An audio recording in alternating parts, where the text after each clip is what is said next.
All right, shalom everybody. I hope you can hear me, and I know nobody expect me to be live now, but I said I will do what I need to do, and how many people are here, it's okay. Because, how important your topic is not what decide how many people listening. Most of people really, they care for, different kind of programs. They are looking for entertainment. Very few people care for education. And I'm very convinced that people, they are really doomed. As an example, somebody, my sound is low. Is my voice is low, guys? Or the sound is good? All right. Like somebody in the chat, he said, CP, do you know that Egyptian government are trying to take over like a big monastery in Egypt, which is important, where supposedly, according to history and according to documents, that God appeared to Moses. And the question is, if the government of Egypt, they want to take it from you, where is the Christians in Egypt? Why they don't go by millions in the street? So let them take it, because you don't deserve it. You see, I'm sick of the Christians who they are divided. This monastery, because it is a Greek Orthodox, the Coptic don't care. It's not our church anyway, Yeah, this is how they are always, those Christians are fake Christians.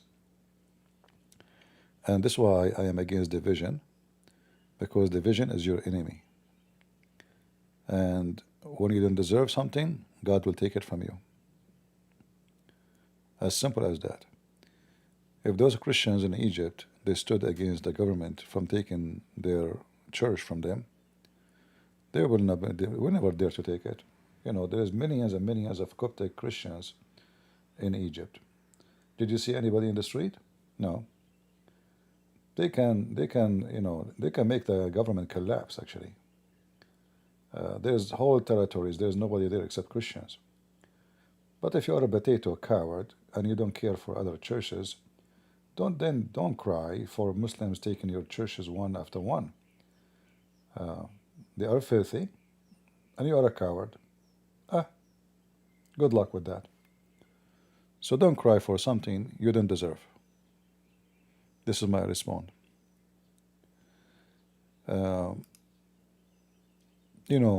Always I am disappointed from Christians around the world. If you say now the word Catholic, you will see how many Protestant they jump like monkeys.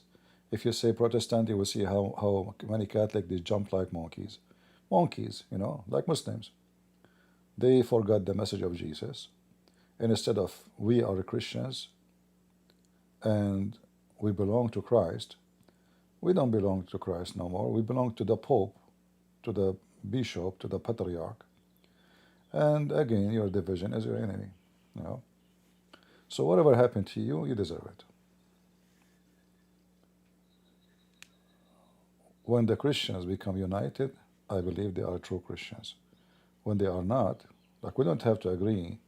You see, even you yourself don't agree with yourself in things you do. Yourself don't agree with yourself. Like sometimes we commit sin, and we know it is sin, but we do it. So we don't agree with ourselves in the sin we do, but we do it. All right? So I'm not expecting someone he is from, other Christian here to agree with me in everything. No, but we agree in the most important, that our Lord, the Messiah, is our Savior, died on the cross. We believe in the Trinity, the Father, the Son, the Holy Spirit.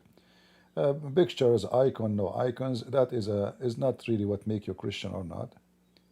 That is a debatable thing. But it's not debatable to debate about should be united. It's not debatable to be that we are all belong to Jesus.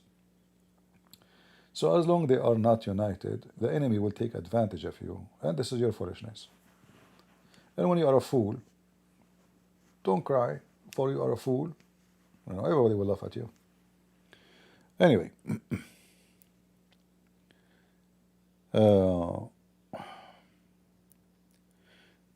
and this is an example, actually, of how the foolish world function.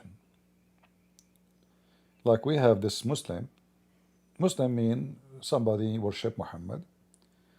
The Muslim, they claim that Allah is the God and Muhammad is his servant. But in reality, anyone who have little brain, he will notice that Muhammad is the God. That's why his name is the praised one. And Allah is his servant. Even the Muslim believe that if not Muhammad, Allah will not create the world. So Allah exists for the sake of Muhammad. Allah and the angels and the believers, they pray on Muhammad. Everybody, Muhammad became the center idol, and all of them, they pray on him. They try to translate it as a blessing to him. That is even making it more worse, because if Allah sent the blessing, and Muslim can send the blessing, and angels can send the blessing, so what the blessing of Allah for? So Islam is a very stupid cult, and because they are stupid, they join the enemy to make a point. And this is happening with many Christians too. So you will see somebody fabricating lies about other church just to win an argument. Like I heard once an idiot, he claimed to be a Christian, but they are not. Those are Seventh Adventists. They believe Jesus is an angel. They are like Jehovah's Witnesses, the garbage of Jehovah's Witnesses. He was saying that Khadija was a Catholic nun. So just because they have enmity against the Catholic, or let us say it's like a business. You want to come to my store, I will shame the other restaurant. Like they have a bad food, like my food is healthy. So I create lies, like in that restaurant I found a cockroach. All right. So you don't go there. You come to me. So there's many satanic people exist in this world, and you can find them everywhere. Many, they claim to be Christians. The Muslims, all of them are satanic. There's no question about that. Because when you worship Satan, you are satanic, and Allah is nothing but Satan. We can prove it so easy.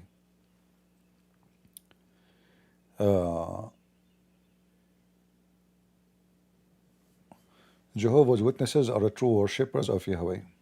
Do you want to call me Adam? I offer you many times to call me, but you are a potato coward. You don't even have the courage to speak to me. And you said the Jehovah's Witnesses are the true worshippers. You don't even know what Yahweh means. Like you Jehovah's Witnesses are the scum of the scum. You go in the street, the second we come to you to debate you, you run away. You are willing to talk only to those who do not know. This is why I believe you yourself, you are satanic, demonic, filthy, trash. In fact, whatever word I put there doesn't describe how low you are. A person who wanna prove a point, he debate a person who knows. Not an average person in the street. Maybe he does not even know how to recite, how to pray our Father out of heaven. But Jehovah's Witnesses, they are the same as the Muslims. You will notice that Jehovah's Witnesses, they target Christians only.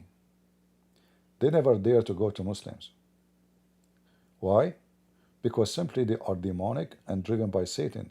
They want to mislead the one is already guided. So why they want to go to the Muslim if the Muslim is going to hell? This is why they target Christians and Christians only. The second they knew you are a Muslim, they go away. They will not come to Muslims. So those are not Jehovah's Witnesses. Those are Joe Biden witnesses. They are the homosexual supporters. They are the Democrat supporters. All of them, they are the same kind of ideology. But anyway, and look at him, like we offer him to call me, but he will never dare, because in 2 seconds he will be demolished. In 2 seconds. Not only they fabricate translation, false translation to the Bible, they have, those people, they believe that judgment day, happened many times already, and the Messiah came already, just stupid people. We can't, they are not, or to believe in Jehovah's Witnesses, you have to be so stupid. I remember once, 2 Jehovah's Witnesses come to my house, and they were surprised that I asked them to get in. Uh, I was living in an apartment at that time, and I have furniture, like now. I don't have a couch to invite people in. So they get in, and then after like, I don't know, 2 hours, one of them, he said, okay, let's go. He got so upset, and he noticed that things is not going as they wish. So the other person, he says, no, I'm not leaving. He said, what do you mean? We need to go. He said, I'm not leaving. I told him, what do you mean you need to go? The guy didn't want to leave. You leave. Go ahead. So I opened the door of the apartment. I almost kicked him out, because he was trying to enforce the other person to leave.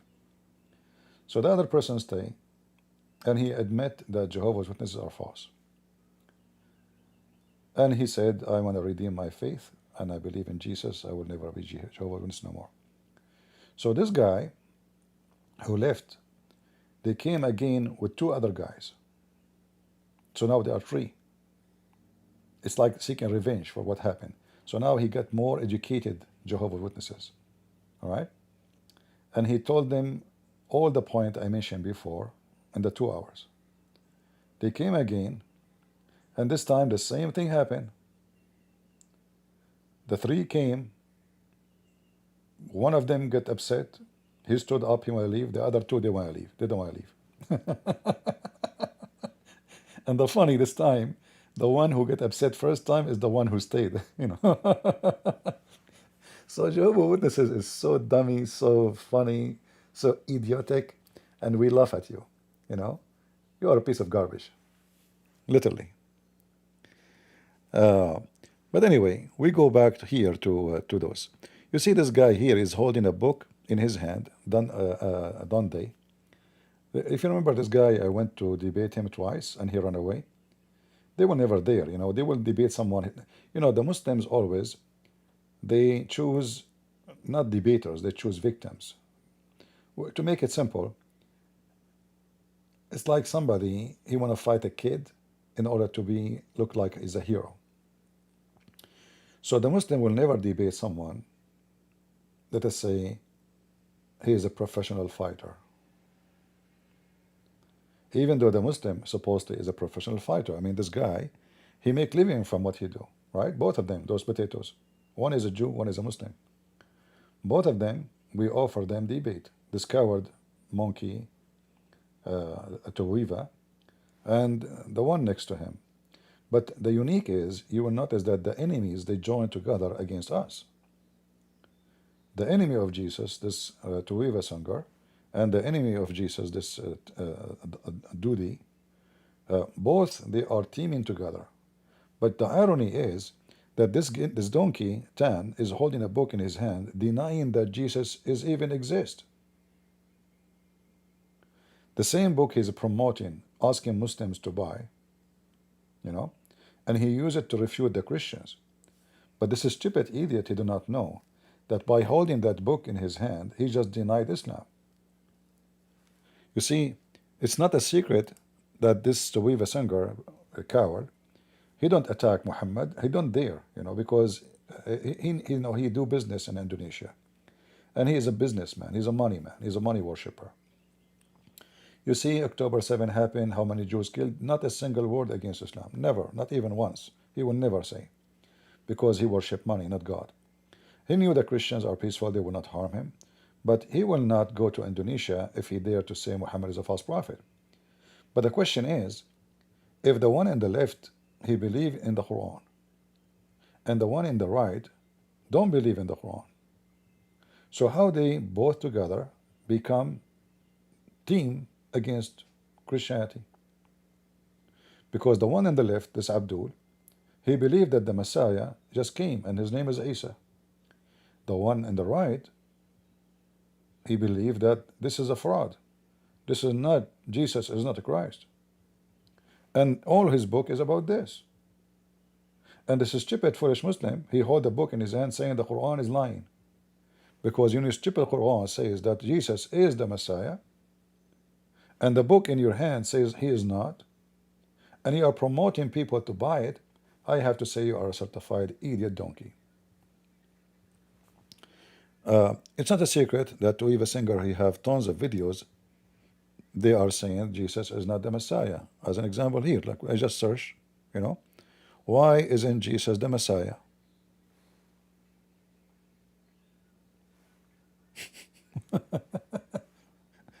But if this guy is a guy to be interviewed and he have a value for the Muslim, that means your stupid Quran is a book of lies, because either Tovia Singer is the truth, saying the truth, or the Quran saying the truth, or maybe both of you are a scumbag. That's why you join together. If we type the word Messiah, how many times the Quran mention it? Here we go. According to Tovia Singer, Mary, she is not a good woman even, and she did not even give birth to Jesus. Where she got Jesus from? Adopted. So when the Quran says that Allah sent an angel to Maryam, announcing to her the glad tidings of a word, his name is going to be Isa, the Messiah. We see the Messiah? Huh? So the Quran all over confirm that this person, the son of Mary, is the Messiah. This donkey, he is holding a book in his hand, proving the Quran to be false, that this is not the Messiah. So here you ask yourself the very simple question. The Jew is smart, the Muslim is a donkey. The Jew is using this Muslim to promote his book and make more money. Nobody buying his book. The Muslim will buy it. The Muslim will tell them that this book is very good to refute the Christians. But buying this book, you are refuting Islam, not Christianity. Because the main point of this book, that Christianity and Jesus and Mary and all the names mentioned in the New Testament, they are not valid and we don't create them. So when the Quran speaks about the disciple of Jesus, it's lying. When the Quran speaks about Mary being virgin, it's lying. According to Tovia Singer, he claimed that the Christian, they copy the mythology of the Roman, that there is a God who is born of a virgin, which is false, because none of those gods in the Roman mythology is born of a virgin. This is a big fat lie. But it's really amazing how always a human being can be so stupid and so dummy in order to make money and business. Both of them, they are making money. It's all about money. And division between Christianity or Christians is about money. It's not about God. Everyone will have his own authority. So it's like, again, as I said, it's like opening a business, and my business is better than yours. So come to me, all right? Not because you are rightful, no, because you want to get more, people. More people mean more authority. More authority mean more money. So I am the Pope, I am the Bishop, I am etc. When in fact Christianity have nothing to do with those names. Christianity is not even based. Like even they take a word from Jesus said to Peter, when he was on the cross. Peter, this is why called Peter, right? That actually more of one disciple, they are called Peter too. I mean, because Peter mean a rock. If you check right now, and I will test your knowledge to see who else. His name is Rock, not necessarily the word Peter. It's just different language. So there is more than one disciple. Their name is Rock, and they are the rock of the church at the same time. So Jesus, he went for 3 days. He gave Peter, the leadership. But Jesus came back and he is resurrected and he is alive and he is with us. The leadership is for Jesus always. It's not even for Peter. However, even if it is for Peter, until he died. Suddenly, Peter now he have a caliphate. The Muslims are the same as the Christians. They have a caliphate. So suddenly we have a caliphate. You know, they claim that Peter he hired somebody else, which is not true. All of this is just to take authority, grabbing the authority of Jesus, making it in the hand of a man. And then what this man he will do, he will build a massive kingdom. He will build authority. He will become a person who hire king or isolate king or destroy kingdoms. So instead of being a church to praise God, to spread the news, to convert people to believe in Jesus, we become a government, and we have palaces covered by gold and silver, and there's a guy who kiss his hand, you know, and he claimed that he is the one. We call him even the Holy Father, you know, which is totally against the Bible, because the Bible says it clear. You cannot say that. So the Muslim, they will take advantage of what the Christians are suffering from. They took it when they took the city of Constantinople, when the Muslims attack it, occupy it, because the other churches they let it go, because why they would care? It's not our church, you know. So they are not a church no more. They are a group of churches. Everyone he claimed that he is the one who have the authority, and they became enemy to each other. And you know, we know that the Quran says in chapter 5, verse number 14, I will spread enmity between them, between who? The Christians, until the day of judgment. And that is the promise of the devil. I will spread enmity and hatred between them, those who call themselves Christians, until the day of judgment. And obviously Satan is working so good. This is why we have many churches, many names, and everyone he spit at the other one. But we know that Christianity have nothing to do with those names. Christianity is about Christ and about salvation. Have nothing to do with the Christian prince. I'm nobody. Have nothing to do with the Pope. Have nothing to do with Patriarch. Have nothing to do with all those names. Those names will bring nothing but division. And division is from Shaitan, from Satan, as you see. And the Muslim, they knew always that division is the way, and they are very deceiving people. Not only their God, he called himself the deceiver, Muslims are deceiving. Tovia Senghor, he present the kind of a Jews who they are very deceiving. Sneaky businessman, he want to make money, and he want to play safe, you know. Like, did you ask, this guy, Tan, dare to ask him why you will not believe in Muhammad? Because the second you don't believe in Muhammad, that means Muhammad is a fraud. Why this Abdul? Don't ask the other Jewish Abdul. Okay, why you don't accept Muhammad as a prophet? Why you don't say it? Okay, do you accept him as a prophet? The Jewish guy, he will say, listen, we believe that the Quran have many good things, but for me, I believe that Islam is way better than Christianity. He changed topic right away to talk about Christianity, so he can make the Muslims happy. So the whole point of this dialogue between two pigs is, let us join together to bite Christ. The Muslim guy, he want to bite Christ, the one the Christian worship. The Jewish guy, he want to bite Christ. It doesn't matter where, in Islam or in Christianity, but he would never dare to say Islam.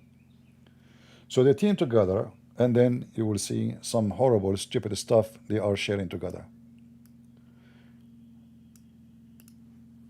And he is alone.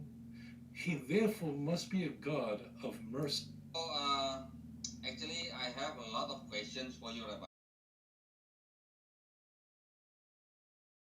So, I hope if you don't mind, you can answer me in short. But if you think it is quite important to explain, you can go a little bit longer, okay, Rabbi? Go ahead. Okay. So, number one, this is for our audience. Actually, what is Judaism and who founded Judaism? And is it considered that Judaism is considered as a religion for Jews, Rabbi. Okay. Guys, look how, I mean, do you see how stupid those, is that the question, seriously? Like what? So those questions, I believe that this Tovia, he gave him the question. This is always a setup, you know. So the Jewish false rabbi, he said to him, the first question you ask me, you should be asking me, what do the Jews believe? All right. It's obvious. I mean, there is no way. I mean, what is this question is about? Like, is Judaism the religion of the Jews? Who is the founder of Judaism? What? So hilarious. So Judaism began with the first prophet, and that's Adam. Ah, look at the hypocrite, coward son of Mut'a, Tovia singer. He knew that the Muslims believe that Adam is a prophet. If we ask this filthy scumbag, you claim to be a Jew and you claim to be a rabbi, where we can find in the Bible that Adam was a prophet?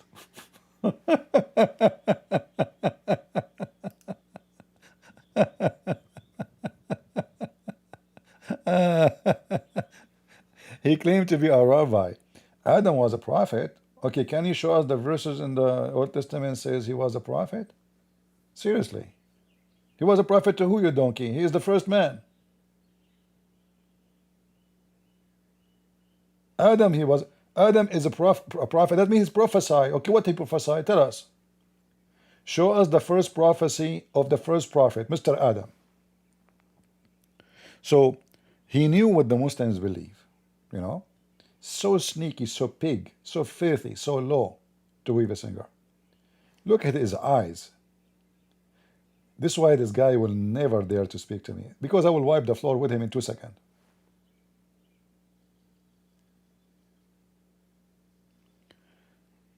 It's like, you know, I know my audience now are a bunch of Abduls, and those Abduls, they have diarrhea worshiping Muhammad. And they have certain information. I want to make them believe that we believe in the same thing. So they come buy me, you know? They come buy my book. So Adam is a prophet. Adam is the founder of Judaism. Wow, that's good. That's deep. What's the name of the book of Adam to be a singer? Huh? What a stupid idiot.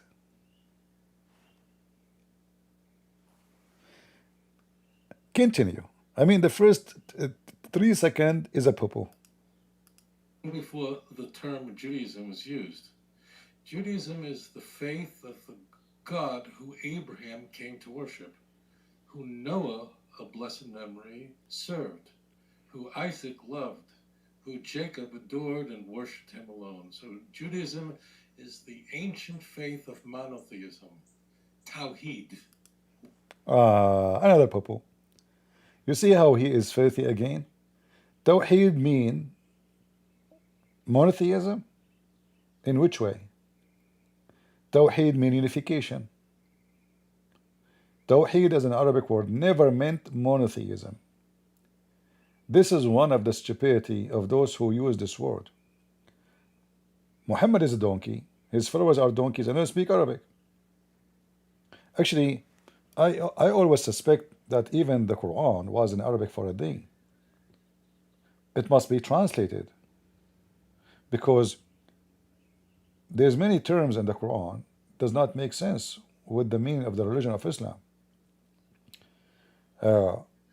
Same time, we cannot find the word Tawheed in the Quran, but we can find it in different books. But Tawheed does not mean monotheism. Tawheed is many items, we put them together. As simple as that. It's an action, actually. It's not even a verb. It's not even a noun.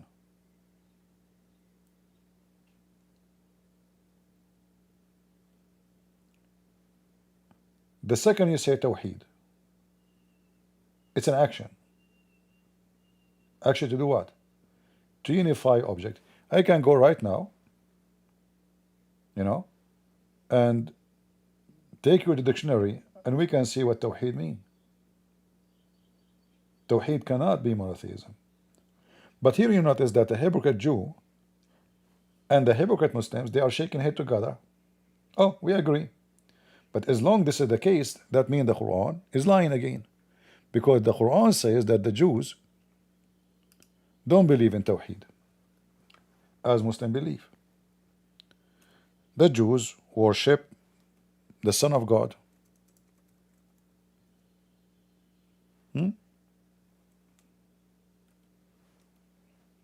So now, if any of them is a truthful, he will say, okay, but you know what?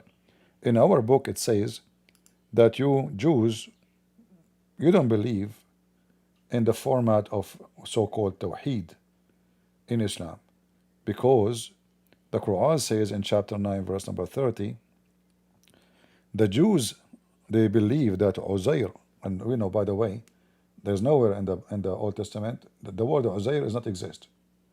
The Muslims, they try to fix it, they put the word Israel. Uzair is never exist. No name in the Old Testament is name as Uzair. Not a single one. Alright? Not a single one. So look what the stupid Quran says. The Jews say Uzair is the son of Allah, and the Christian, they say the Messiah is the son of Allah. That is saying of their own mouth, which means it's a lie. But we just heard the Jew guy saying, no, we believe in Tawheed. Which means actually, he believed that Uzair is son of Allah. Because Tawheed is putting many gods together. Many items, doesn't matter really God.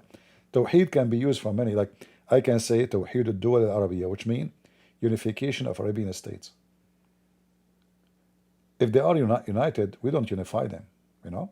We don't unify something is already one. So Tawheed is a very stupid word to say. When the Muslims, they say Tawheed, they just doom themselves.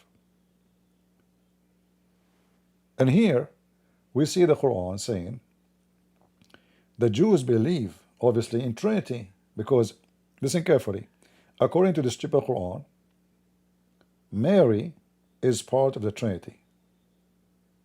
Mary is part of the Trinity, which is stupid, you know, false teaching. So, and the other verse in the Quran, Allah, He says, supposedly, Aka Muhammad, how can I have a son if I don't have a girlfriend? So the stupid Quran make it clear that Muhammad, he understood that Jesus is the son of God, or Uzair is the son of God, is about having the God he married a woman, and they have a baby. The Jews, they call him Uzair. The Christian, they call him the Messiah. All right?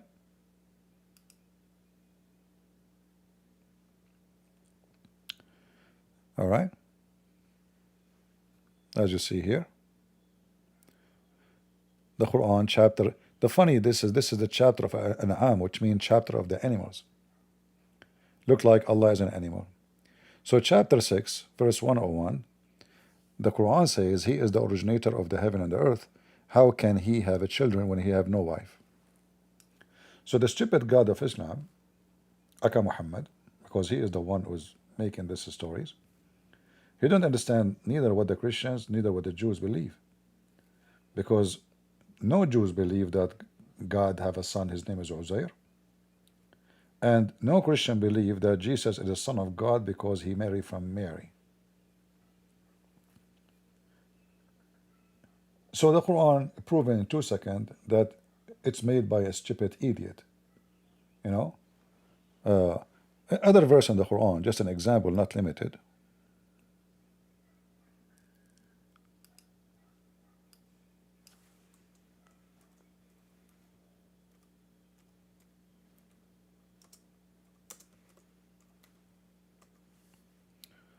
This website is horrible. If you put the space, it doesn't come.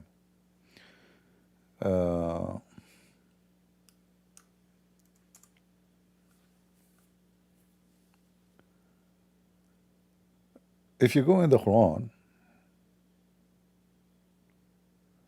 look how many times it says that Allah said, supposedly, that those who they say that Allah is the Messiah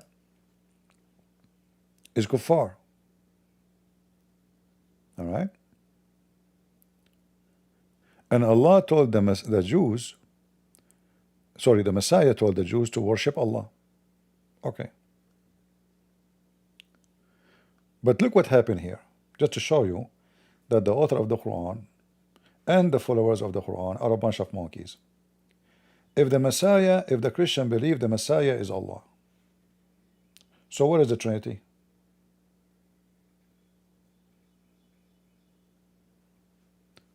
To make it simple for you, if one verse says that the Messiah, the Christian believe that the Messiah is the Son of Allah, correct? I hope you will focus with me. He is the Son of Allah. Okay.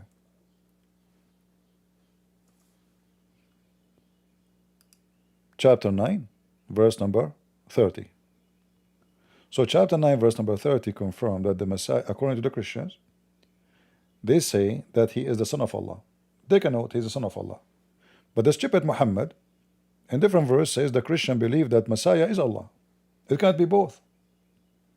You can't be the Son and the Father at the same time. Is he the Son or he is the Father?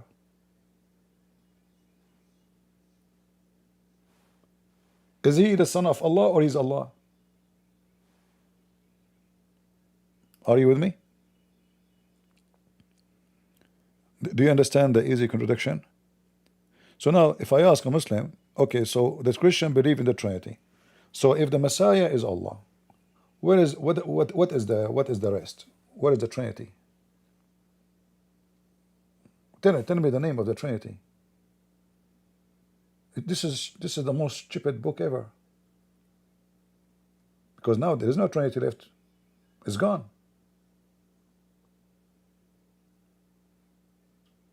What is the Trinity? If you say Christian Prince is CP, in different place you say Christian Prince is a son of CP. Do you see how confused the stupid Muhammad is? And remember, Allah is not a word mean God. A Muslim, he might say to you, oh, Allah mean God. False. Allah is a name. It's a name. Al is a word mean God in the Aramaic language and the Hebrew too. And La is the name of the God. Allah. God La, the moon God. So if the Messiah is the Son of God and he is the God La himself at the same time, that means there's no Trinity. That means it's just a name for one person. So how does stupid Quran say the Christian believe in the Trinity? Yet the stupid Quran says the Christian don't believe in the Trinity. They believe that the Messiah is Allah.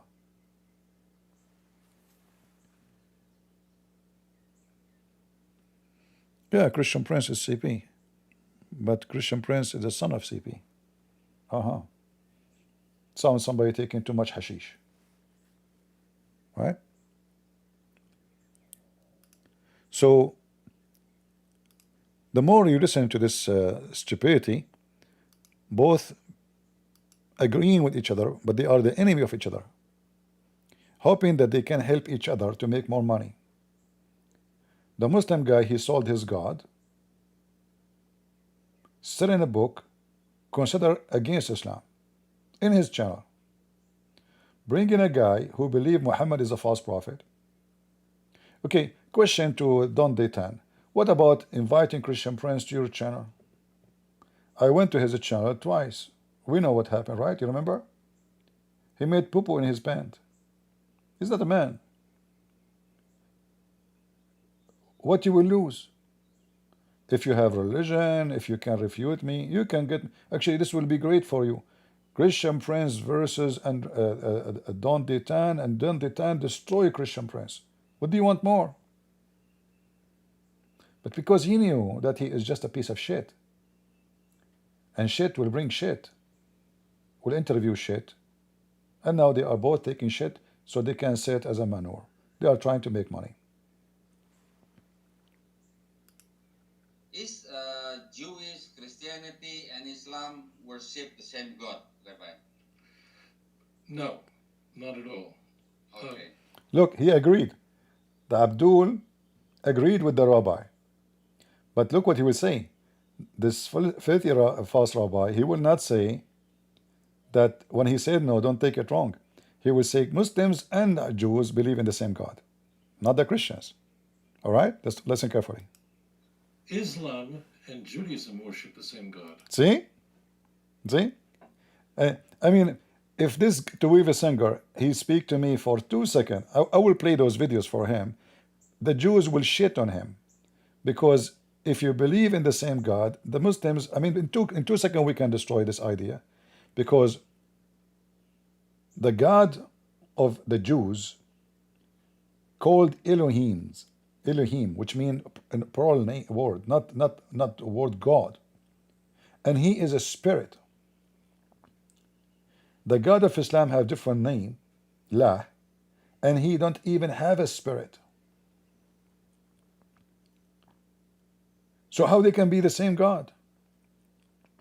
Forget about all the teaching inside the book, which is totally different. But just by examining the name and the nature of the God, which the Jews they believe in, and the Muslim believe in 2 seconds we will find out this is a big fraud. Those are, this fake Jew, he go against his book. There's no way, by the way, he do not know that Allah in Islam is not a spirit. There's no way he do not know. All right? But because he's a hypocrite, and the other guy is a dummy, I believe strongly the Jewish guy here is using this donkey. This Dondy Tan is just a mule, the Jewish guy is riding him. Always the Jews, they ride the Muslims. Always. They rode Muhammad like a donkey, non-stop. That's why he hate them very much. Muhammad, through his history with the Jews, he discovered that the Jews always getting him busted. They trap him, they fool him, they give him false information, he put it in his book, and get screwed. It's just to make fun of him, to expose that he's a false prophet.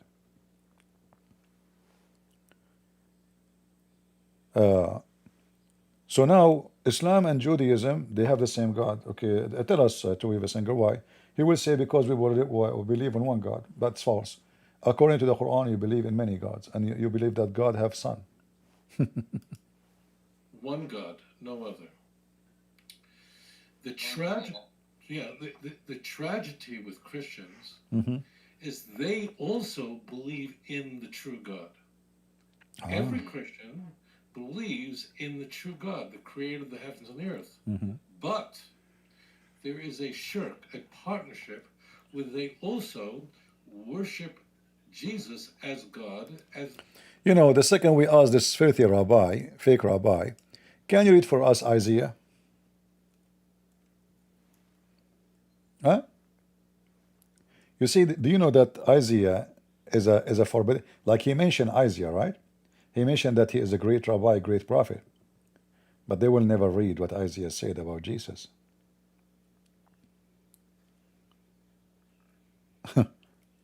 If we ask any Jew, do you believe in the book of Isaiah? He will say yes. Okay. Are you sure? You're sure. But there is a chapter, it's called the forbidden chapter. No Jew, in fact, even in their schools, they don't read it. If we open it for you, let me open it.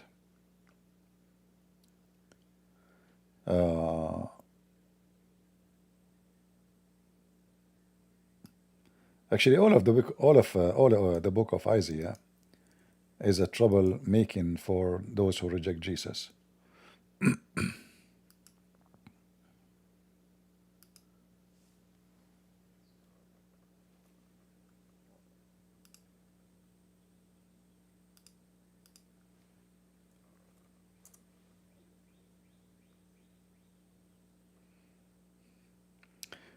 So if we actually, it's short. Let's play it here. Let's play this part here. Isaiah 53. Who hath believed our report? And to whom is the arm of the Lord revealed? For he shall grow up before him as a tender plant, and as a root out of a dry ground. He hath no form, nor comeliness. And when we shall see him, there is no beauty that we should desire him. He is despised and rejected of men, a man of sorrows, and acquainted with grief. And we hid, as it were, our faces from him. He was despised, and we esteemed him not. Surely he hath borne our griefs, and carried our sorrows. Yet we did esteem him stricken, smitten of God, and afflicted. But he was wounded for our transgressions, he was bruised for our iniquities. The chastisement of our peace was upon him, and with his stripes we are healed. All we like sheep have gone astray. We have turned every one to his own way, and the Lord hath laid on him the iniquity of us all. He was oppressed, and he was afflicted, yet he opened not his mouth.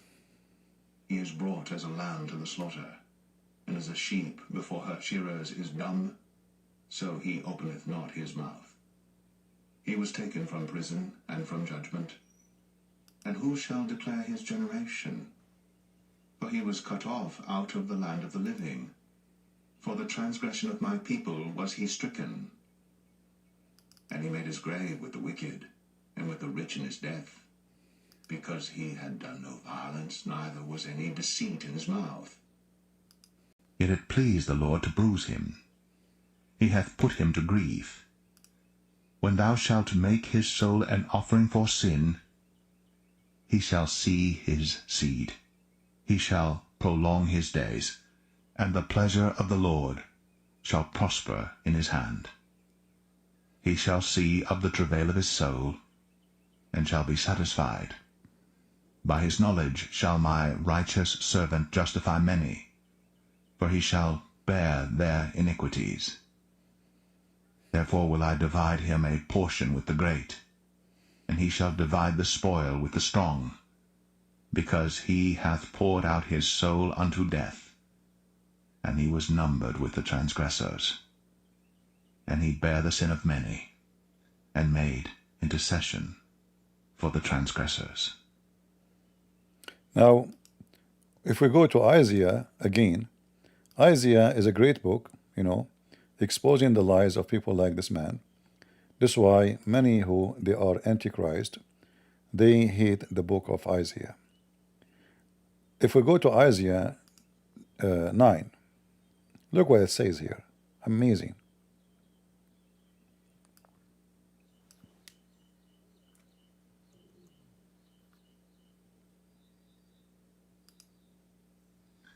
Isaiah 9.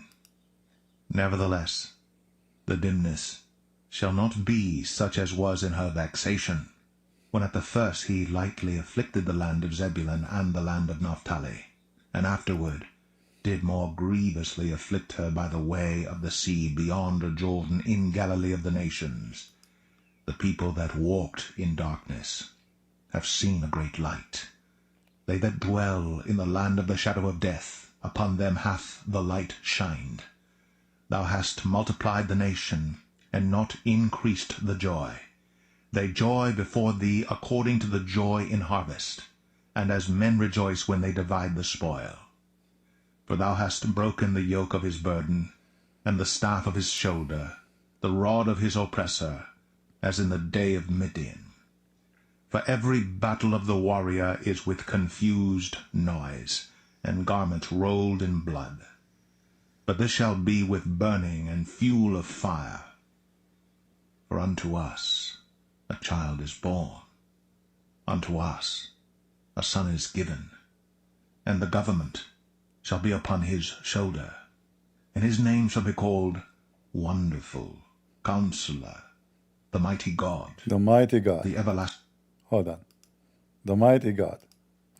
So guys, Does the Old Testament says that a child into us is given, the government shall be upon his shoulder, and his name shall be called Wonderful, Counselor, the Mighty God. All right? The Mighty God.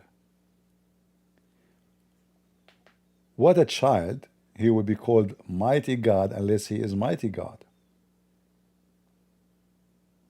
In fact, this is a blasphemy against God to call a child Mighty God if he is not. His name should be called Wonderful. Who is wonderful except God? If we go and search for the word counselor in the Bible, we'll find that always the counselor is God. And Prophet Isaiah confirmed with no doubt that he is the mighty God, the everlasting Father. But yet he is born as a child, which means the Son is born of the Father.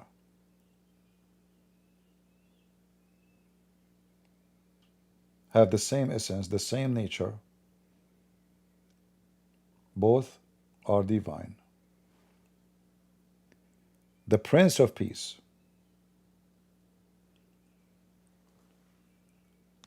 And yet they say to you, the Bible never mentioned anything about this. And then, you know, in order to cover up like such a person, if you say to him, okay, read Isaiah 7, he will say to you, and I got him busted actually. I made a video before, I don't know how many of you watch it, about Isaiah 7, about the virgin birth. Tovia Singer, he says, well, in Isaiah 7, 14, it doesn't say virgin, it says a young woman. A young woman, she will give birth. But that will not be a sign, because always young women give birth. What a big deal. Young, she's a woman, and she's young. That is not a sign. Right? Is it a sign that someone, she is young, she gave birth? This is like, unless she is maybe, but then you cannot call her woman if she is a child. So they try to fix this here. They say that the word virgin, which is alama in Hebrew, they say mean a young woman. Young woman. Okay, we will go with you. Is this young woman is a virgin? Is the word alama used for the word virgin? Yes. You can read the story of Isaac and Rebekah. Rebekah was called alama. The same word. Is that because she is just young or because she is a virgin? So if a young woman, she gave birth, that is not a sign. That's not, because the word sign here mean a miracle. Does not mean like a light will come and like I will give you a sign, you will see a dream. No, it's a miracle. It's a physical miracle, because talking about giving birth. So imagine God will say, a young woman, she will give birth, and that is the miracle you are waiting for. But this is something happening every day in Israel. You see, in the old generation, when a girl, she is 15, 16, I mean, already she needs to get married.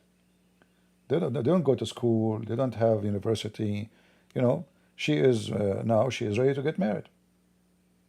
Actually, not long time ago, you know, like from like 50 years ago, most of women, they got married so early. Because the man and the women, they do not need to spend 20 years studying. By the age of 18, he's working. By the age, you know, by the age of actually of 14, the guy is a man. He is working now, making living. There's no schools. You go. Me myself, when I was a kid, I forced my dad to take me to work with him. I grew up working. I never sat home. My dad, he wake up in the morning, I go with him. I force him to take me. I make a drama if you don't. So In old days, you have a son, you have a daughter. The daughter, she will learn the skills of taking over a house, from sewing clothing to repairing clothing, or to cooking, taking care of children. So she learned from her mom how and what is the skills to be the lady of the house. The boy, he learned from his father how to make living. So one is staying home, and one, unless they are farmers, then even the women should go to do farming too. So this is what the nature of the society. And women, they get married so early. Now, not early as a child, for sure. Like as soon the women, she have her period, she have her breast. The boy, he changed, his voice changed. I mean, we know that change of the hormone. So the word mature, like now we use, is not really was in their like understanding. The maturity for them, it was sound like a man, physically, same as the women. She have her period, she is physically, she can bear children, so they get married so early. So if the word here, the word alama, mean a young woman, then there is no sign. This is not a miracle. That's something that would happen every day in the whole world, not only in Israel, until now. So it's a very deceiving to say that this is not about the virgin giving birth. Same time, what is the sign then? No sign left. Therefore the Lord himself shall give you a sign. Behold, a virgin shall conceive and bear a son. And again, look what Isaiah is saying again. His name will be called Emmanuel. God is with us. I mean, why those miracles attached to this person? He will be called Almighty, Prince of Peace, Everlasting, Emmanuel. Is he a prophet?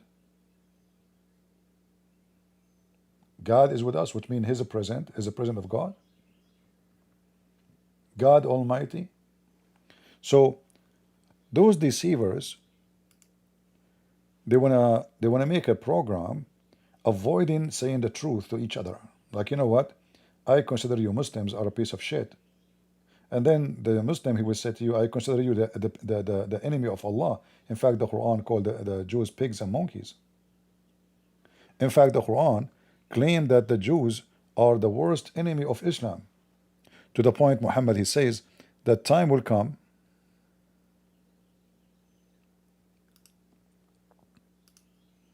and the Muslim, they have to kill every single Jew.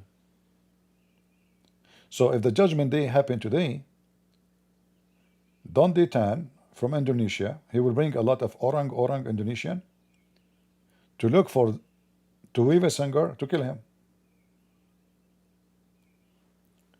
So how the enemies become friends? Because both are filthy, trashy, and they are satanic. Even the Quran says it clearly, take not Christians and Jews as a friends, and whoever take them as a friend, he is one of them. Chapter 5, verse number 51.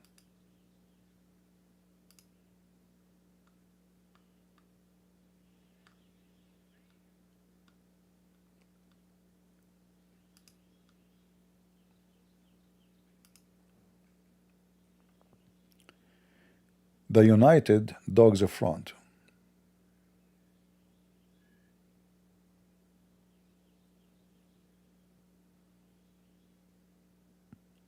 Somebody says, we have Vika saying, this is symbolic for a child born in the time of, where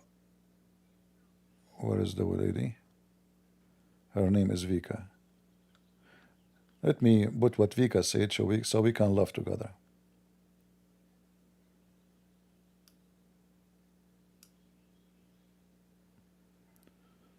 Where is Vika post?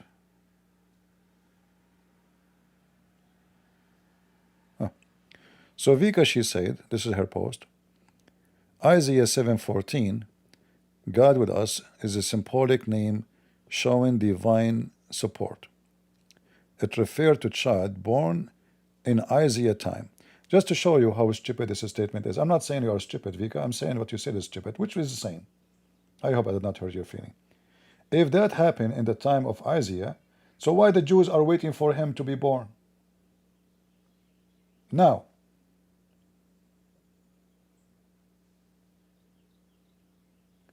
why to believe a singer saying that the Messiah is not born yet? So, when a person he make a statement, we laugh at it.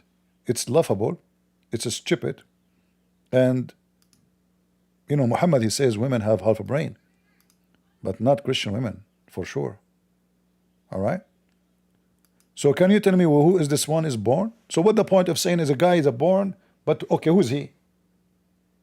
Is he the Mahdi? Maybe he's hiding?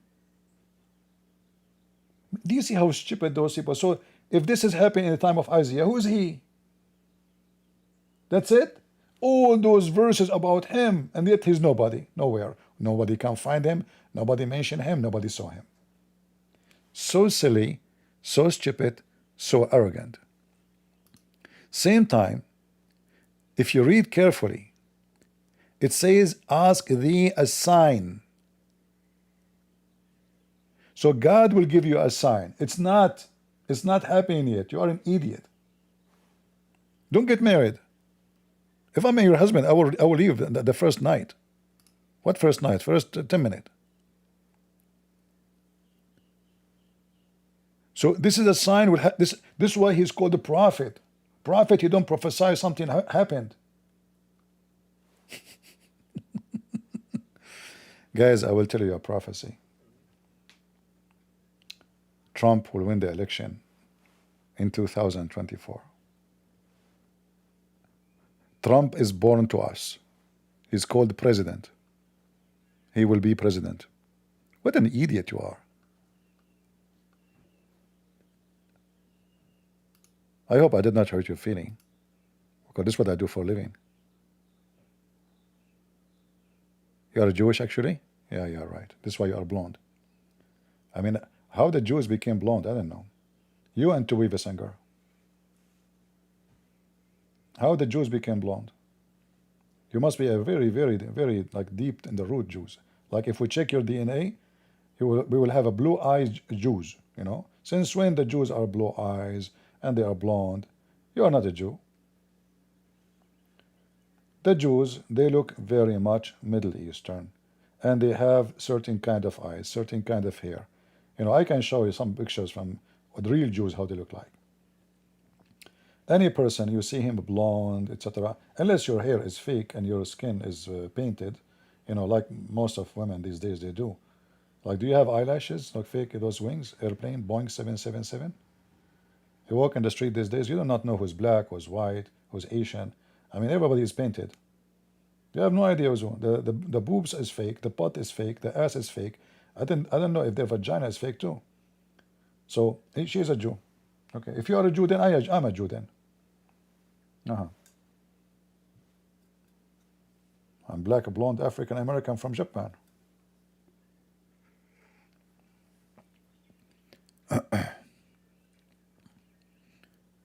Guys, I'm saying something not right. Oh. Ashkenazi Jew. Okay, what Ashkenazi mean? Vika. What Ashkenazi mean? Can you tell us? You know, can you educate us what Ashkenazis mean? I'm waiting for your answer. You know, some people are the same as Muhammad. The more they talk,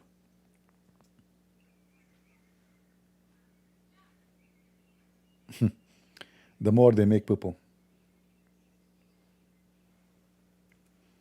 Did she answer?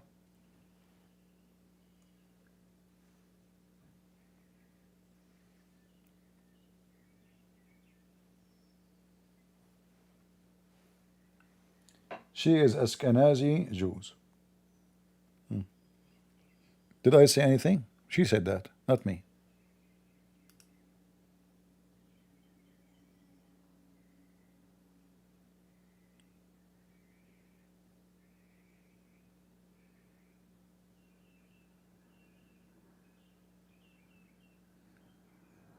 We do not need a rabbi, my friend. Who need, like, do we take information from a rabbi saying that?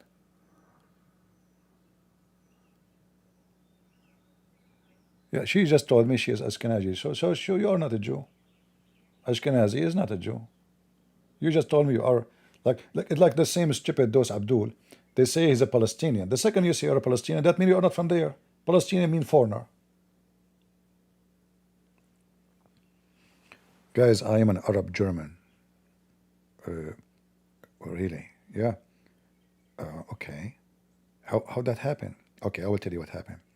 My dad is a Chinese. My mother is Japanese. I am the son, I am German, and I'm a Jew. Oh. Life is complicated these days. So your father is a Chinese, your mother is Japanese, you are German? Yes. I'm really convinced. Yeah. You know, people say stupid things. Like the Israeli are, you know, taking the land of the Palestinian, you donkey. The second you say Palestinian, that means this is not their land. This is what Palestinian mean. They are foreigners. They are not from there. Idiot. And you ask those so-called Palestinian, are you an Arab? They say yes. How you are an Arab and Palestinian at the same time?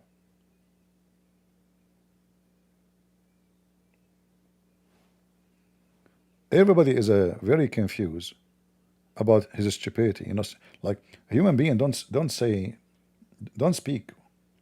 He makes shit. A human being have two anus, one in his bum and one in his head. Just let them talk, and the diarrhea will start it. You know.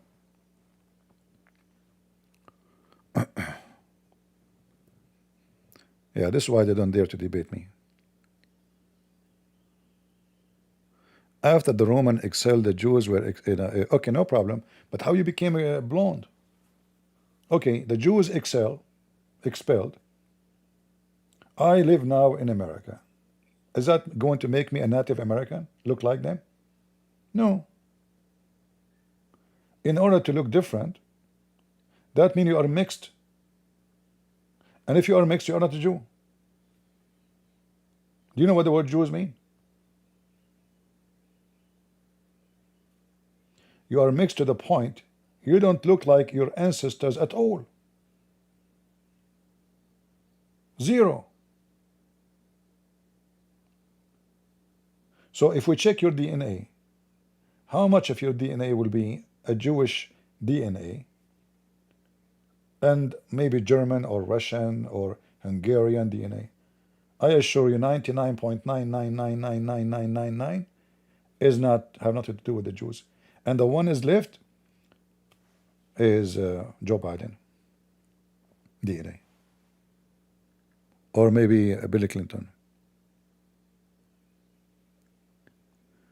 Because they married from other nations. Yeah, not only married, they are mixed to the point the roots are gone. This is why the look changed dramatically. You see, if a black man marry a white woman or vice versa, the son will not be blonde. Will not. The son will be a mixed. Then if the son he marry again, let us say he is like, you know, little dark. Then he marry a blonde woman. The son will be lighter in the skin, but he will not be blonde still. So the more like the remarriage happen from other race, the less you carry from your roots. And then to the point your root is uprooted. You don't have roots no more. Because all your DNA is coming from a new marriage, have nothing to do with your nation. All right?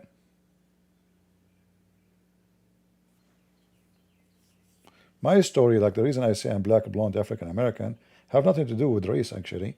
But my dad, he's an Arab, and my mom, they were hijacking airplane. That's what they do for a living. Like, you know, these days people, they make YouTube, etc. At that time, they do it for real. You know, they don't do prank. They take the airplane, all of it. So my dad hijacked an airplane. He called Yasser Arafat.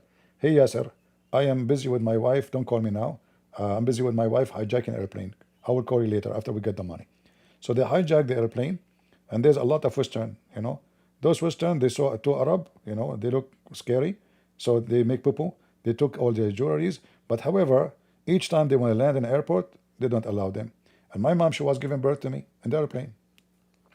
So when I was in the top of Japan, I like my foot came out. So I get because in Japan, if you are born in Japan, you get citizenship. It seemed like they are flying everywhere they go. The airplane is almost out of fuel. So like this is why they went Africa, Japan, everywhere. So I got many citizenship. So when I was born, my skin is full of stamp, German, black, white, Asian. I mean, I have all. At that time, there's no passport, by the way. So that's why they put stamp on my skin. Okay, just to let you know, it says citizen, citizen, citizen. Like Japanese says Suzuki, Yamaha, citizen. They give you the title. By the way, this story is true, even though I don't have a witness because we are Arab. We do not need witnesses. The children of Gaza is starving. We make a video, fake picture, but the guy who's taking it, his belly is bigger than his mom when she gave birth to him. But they are starving anyway. All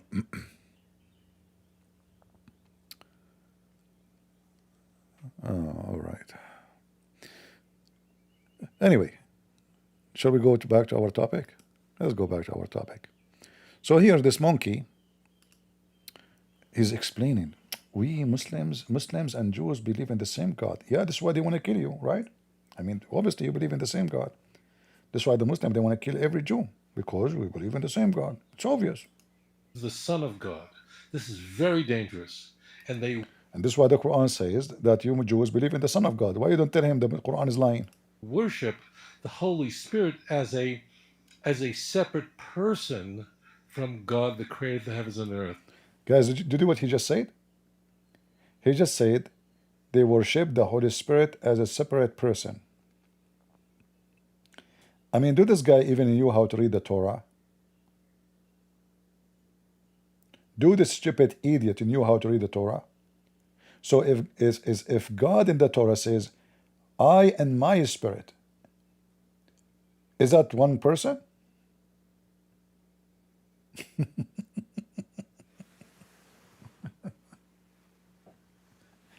If we go to the first page in the I mean, it's stupidity.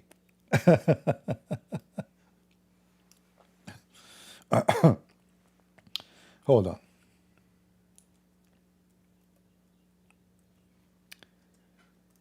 Give me a second.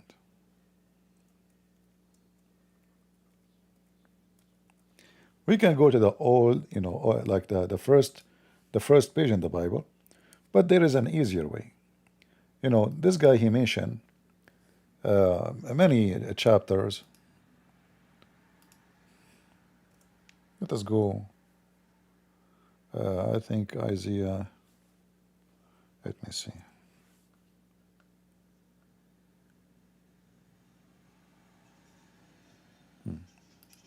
Guys, do you see it? And there shall come forth a rod out of Esteen, of Jesse, and branch shall grow out of his root. And the Spirit of the Lord rest upon him. So if the Spirit of the Lord is the Lord as one person,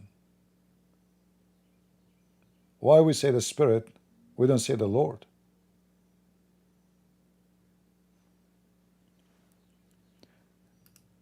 We can open the Jewish Orthodox interpretation for the verse, and you will see they don't give answer like this fake rabbi just to make the Muslims feel happy.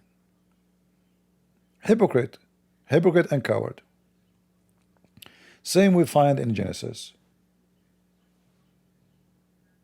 If you go to Genesis, the first book of Genesis, again verse number 2.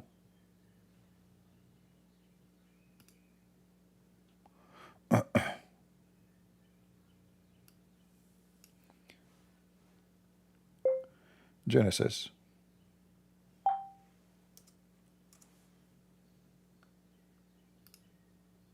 Do you see it? So it's a, you know, it's like two hypocrite cowards, a bunch of dummies, trying to make a companion together. Very silly, very stupid. I mean, we have tons of verses in the Bible. We can go over them. But you can see. I mean, I don't know. If I want to play the video of this guy, each time he make a comment, I have to make 15-minute comment about the stupidity and the fabrication he got for us. Do we have any Abdul in the chat? Maybe, especially if you're Indonesian, I will take you. Do we have any Indonesian Ustad? Let me open Discord maybe for half hour and go. I'm trying to not to abuse my voice, guys. You notice my voice is getting tired. I think I'm abusing my throat speaking for many hours. How long I'm here? Now.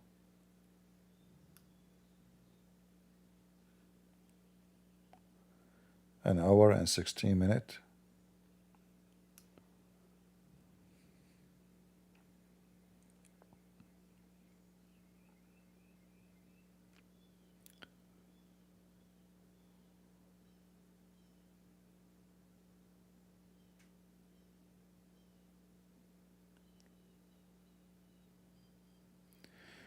You know, Vika, you can say whatever you want, but you cannot be a Jew and you don't look like a Jew. Are you with me, lady? This is your picture. Is that your picture or this is your neighbor?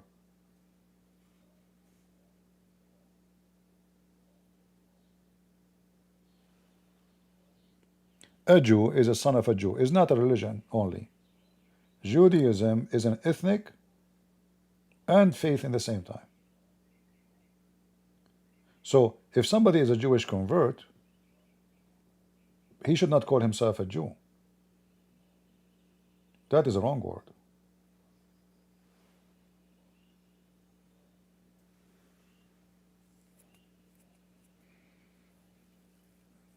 Insure my voice.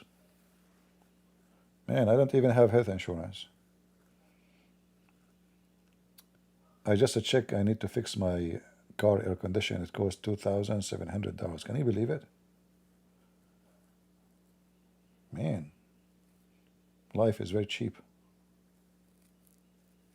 I want to go back to the time we have horses, but you cannot.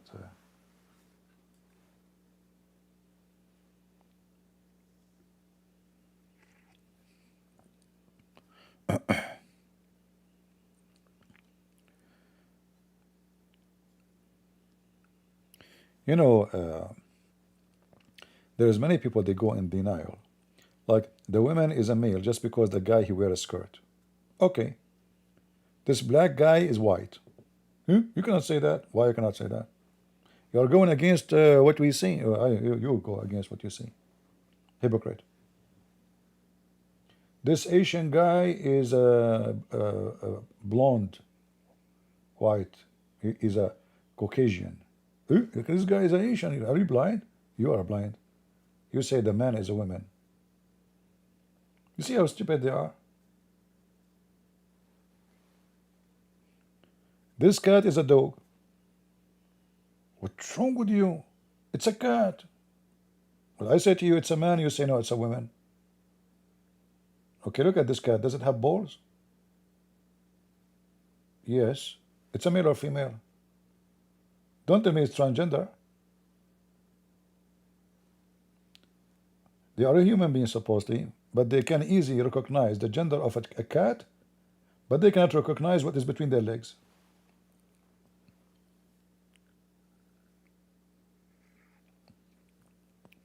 Go fund me to buy air conditioner. What about buying a new car? Be generous, man. Okay? I want to buy a simple, like, you see, I want to be like Muhammad. I don't want to be like driving a fancy car. Ferrari, simple, you know. Ferrari, forget a Ferrari. Actually, I'm bored of it. Uh, Rolls Royce, I don't like it. It's I don't like even the way the seats. I don't know if you sit in Rolls Royce before. The seat is very uncomfortable. I don't know why it's expensive. You know what? Like, just make it airplane, man. What air conditioner? What are you talking about? Don't be cheap. Go fund me, yeah. Go fund me. I wonder if you guys, you have a problem in your home and you go fund me, how many people will support you? Nobody. Nobody will support you. Like if you go right now, any of you, and say, guys, my heater is broke, I have kids, nobody will believe you anyway. They will think you're a scammer. And if somebody believes you, they might give you. But usually, people, they give to people who they are famous. And the famous, we spoke about last time, remember? And the famous, they take advantage of the emotion of people, so they fool them to give them money even when they don't need it. Like now, I'm saying it's going to cost me $2,700 to fix my air condition. But did I say I don't have money? There is a way that I don't have really $2,700 to pay for it. I can. So why I want to go fund me? But if I want to take advantage of the people, man, I will make all my car is burned and I need etc. And the poor people, they say, oh, we should help this guy. He cannot pay for his air condition. I warn always people, don't be emotional. Think about carefully. Even if somebody asks you, examine, think before you start throwing your money on them.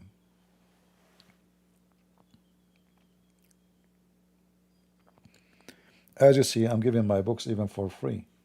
So if I am after money, why I want to give my books for free? You see the admins keep posting the links. Get my books for free.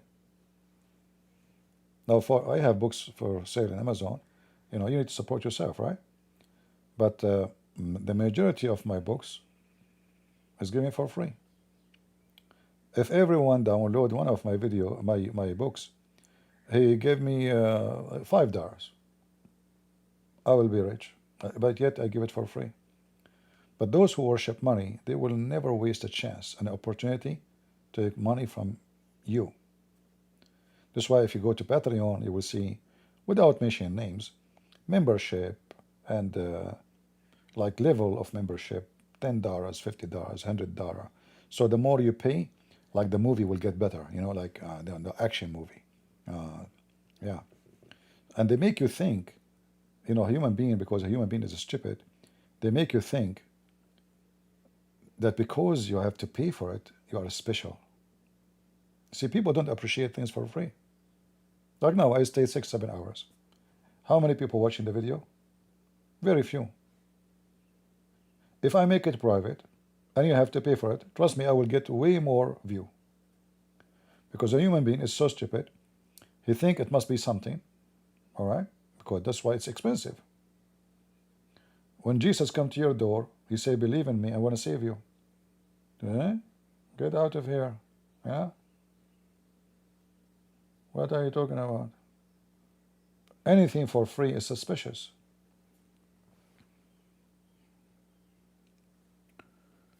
A human being. All right.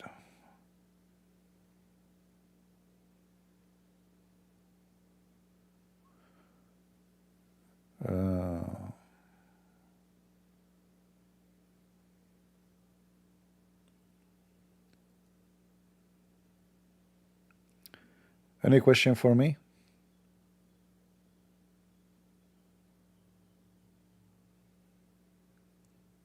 Plus, there is a benefit if my air conditioner is not working. When it gets hot, in the middle of the summer, you can go with me in the car, and by the end of the trip, you will become barbecue. So, like, you can take a shower. I will dry you in my car. You don't even need to use a towel. All right? So there's a benefit, you know, things about things in a positive way. You can put your laundry, you know, make a line of the laundry in your car inside and put them there, drive your car, you know, going somewhere to do shopping anyway. And then by the time you arrive back home, your laundry will be dry. All right? And fry.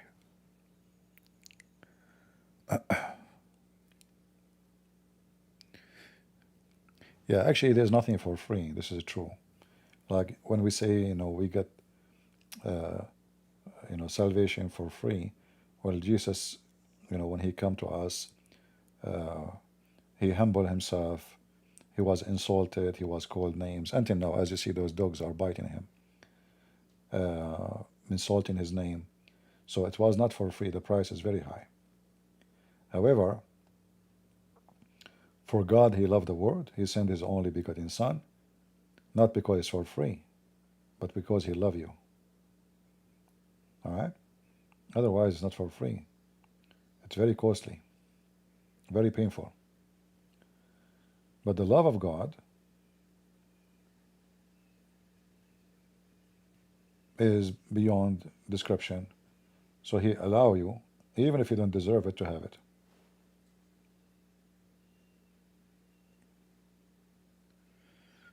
Hey, Daniel, you're welcome. Tohan.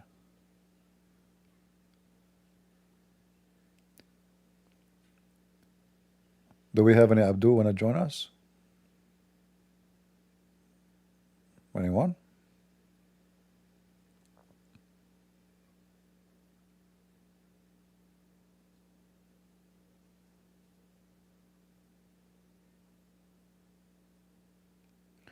So as you see, both of them, they are a bunch of liars, and obviously the Muslim guy is the dummy one. The Jewish guy is smart, taking advantage of the foolishness of the Muslims, and good for him. They promote his book. Every Muslim in Indonesia will buy his book. This guy became a millionaire. And then the Muslim, because they are dumb again, they think by making a PhD about me, they can refute me, which is very silly and very stupid. If you could not make it in a debate, how you can make it in a PhD study?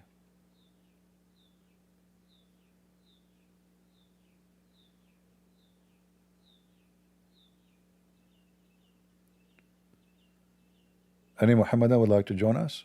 Because if there's a Muhammadan, I will open my Discord, take a call. You know what? Let me open Discord, even though I supposedly I'm not going to stay long. But maybe we can get one Abdul. One Abdul is better than none. What do you think, guys? I'm trying to rest my voice, but it's hard.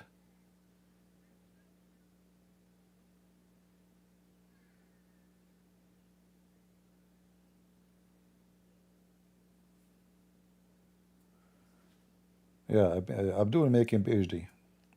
Go teach your prophet how to read and write first. You're a prophet, do not know even how to write his name. And yet he want to teach us.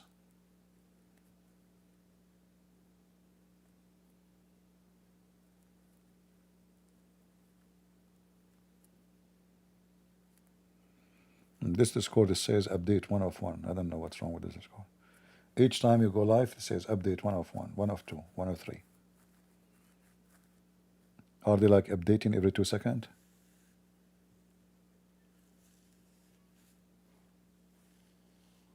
Where is Discord? It's closed. Closed and open again. 1 of 7 now. 4 of 7. It's coming, it's coming. Here we go. Muhammad mother, she is giving birth to him. 6 of 7. A rocket is coming out. The light arrived all the way to Damascus. I made a code, by the way.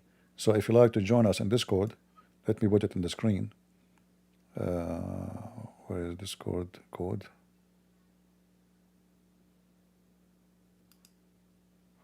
All right. So if you do not know how to join us in Discord, you can scan it with your phone.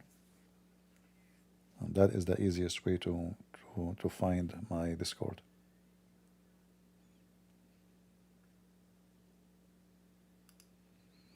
Okay, let's go to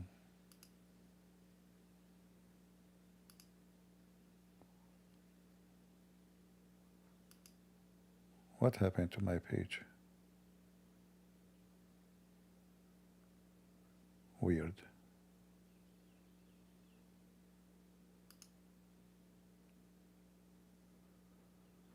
When I click,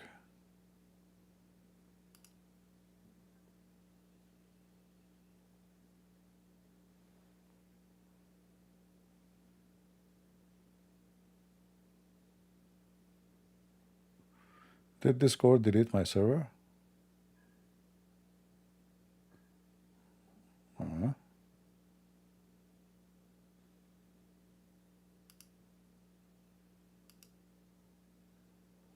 I don't know. When I click at my name, usually create a channel.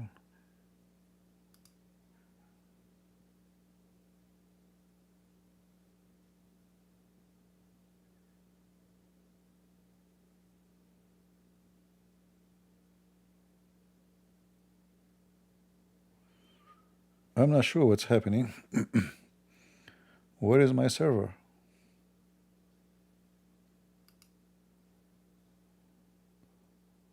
I didn't see it.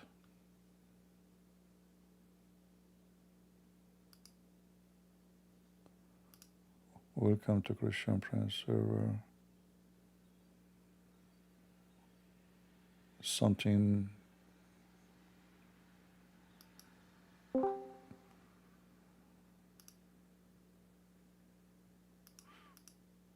I'm not expert with this stupid Discord, but something not right happening.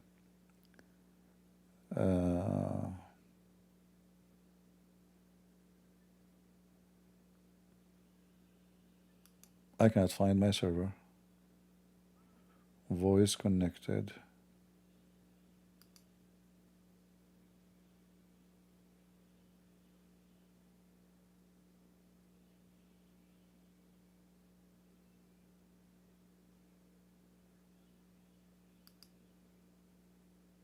Shall I restart Discord and come back? Something weird. Let me exit.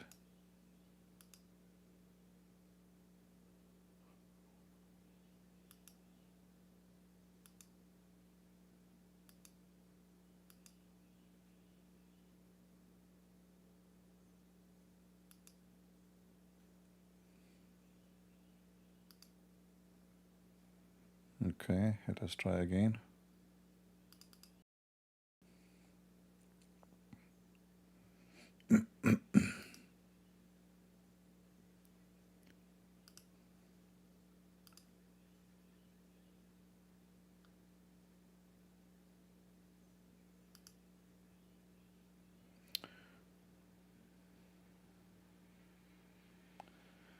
You were in a voice channel. Where is the voice channel?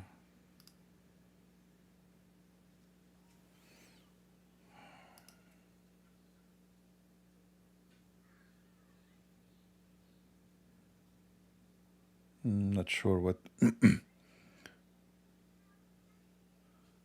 Shall I create a new server? What happened to my server? That's weird.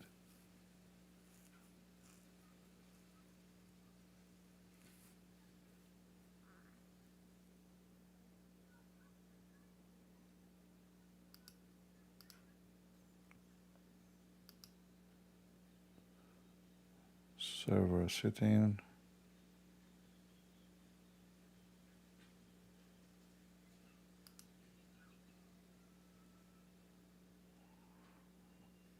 I'm not sure what's going on. I cannot find the page which is supposedly the server to talk, to access.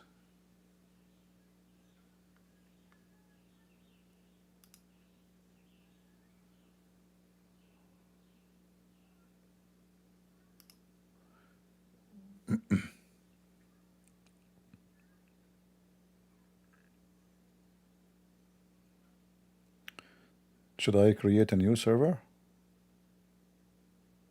Is it possible that Discord, they deleted the old one?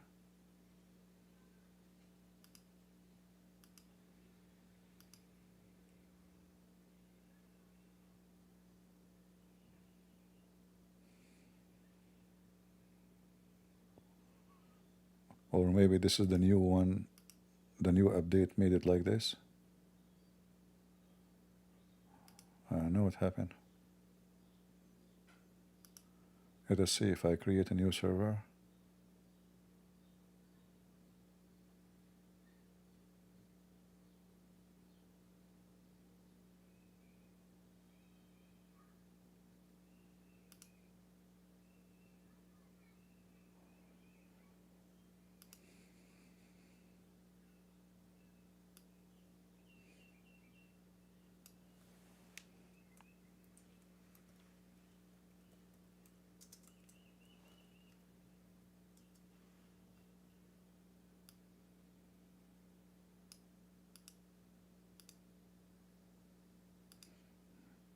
Let us see.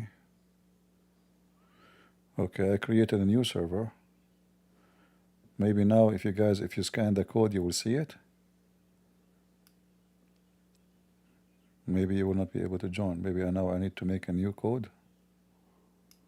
I'm not sure.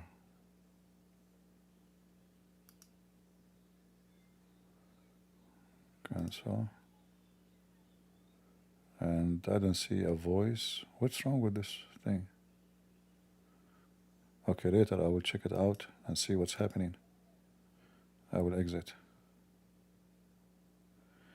So why I cannot find it? When I log in, I cannot find it. In my page, from my side, I cannot find it. I log off on few times.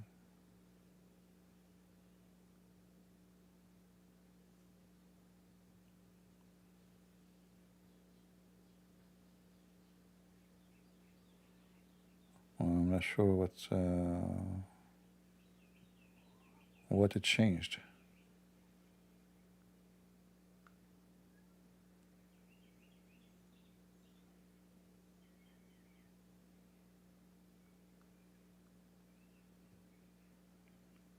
You know, this is what I do each time. Like I go and click at this image. It says Christian Prince server, and I go there, and I supposedly to be there. But now I see something totally different. Maybe I need... Okay, no, finally.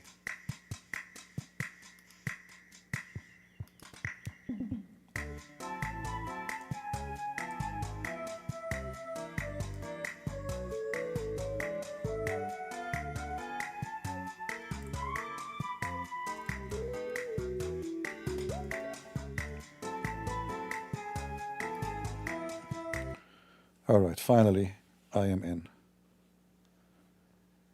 If we have any Abdul would like to join us.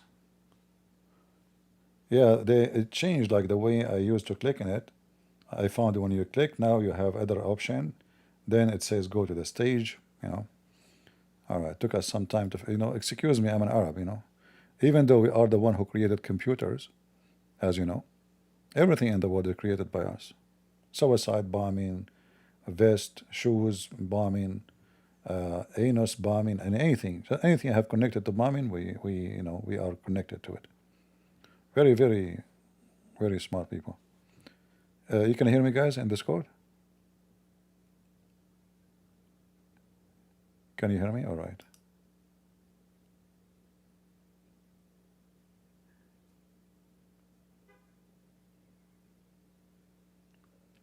If you are a Muslim would like to join us, feel free.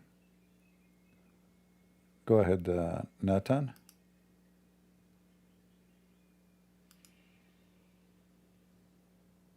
Are you there? Nathan?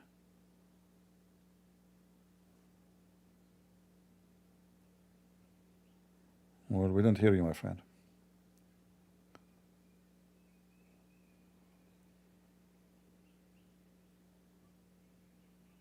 All right, fix your microphone and come back. Do we have any Abdul would like to join us in Discord? As you see, the code for Discord is on the screen. You can scan it, and you can be right away in our Discord immediately. And then you can, after you join us, you go to the stage and you can destroy Christianity and those Christians who they are not knowledgeable. You can demolish them in 2 seconds.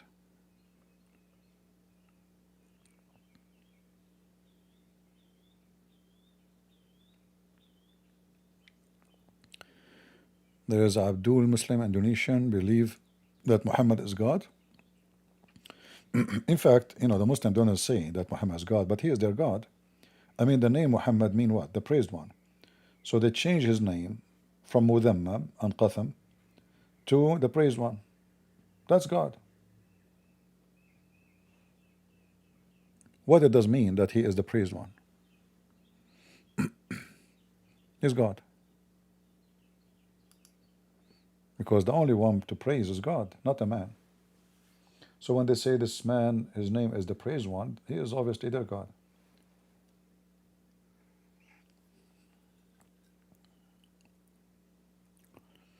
Any Muhammadan would like to join us?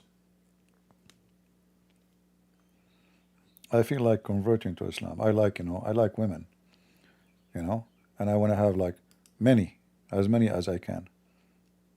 I don't know how many Allah will give me, but I like to have a lot of women, man. Man, that would be fun. I mean, one woman would drive you crazy. Just one, will make you go nut. You Muslims, your God must be mental.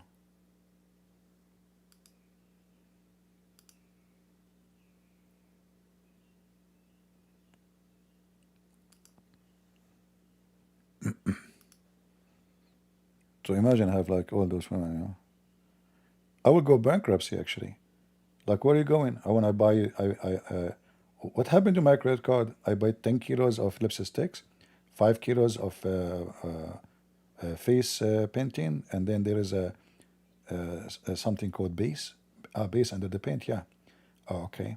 And then there's a paint remover. Okay, and eyelashes. Okay, and 7 kilos of like eyeliner. If you have fake eyelashes, why you want eyeliner? You have to eyeline the fake eyeliner lashes. Oh, okay. And what else? And then I order on Amazon 7 kilograms of silicone. What do you want to do silicone? My boobs, they are small. We pump silicone. Yeah. Do you know why they call the Silicon Valley Silicon Valley? Because of that. Yeah. Okay.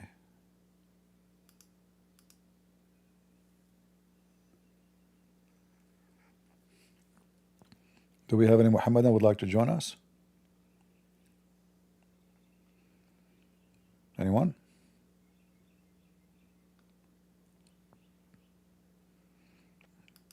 Go ahead, Joseph. Hello, can you hear me, CP? I hear you. Go ahead. Yeah, shalom to you, CP. Shalom. I want to know that, I want to know that whether you have a Telegram channel. Telegram? No. Okay. No, because in Telegram that many people they post videos that are like Arabic videos and they talk about more about Islam on Telegram. So if it would have been good enough that if you would have translated those videos in English and we would have really learned from those videos. In Telegram, do you need to sign with the phone number or just make an account and like a normal sign? I think you have to use a phone number, right? Yes. Phone number. Yeah. Well, I need to buy then a SIM card in order to make an account. Actually, I used to have a Telegram, I think, before, but I never use it for. I think I did download one when I was in Ukraine to share, like they have a group to share reference when I was doing my seminar. Yeah. Anyway, maybe I will find a way to buy a SIM card and use it to log in into Telegram. Anything else, Joseph?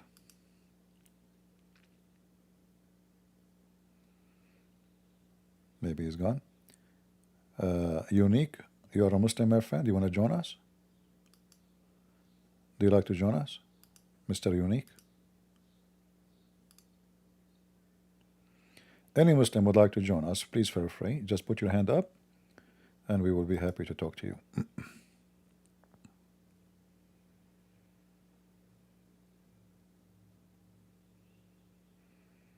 Anyone?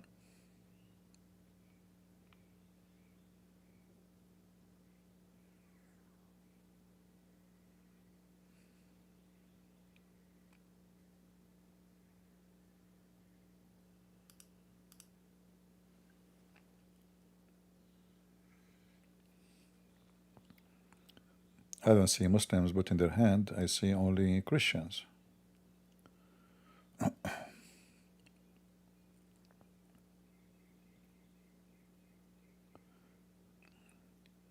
Any believing Muslim who believe in Allah? Nathan, you put your hand many times. I invited you. You don't talk, so give me a break.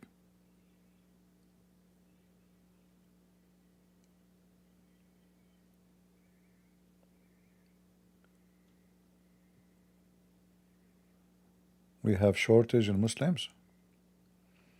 No, we don't have shortage, but you know, they are, you know, they know Islam is false. That's why they would not step up. Muslims will only, you know, speak about Islam if they knew they can, you know, like they can make a, let us say, accomplishment. So if they knew that you are a person who do not know much, they will be happy. They will be lined up to debate you.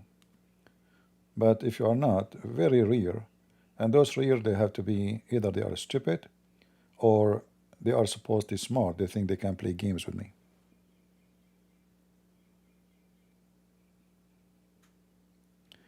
Yeah, Nathan, I invited you many times, but you never came to the stage.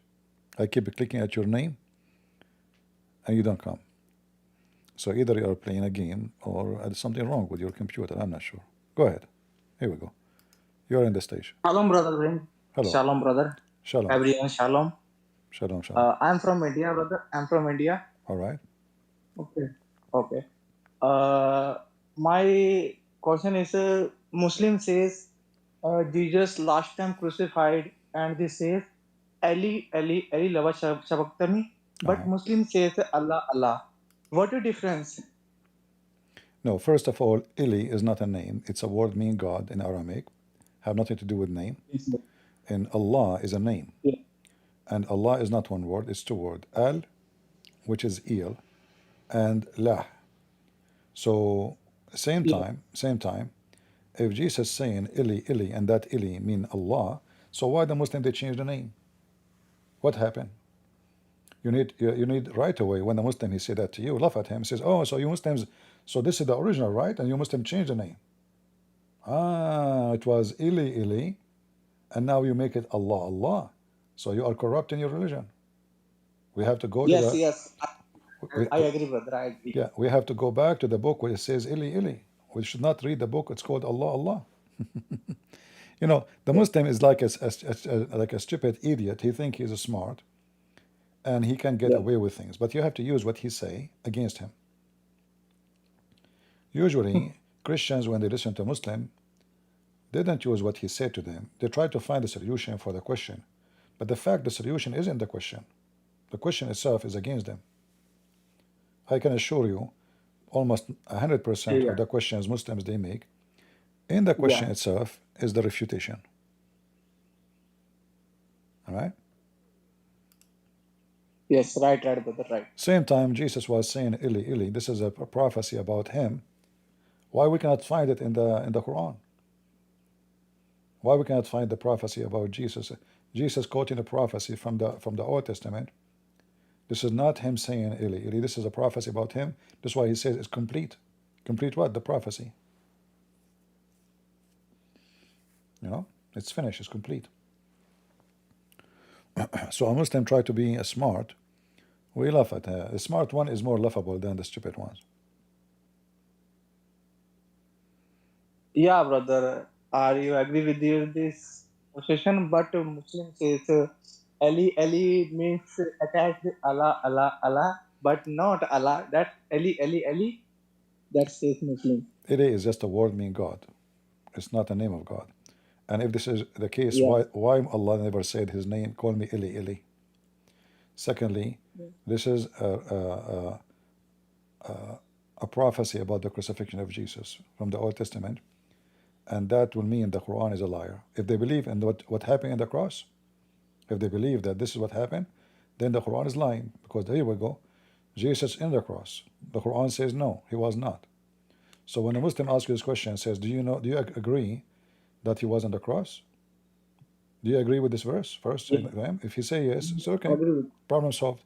That means Muhammad is a false prophet, because this verse confirmed that Yeah. Jesus was on the cross and crucified, and he said this statement. And this is not the name of God. This is a word meaning God, not the name of God. Allah Yeah. is a name. Ask him, is Allah is just a word? If he said to you Allah is a word meaning God, tell him, can a Hindu call his cow Allah? Yes. You know, he would say no. I said, okay, well, I thought the word Allah is a God. Yes. Anyone can use it. Can a Hindu use it? Can a Buddhist call his God Allah? He would say no. Why? Because it's a name. It's not a word meaning God. All right?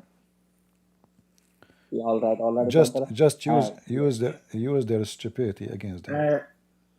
Yes. Muslim says again the Yahweh and Allah the same God. What is the difference? No, okay. Yahweh. If he is the same, okay. Where Allah he says he have such a name. In fact, the word Yahweh is not a name. This is not a name.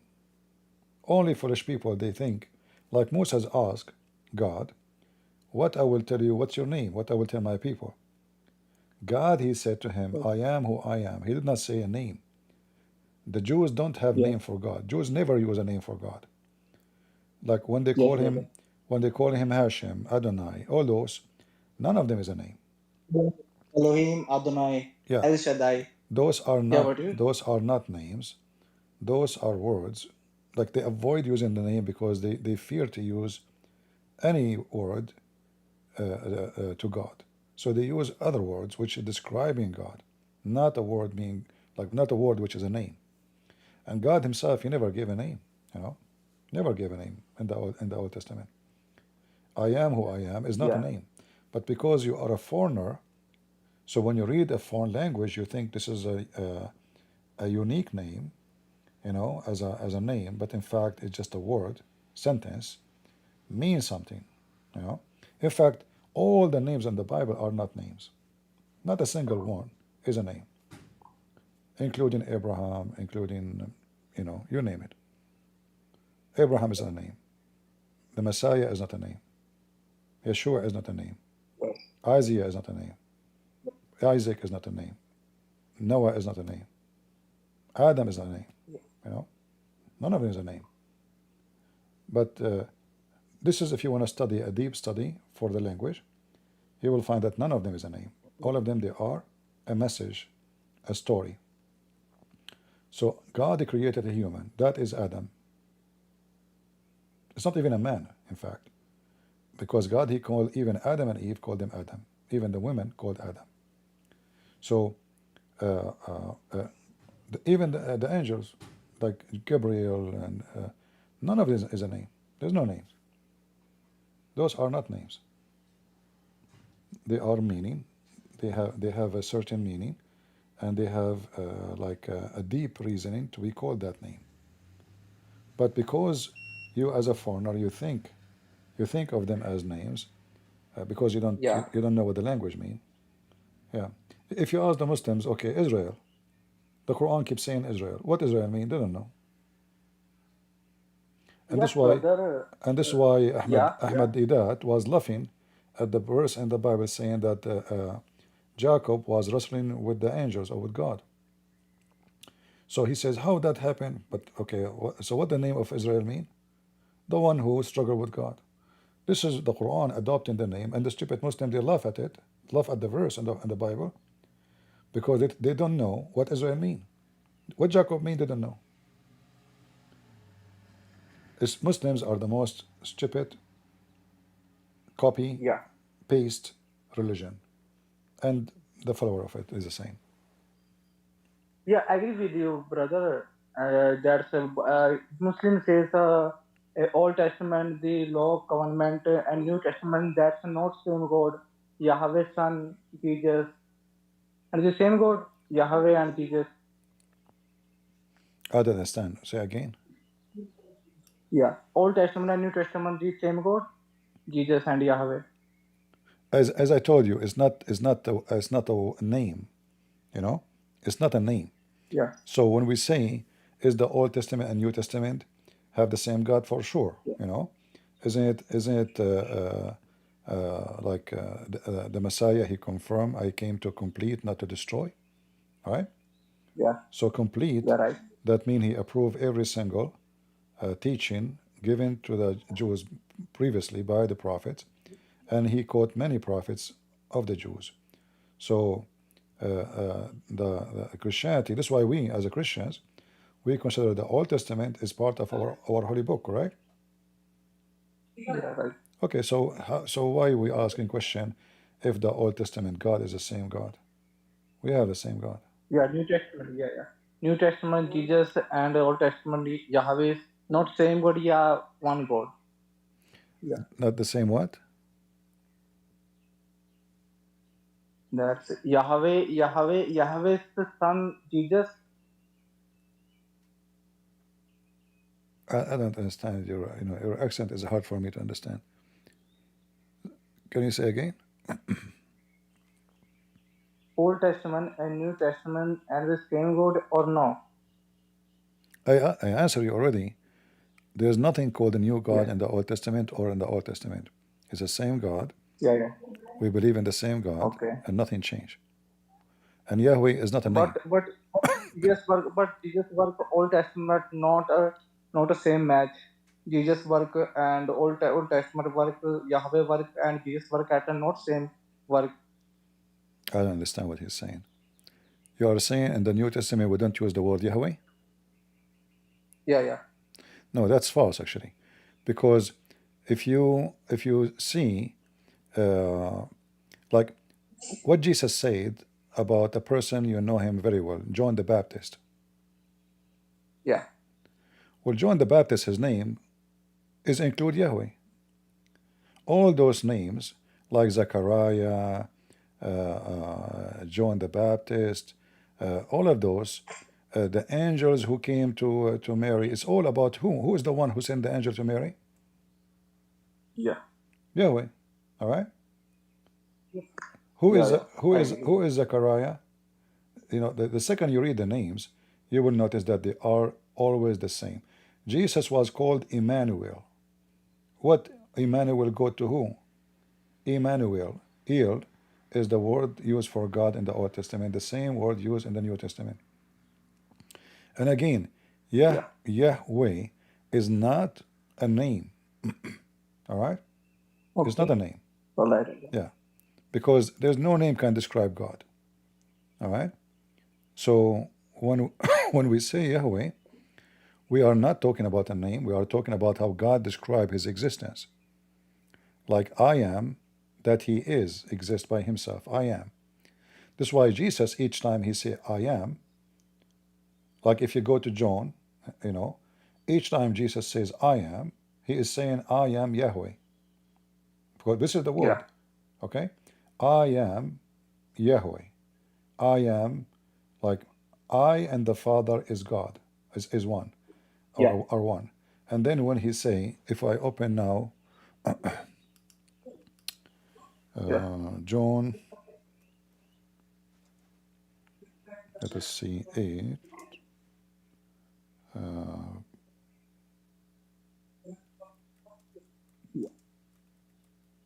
Hello.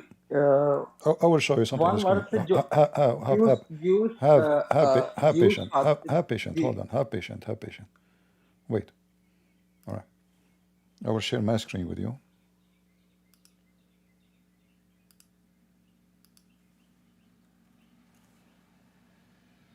And we will take this from the screen here.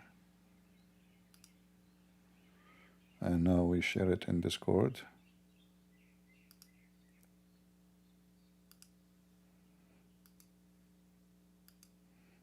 You see my screen?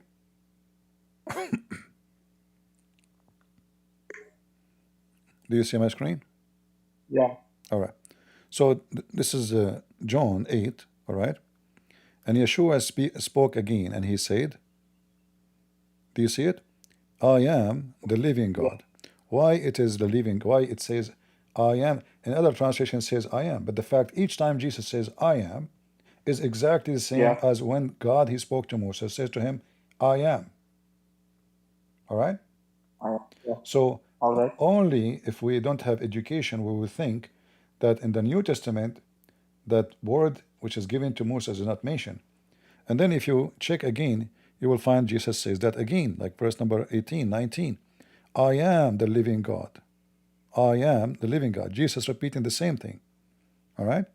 Again and again. Yeah. And then we go, All we right. continue. We will see that again, as we see here in verse number 24. That you shall believe that I am the living God. You shall die in your sin. And then Jesus continue. So you will see this is repeating again and again. The Messiah confirming that we have one God, and that is in the Trinity. That's why he said, I and the Father are one. All right? Is the Old Testament called God the Father? Yes, many places. So there's nothing new. There's no new God. There's no new, like we call it the New Testament, because simply the testament about the coming of Christ. But in fact, Yeah. the book is one, and it's just a continued journey between man and God. All right? Yeah. All right. All right. Yeah. All right, my friend. Thank you very much for joining us. Yeah. Do we have any Jews Muslim? father, Jews father worship and Yahweh. I mean, I just told you it's the same God, and you're asking Yeah. me, do the Jews worship the Yahweh? What's wrong? My John friend, chapter my friend, 8. John chapter. my friend. In the Old Testament, do the Jews, they believe that the God who spoke to, the one who spoke to Moses called him I am who I am is God? Yes. So what Yeah. this question for? Jesus says, John chapter 8, 8:44, you are your father's devil, and your will is to No, do your father's Jesus, desire. He no, was a murderer. no, this is not what the verse is saying. Jesus is speaking to those Yeah, hypocrites who they deny him, not to all the yeah, Jews. Remember, the disciple of Jesus, they were Jews too. Mary, she's a Jew too, right? So is Mary her yeah, father the devil? No. So Jesus was saying to those Pharisees, the hypocrite, the rabbis, who they are yeah, denying him, even though he gave them everything they need to know, yet they are still being hypocrite. So this is not all the Jews. This is about those who deny. All the disciples of Jesus are Jews, most of them. All right. So all right. don't take it wrong. And when Jesus says that, you know, if you are of your father, you do the work of your father. He's speaking to people in front of him. So don't say that all for all the Jews. This is Yeah, not all for all the Jews. People who they are in front of him, all right? Because remember, when Jesus went to Jerusalem, there was a lot of Jews welcoming him, celebrating his coming. Correct? And there was a lot of Jews denying him. So the same Jews are groups. Some they became believers, some they are not believers. So don't mix things up. Just the word Jews mean Jews. No. Who is Paul? He's a very conservative Jew, not only a Jew, extremely conservative. Do you think Paul, his yeah. father, is a devil?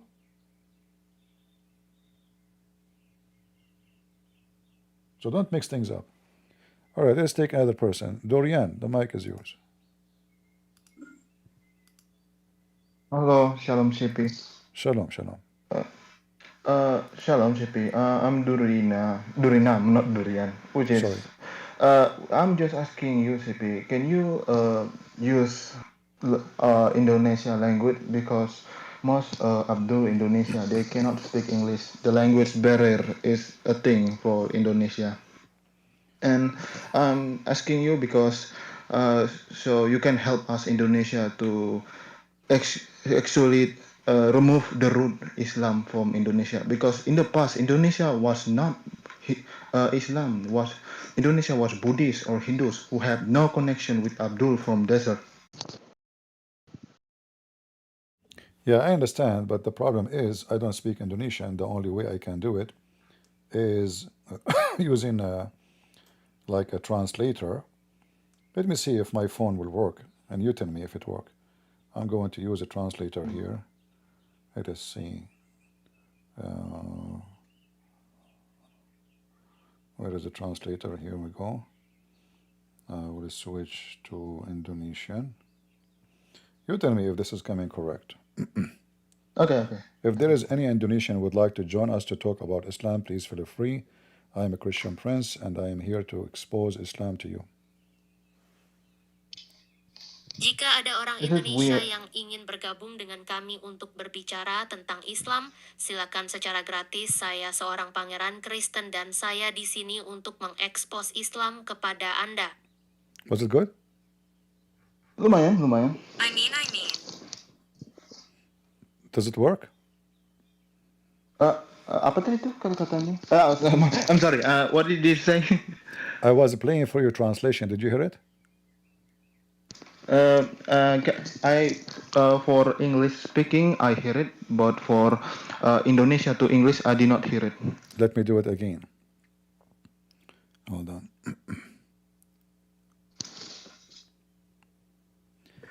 If there is any Muslim would like to join us, please feel free. I am a Christian prince, and I welcome you for the stage to defend Islam.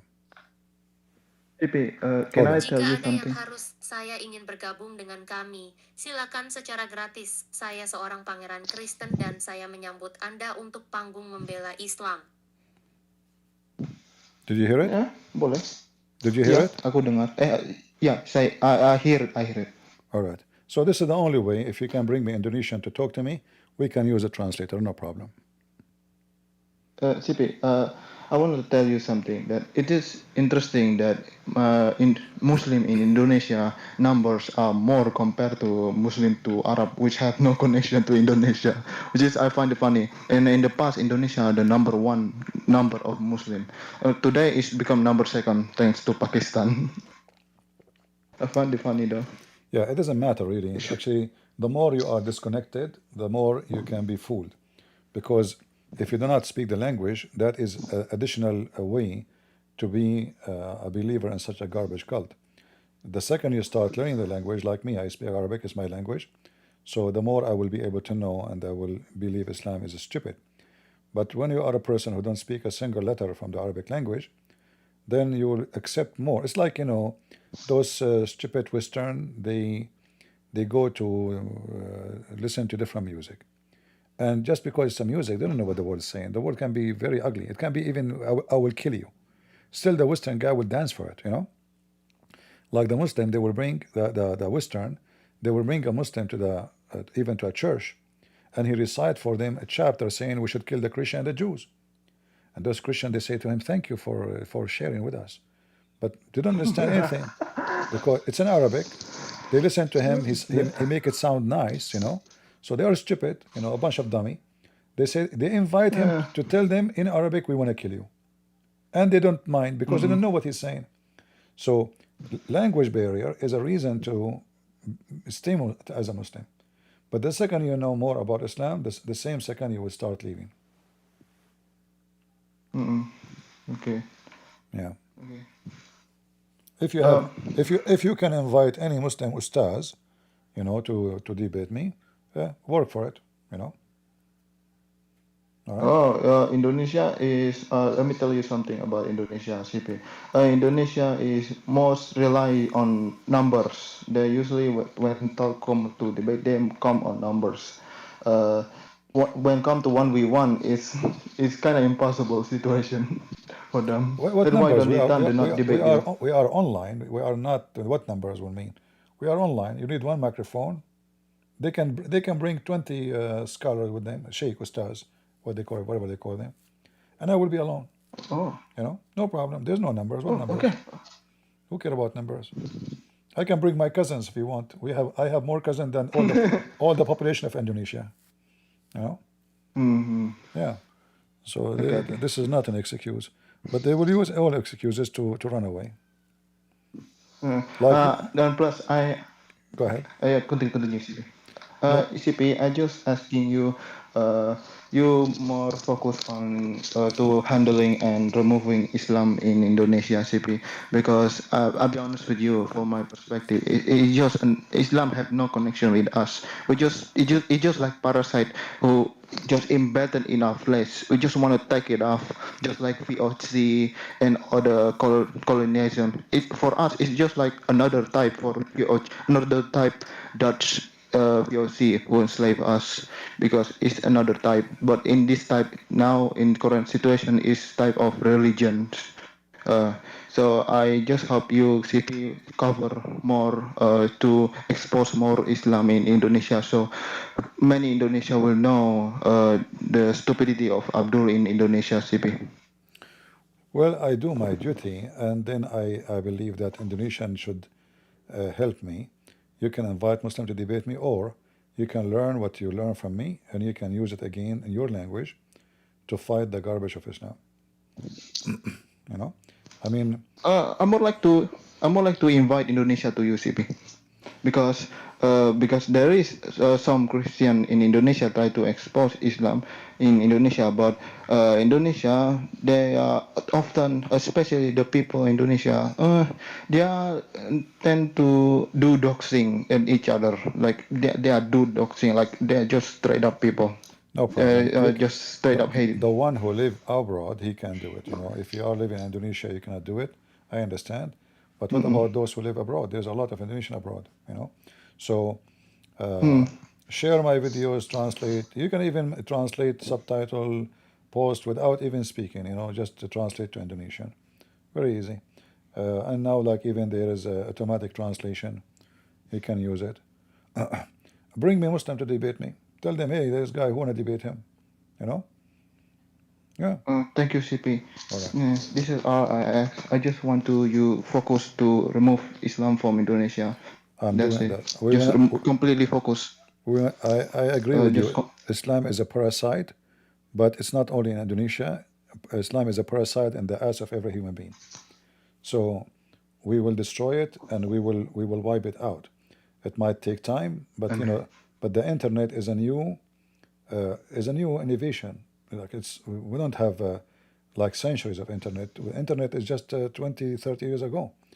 So the internet will a big disaster for Islam. Even the Muslims try to use it to promote their garbage cult, but the same internet is going to destroy Islam. The more people they knew, the more the lies will collapse. You cannot hide behind lies. That will not work. Thank you so much, CP. That's all I thought. I just need you to help us Indonesia. Sure. Thank you, CP. Sure. Thank you very much. You're welcome. All right, we have Kareem. Who's Kareem? Thank you, CP, for the time. Okay. Kareem, are you a Christian? No. Okay. Abu Lahab, is it okay if I take Kareem first? Yeah, go ahead. No problem. Go ahead, Kareem. What do you want to say to us? No. Actually, I'm a Muslim, but lately I've been thinking about my own religion, and some brothers here help me to understand my religion better. But when the time the person before me, Juran, talk about removing Islam from a country called Indonesia or something like that, I just cannot help myself to speak to tell something.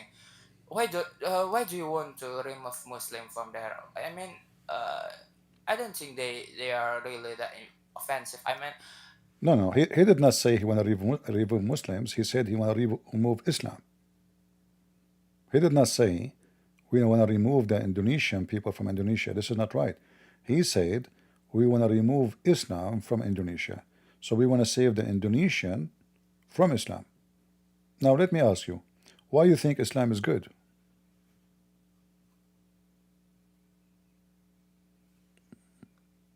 Go ahead, Kareem. Do you hear me? Guys, am I heard in Discord?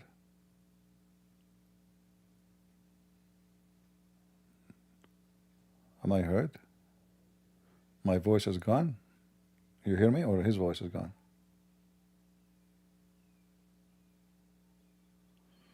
Okay, maybe my voice is gone. Okay, hold on. no, but I can still hear him. All right, Kareem. So why I did not hear you too? Why you think Islam is good? Tell me, please. Okay, do you hear me now? I hear you. Go ahead. Okay. Well, I've been a Muslim for at least 25, almost 25 years now. Okay, but I don't think Islam is a good religion anymore. After finding out some unrealistic verse and some insane hadith about Aisha, Sayyidina Aisha. But you know, as a Muslim for 20 years and more, Islam has been part of my life. So when someone talking bad about it, bad about it, I had something in my heart that tell this must not be true. I mean, you are so offensive to me like that. That's what I want to say to that guy before me. No, you see, I'm not offensive to you. I am offensive to lies. Do you support lies? Do you like me to support lies? No, I don't think so. Okay.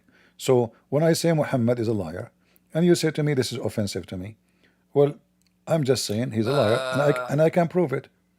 Do you and you and you, I you would say and you yourself you just said, yeah? he's not a liar, but I mean he is honest to himself. But No, he's not he honest. did Okay, some listen. he did No, some I can prove to you that he is not honest. bad stuff in Okay, the past. what is your I education, feel. Kareem? Kareem, what is your education, if you don't mind?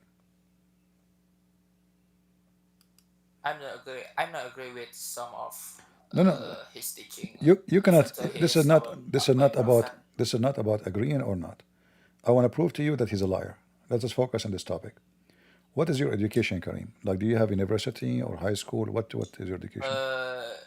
Yeah, I'm a college student. All right. So did you study a little bit of about biology? Yeah, of course. But not in college. Back, All right. I learned it back in All high right. school. Muhammad in the Quran, he in the chapter of An-Nur, he explained how the baby is made. And if you say to me Muhammad is being honest, when he claimed that the baby is made in such a way, as you see in the screen, is he lying, fabricating knowledge, or he is being honest? You see it on the screen? Which verse? Yeah, I see it. Which verse is that? This is Hadith. I can show it to you from the Quran too. But here Muhammad says, Oh, when the drop of semen remain in the womb for 40 or 45 nights, the angels come from Allah. So now, is that true that the semen stay in the woman womb for 45 nights? Or Muhammad lying? yeah. Technically yes. But it's not the semen anymore. It's been something else. No, it's a semen. No. Yeah, No, it is a semen for 45 nights. yeah. Maybe that's a metaphorical. How semen is metaphorical? No, I mean they don't have such words for the next step of cement. But I don't know the English term. Yeah, but No, we have a word. Here we go. It is nutfa. Nutfa is even the Muslim website translated as semen. So the semen stay for 45 nights. And then the semen became a dead blood. Is that what science says? The semen become dead blood? Or Muhammad is lying again? You see? Here it says, in the form of semen, gathered in the form of semen. So what form it is? Semen. All right? In your the womb of your mother for 40 days. Then it become a blood. The translation he says a clinging thing. That's false. In Arabic it says alaqa, which is a dead blood. All right? So is Muhammad is lying or he's sharing the truth? Is he honest?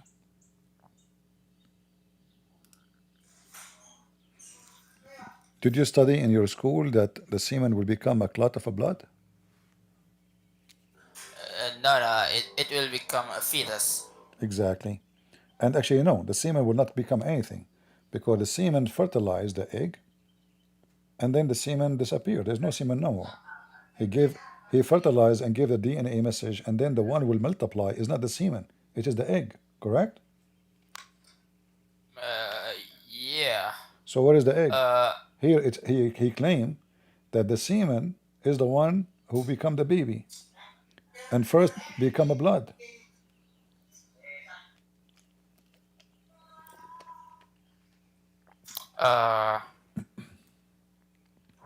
Well, since this is Hadith, can you show me the Quran version?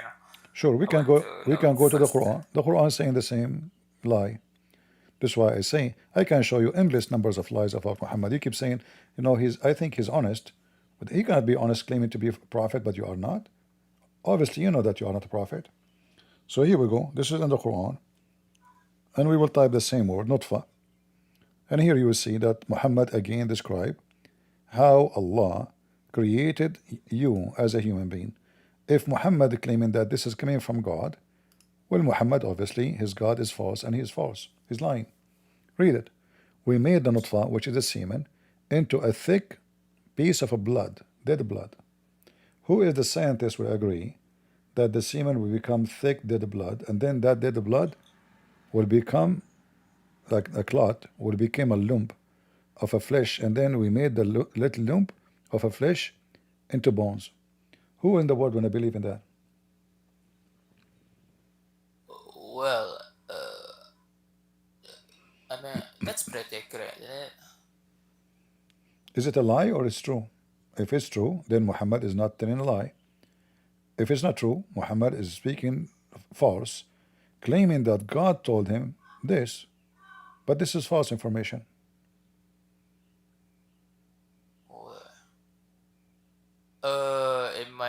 In my language translation, it's pretty accurate too.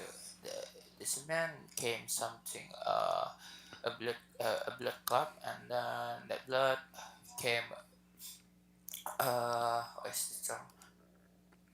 I will use your translation, put it in the screen, and I will try to find a translate to see if they are lying to you or not. But usually the translation they lie. But let us see. Here we go. Then we made the sperm into a clot. Then we made the clot into a lump of flesh. Okay. Then we made the lump of flesh into bones. Then we clothed the bones with flesh. Here we go. Then we made him another creation. So even in your language is exposing Islam. How? Who in the world gonna believe that the sperm? No. It's not my language though. What's your I've language? been translate English into my Are- wait. I just not aren't you Indonesian? No. I just not to tell my language here. Okay, no problem. But as you see, this is very stupid. This is cannot be from God. It doesn't matter what language. For me, you know, nobody can deceive me because this is my first language. ثم خلقنا النطفة علقة فخلقنا العلقة مضغة فخلقنا المضغة عظاما فكسونا العظام لحما ثم أنشأناه خلقا آخر فتبارك الله أحسن الخالقين. Not only that, Muhammad he added this sentence to the Quran after he heard it from a guy who later left Islam, and Muhammad asked to kill him. His scribe who used to write the Quran for him, he is the one who says تبارك الله أحسن الخالقين. Muhammad, he said to him, put it in the Quran. The guy, he said, well, I am the one who said that, Prophet. He said, yeah, it came to me the same as came to you.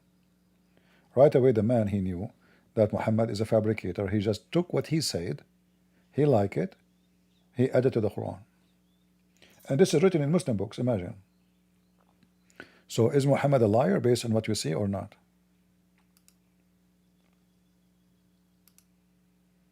Well, it's kind of inaccurate to biology, so Yeah, it's a lie. We cannot say it's inaccurate. We can say it's a lie. Because if I give you something about science, and because I'm ignorant, like I thought maybe this is the way, you can say, okay, he's wrong. But Muhammad now claimed that God told him this. Obviously, it's a lie.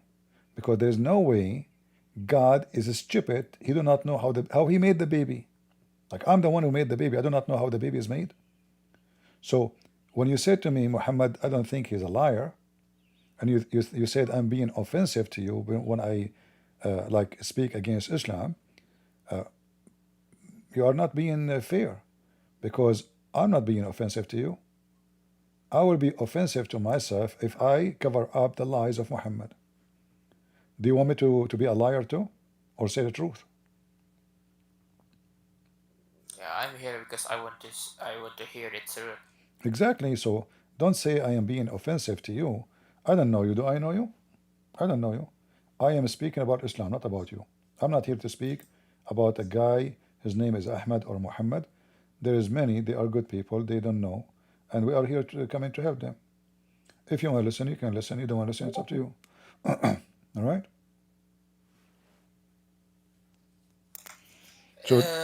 So did you so did you, from my understanding, did you decide to leave Islam now? You know, CP, at the moment I start to question about our prophet. At the time I've been living Islam, because in Islam, if we have any doubt about Quran and our prophet, now we are a murtadin. Exactly. The second you have a doubt, you are out of Islam already. So now you are an ex-Muslim. I'm happy for you. Yeah.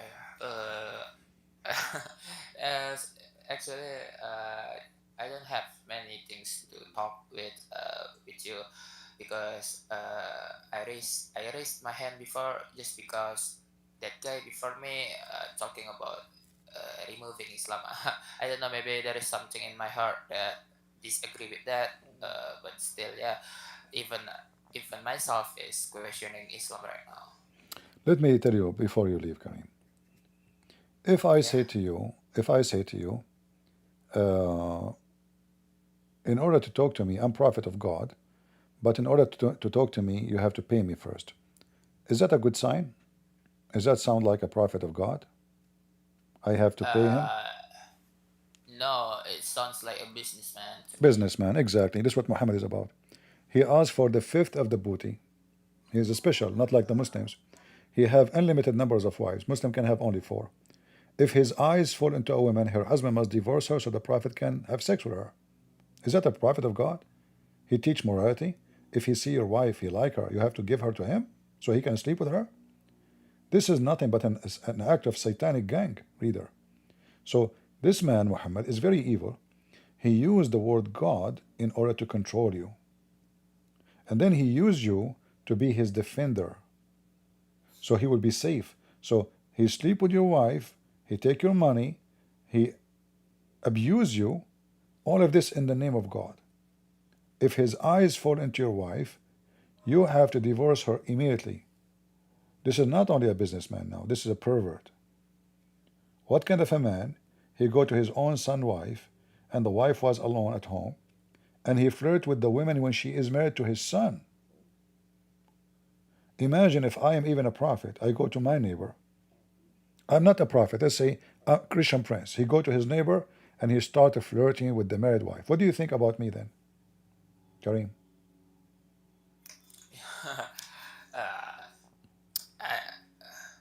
Maybe I will look at you with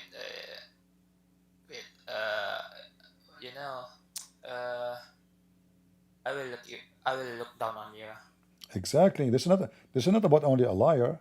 This person is a filthy scumbag. You know, because if I cannot keep my private part in my pant when I visit my friend, when the husband is not there, how in the world I can be the person who talked to you about morality? So I tell you, don't look at women, and then I go, and then I take the wife of my own son, and I flirt with her when she is married. Then the wife, she told the son, when he came back, your father was here and he said this to me, flirting with me. The son, he go to his father, he says to him, you know what, I want to divorce. The hadith says, فَفَطِنَ زَيْد. So he noticed, he got it. They are together, they are sleeping together. So look at the hypocrite. So this man, Zayd, he go to Muhammad and he told him, I want to divorce my wife.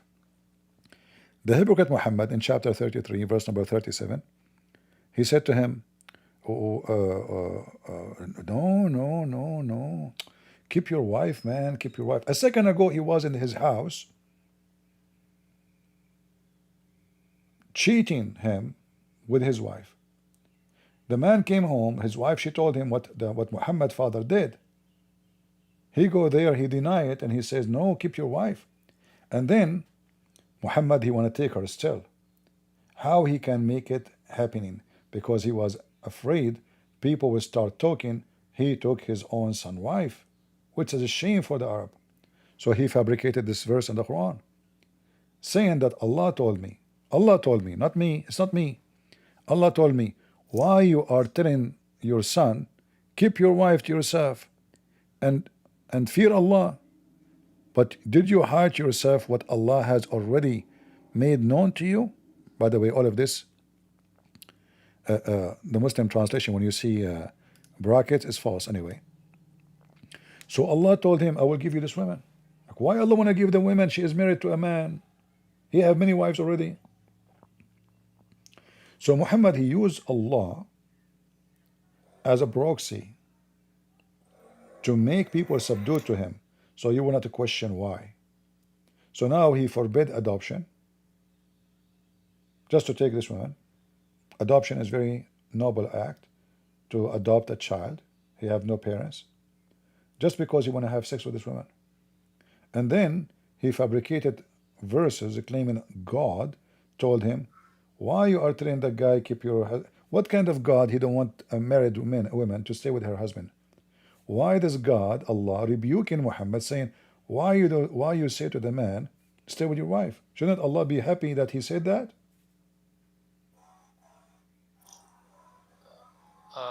CP, I want to know,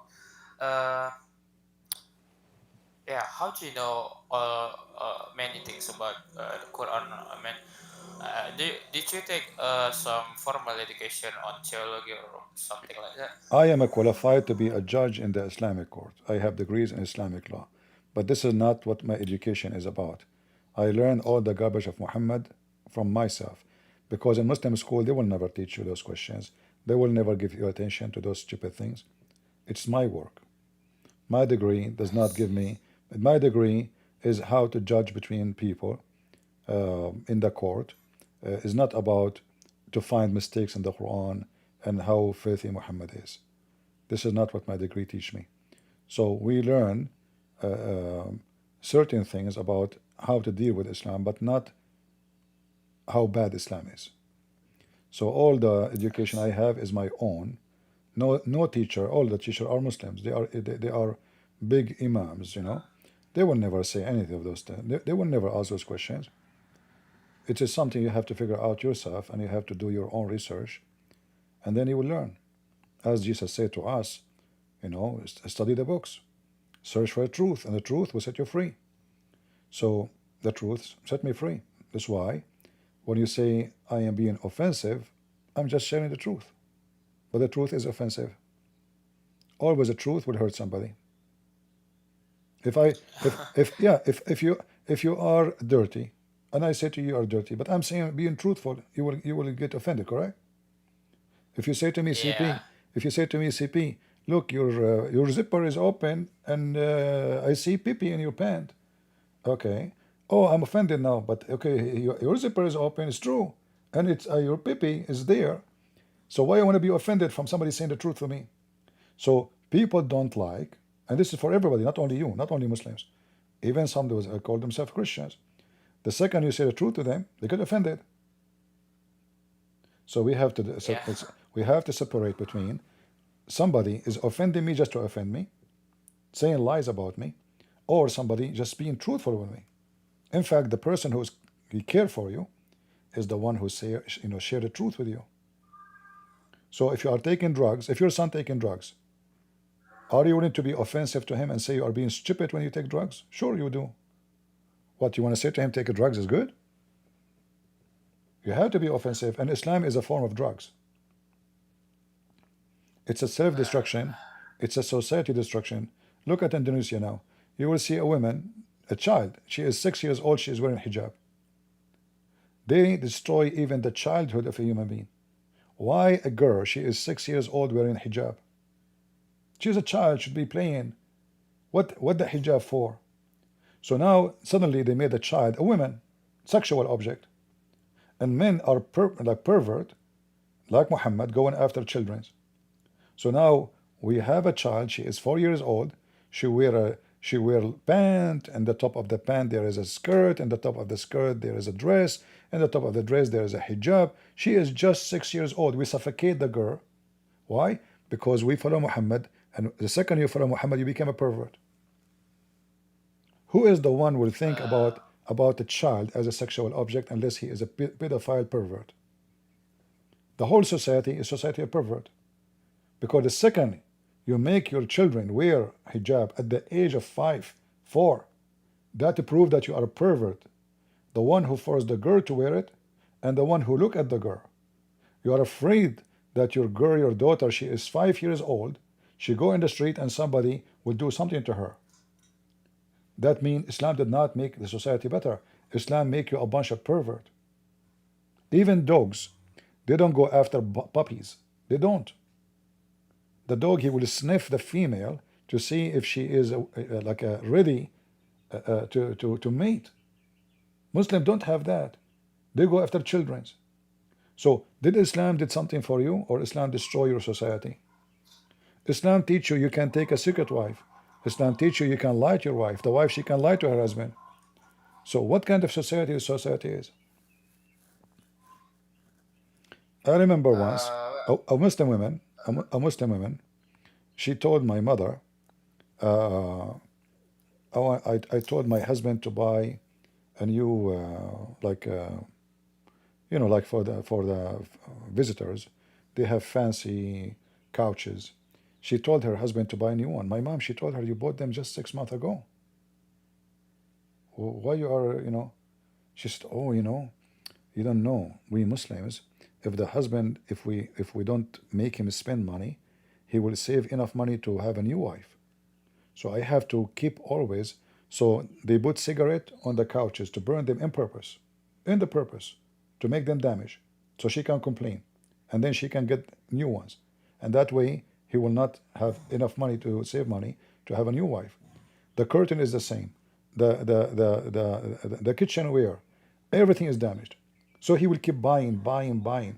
And then she said, and the other thing we do, we ask him to buy things, and we ask him to go and buy it, and then we save money from what we bought to our pocket. We save it with our parents, because I don't know when he will divorce me. This is not a family. The Muhammad destroy your life. My mother, she have one set of couches. I don't remember they ever replace it. It looks so beautiful, so new. I have it. They have it when I was born. They have it when I was a man. They have it still when I left to America. Never changed. Look new. Because this is a Christian woman. She believed her husband. He worked so hard, and she had to spend his money in a wisdom way for the sake of the family. But in a Muslim woman, she don't think she have a family. She is just hired in the bed today. Tomorrow a new woman will be there. So Islam destroy your life. So the family is destroyed, the childhood is destroyed, religion is destroyed, God is destroyed, everything is corrupt. Muhammad, he corrupted the mindset of every human being he believed in him. Seriously, I don't really know what's happening in Indonesia. Also, I don't know what's happened to your society, but something that makes me something that made me start to question Islam is the case of Sayyidah Aisha. Sayyidah Aisha, our prophet, our prophet, sallallahu alaihi wasallam, and at the moment, Look what you just said, sallallahu alaihi wasallam. Do you know what does that mean? Allah, he pray on him and salute him. How offensive to say that God, he pray on Muhammad. God. Imagine God, he pray on me. I should be praying to God, not the opposite. God, he pray on Christian Prince. You see what you must, when you say words you don't know what they mean. Like when you say sallallahu alaihi wasallam, Salah mean to pray. Allahu is Allah. Alayhi, on. And salute. Imagine Allah salute Muhammad. You see, I was in the army.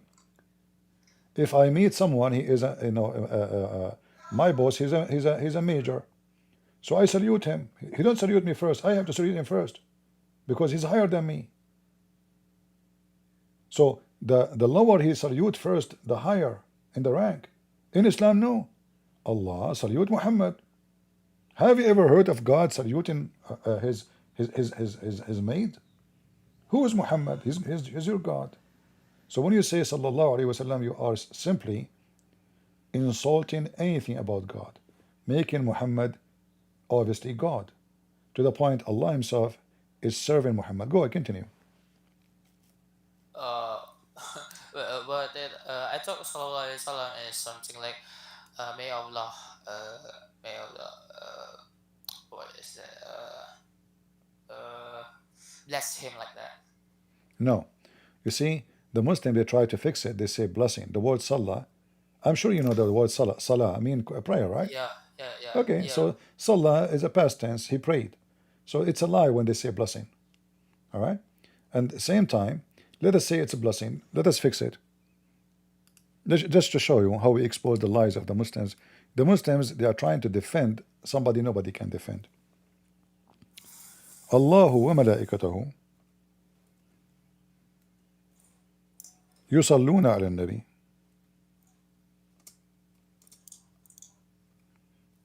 How obvious Islam is pagan.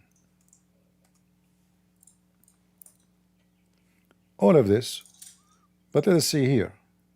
So we can love together, you know.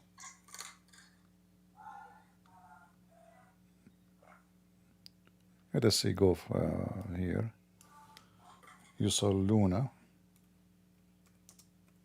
ala nabi.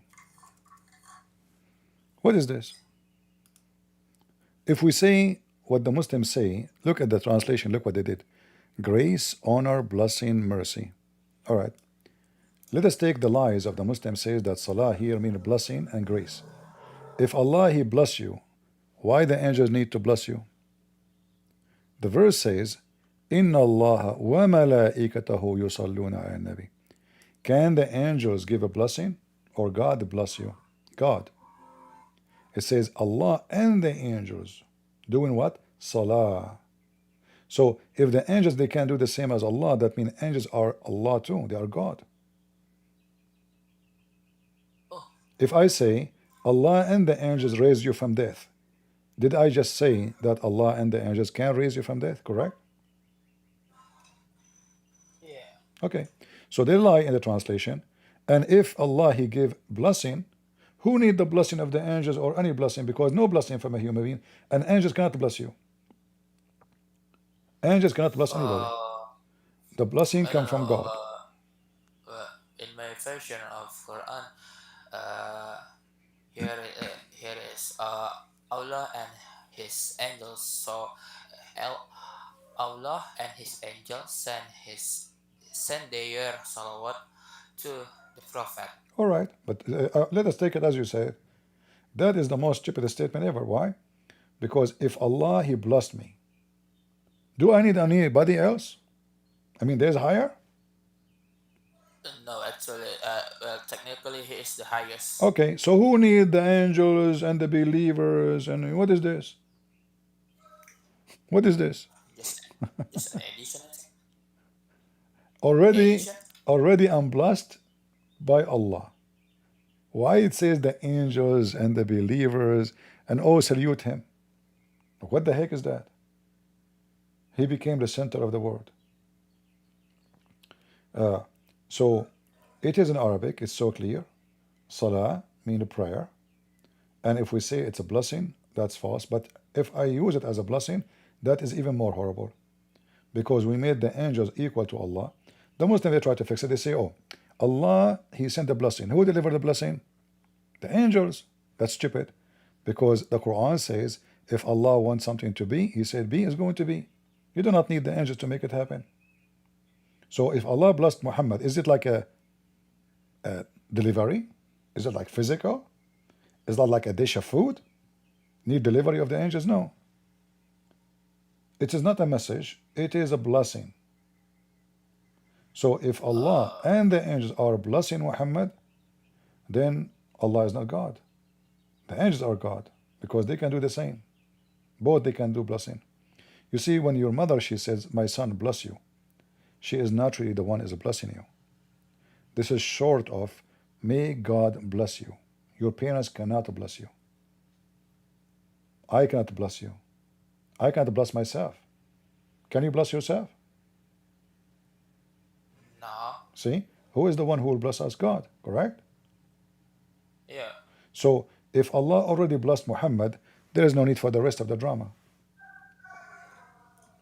Yeah, technically you are right. So, well, yeah, but I think yeah, that's wrong logic, but yeah, that's not really matter. I think. It's not. It cannot be. It's not what meant. The Arabic is clear, and this is what it's meant. Muhammad is praising himself, making himself equal to God. If you hurt, if you hurt Muhammad, you hurt Allah. Allah will curse you. And how you hurt Muhammad? If you ask Muhammad why you have all those wives, you are hurting Allah. So suddenly, hurting Muhammad is hurting Allah, even by questioning Muhammad. So he made himself equal to Allah. You hurt Allah, or you hurt Muhammad is the same. Even the Muslim now, they call Muhammad the Holy Prophet. Why he's holy? Holy is unseen. Yeah, but the Quran says he's a sinner. And Allah, he prayed to other Allah, asking him to forgive Muhammad. So if Muhammad is holy, why the Quran saying that Allah, he asked other God to forgive Muhammad for his past and his coming sin? And since when? You see, the Muslim, they make fabrication, says the church, they give you a paper forgiving your sin. It is Islam who do that. Even your future sin. Open license for sin. Allah asking other God, saying that may Allah forgive your sin. Okay, who is Allah asking? Who's the one who's talking here? They say Allah. Okay. Allah is talking, saying, may Allah forgive your sin, Muhammad. And what do you mean forgive his sin in the past and the one to come? Open license? I think it's God Allah swearing on Himself.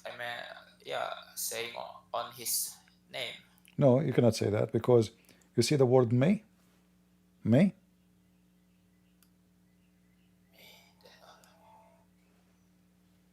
If I say, may God forgive you, that means it's not in my hand, correct?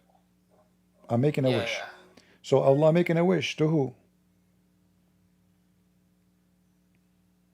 To himself? Like, do the Muslim believe in the Trinity maybe?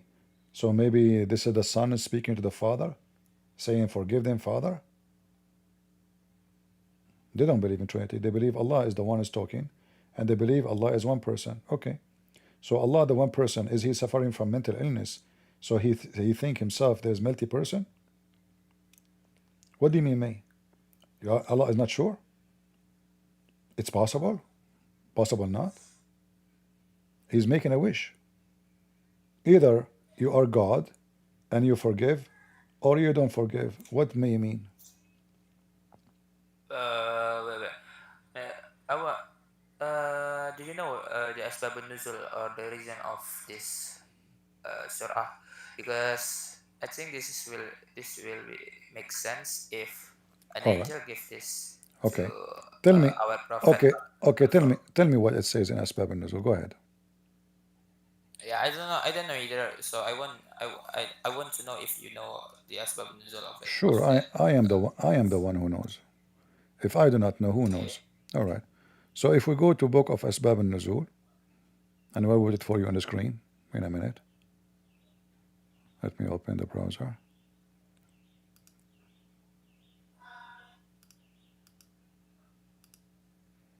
All right. Chapter 48, verse number 2. You go to the book of Asbab al-Nuzul.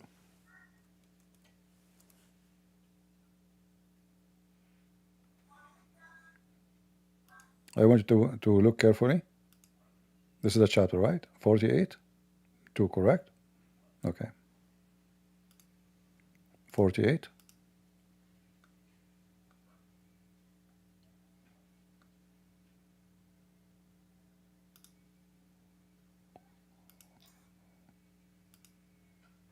Two.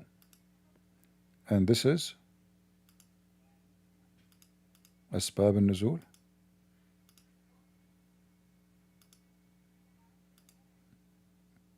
There is no interpretation for this verse. False. 0. Because no Muslim can explain it. I know you know that Quran has. I mean, every surah, every book has 3 different ways to get into our prophet. The first one from the angel, the second one from the under a dream, and the third one from I forgot which one is. My friend, Muhammad have 0 of those. Muhammad, okay, let me show you something. If Allah told Muhammad something, do you think Allah will change his decision second day in the morning? No. Okay, let us read together.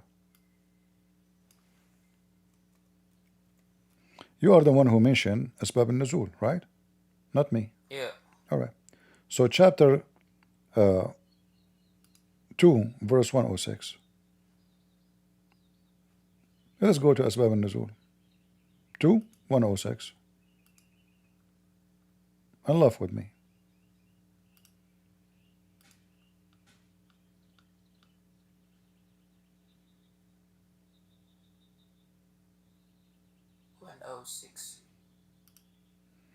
All right. Yep. Look at this. The Arab, they say to Muhammad, don't you see that Muhammad commands his companions with something, and then he forbid it in forbid them in the same command, in the same exact opposite? One day he says something, and the following day he delete it. Just less than 24. He go to sleep. Muhammad, Allah told me do this. Hey Muslim, obey it. He go to sleep, he wake up, he hear the news, people don't like this. He change it. He says, okay, abrogate it. This is the book of Asbab al-Nuzul, the one you mentioned to me. He's a potato. If we are talking about just a normal human being, I say, okay, guys, I was wrong, and I said something yesterday, so forget about it. I was wrong. No, this is Allah. Allah gave him command in the morning. The guy, before he go to do poo-poo, sleep, he have a new command, oppose the previous command. Like what happened in 8 hours?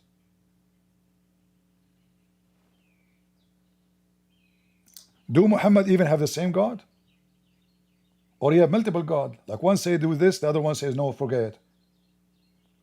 This is why the Arab, they are laughing at him. There's no way this guy is sent by God. Look, he enjoy his companion a command, and then right away he give them the opposite.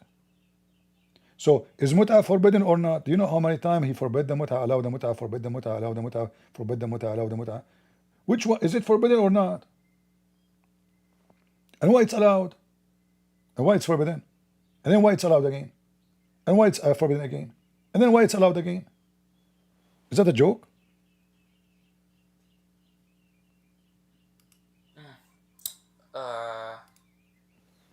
Yeah. I cannot even answer. Sure you cannot.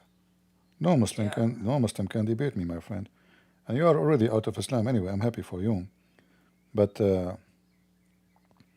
Muhammad is a joke. The only way to believe in him if you are mentally ill. Yeah. At the moment I question him because I think he is, and even Allah is injustice. I think because Allah is not justice. What justice? Have you ever heard of a? Have you I ever? said Yeah. Okay. injustice. Yeah. The story of Sayyidah Aisyah, our Prophet Muhammad, doing that slave which became his wife later, and while Sayyidah accused her husband of adultery, the Prophet is what they say is looking for protection from the others, and then suddenly, if I remember, about 2 or 3 days later, he got a revelation from Allah that saying if any of his wife accuse him of adultery, that will be a great sin for him, because a great sin for them, because what Allah grants for the Prophet is not a sin. So I think that's a real big injustice for any wife, any woman, because my mother was cheated by my father, and that's something that I would not follow, because I would never live on someone who cheat on their wife. Well, Muhammad, he cheat on everybody, and he is a cheater, and he teach cheating actually, because you see, marrying more than one woman is a cheating. Even you call it marriage, but it's a cheating. Even birds, like there's birds, they have only one spouse. Birds, they are more noble than a human. And if the bird die, they don't even they die. They stay sad until they die. There's many birds are like this. So birds are more noble than a human being. So what is the point of telling you can have 2 and 3 and 4? What is the word 1? He did not start even with 1. And he did not say 4, by the way. Like the Muslims are so stupid to read their Quran. The Quran never said go and marry 2 or 3 or 4. There's no or. It says 2 and 3 and 4. The total is 9. That's why the early Islam Muslims, they have 9 wives. Not 3, not 4, 9. So, and then the same Quran says, if you cannot be fair, and you ask the Muslim what fair means, they say about spending. You marry only one. Even though, by the way, the word marriage does not exist in the verse. It says inkahu, which means F them. But let us go with it. If you read the Muslim translation here, it says, if you could not deal justly with the orphangers, then if 2 of your women, 2, not or, and 3, there's no or, that's false. The letter Y in Arabic is letter and in English. And. So 2 and 3 and 4. There's no and, no or. You see the Google translation? Translating, you copy what the Muslim translate. Their AI. But if we take here the letter by itself, look what Google will do. And. And. So 2 and 3 and 4. How is And that? not, How is that thing even possible? how that? How is that thing even possible? I mean, even the translation is lying. Google usually search right away fast and find the most popular translation for the same sentence. So this is already translated a million times. So Google will give you the same. But if you take them word by word, you will find out right away that it's false translation. But look what it says here. If you are afraid not to be just, then one. Okay. If I copy this word, just to show you how stupid the Quran author. In the same chapter, it says nobody can be just to any women. Look, the same chapter, verse 129. And you will never be able to be perfect and just. No perfect, by the way, the same word. There's no perfect. It says justice, to be just between any women. So why you are saying go F2 and 3 and 4? And if you could not be just, go to 1. And then in the same Quran says you cannot be just. That means you should take only 1. It's a certified idiot book.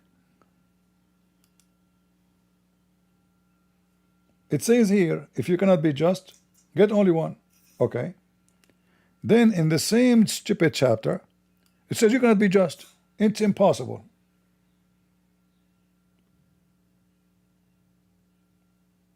So why Muhammad have all those wives if he cannot be just even to a woman? It's impossible. And we have many hadith about the wives of Muhammad fighting because he's not just.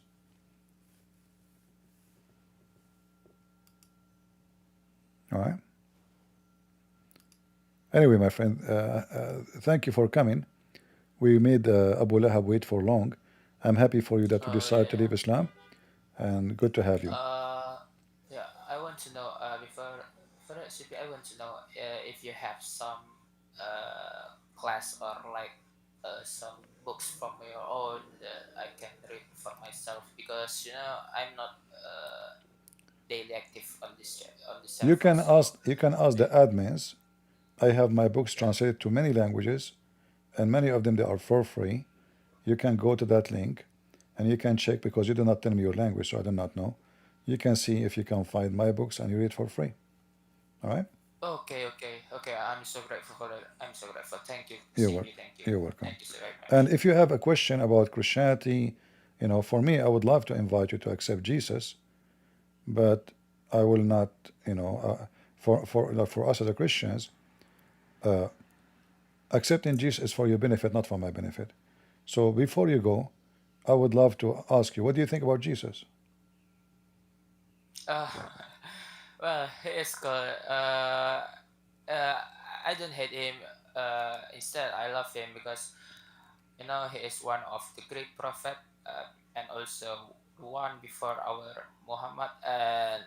And I love the story and the picture depicting Mary and Jesus, because when I saw it, every time I saw it, it's like a peaceful to me. So why you don't accept Jesus? You see, Jesus. You say Jesus is a prophet, but do you know that the first prophet is God?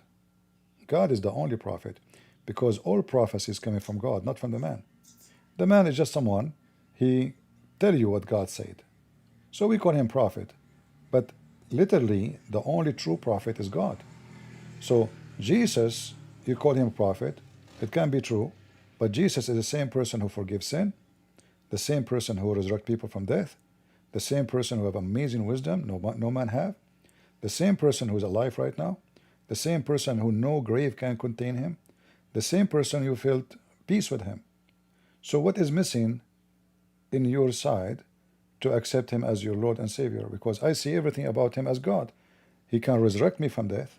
Only God can do that. He can heal me. Only God can do that. Well, that's pretty hard. I'm still learning, and that's pretty hard for me because from the childhood, I've been taught to hate Christian. So there is something in my heart that I'm still even in my unconscious mind, I'm still hating on Christian. I understand. But when I see Jesus, I feel something like love from him. You see, this is telling you that there is something wonderful about him, because even though they taught you hate against us, still you feel something special between you and him. So I feel like the Lord is inviting you to join him and to become part of his peaceful kingdom. He is the Lord of peace. And he say, the Bible says peace on earth because of him. So as long as you have a feeling of peace and love to Jesus, and even the Quran confirmed that he can resurrect people from death. He can tell you what you hide in your houses. He can create from the mud a bird. That is not description of a prophet. That description of God. For the Creator is God. For the living, everlasting is God. For the one who can forgive sin is God. That is my Lord. That is the Messiah. So I'm not going to push you to say, yes, I believe in him. But I say to you, time go fast. I might go to sleep. I might not wake up again. You never know. And the same for you. Salvation is not going to be open always.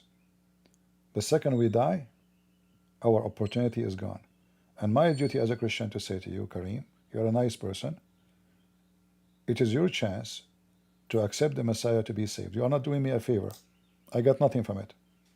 You become a Christian, you stay, they want to be atheists, this is your business. But I say to you, what the Bible says, that the happiness will be in the kingdom of God, the kingdom of the Father, for one soul is saved. This is how much the Lord, he loves you.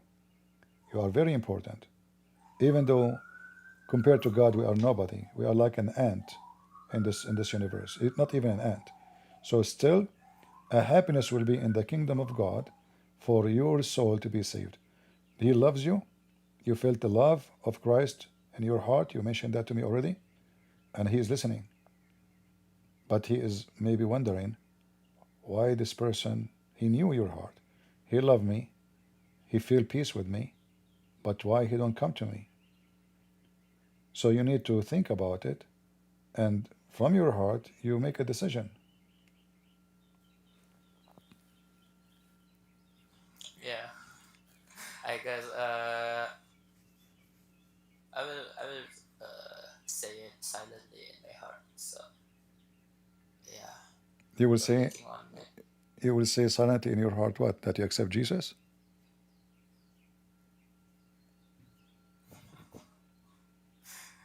Yeah, All right, I'm okay. speechless now. I'm speechless now. I can't even say Yeah, rejoice, any my words. friend. We are happy for you. You accept Jesus. That's wonderful.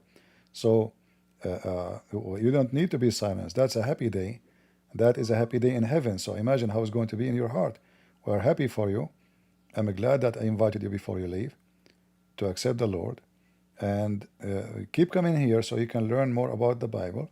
Same time, you can learn how to refute Muslims and save them with me. We don't hate the Muslims. Look, you enter here, you claim Muhammad is a prophet. You are leaving and you believe in Jesus. And now you will join us to save the Muslim. We don't hate them. I don't hate your mother and your father. I don't. God, he loved the world. So what he did? He sent his only begotten son to do what? To save your parents, to save your sister, to save your brother, to save you. The Lord love you, but you don't love the wickedness. No peace for the wickedness. And wickedness is the enemy of God. So when you are with Jesus, you have peace, as long as you don't have wickedness. The second you become wicked, you are an enemy of God. So you cannot say, I'm a Christian, but you rape, you kill, you steal, you lie. You cannot. Jesus, he said, from their fruits you shall know them. So now because you are accepting him, I have to tell you that sin is the only one can separate you from God. Stay away from your sin. Fight it. Whatever you used to do in your previous life, before you accepted Jesus, it should be gone, especially if it's negative. If it's something positive, keep it. You love your parents, you respect them, you care for them, that's wonderful. You love your sister, your brother, you are not a harmful person, you're not evil, that's wonderful. Anything is we're going to bring evil to society is not from Jesus. So do what he says, and I advise you to read the Bible more, and you choose. Actually, I have an advice for you. I don't know if you have a physical Bible. If you don't, you can tell me later your country, and I will be happy to send you a book. I have it. All right. So you can do this. Can you do that with me? Do you have the book right there, right away? No. It's Okay. on my. It's on my.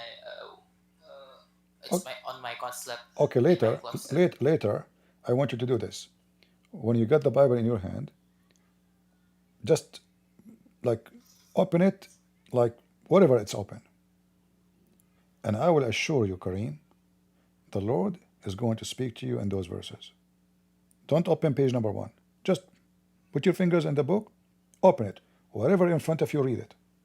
And I assure you that there is a message of the Lord to you in this moment, in this day.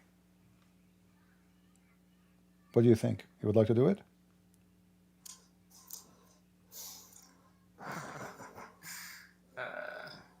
Do What it. should I say? Do it. Try it.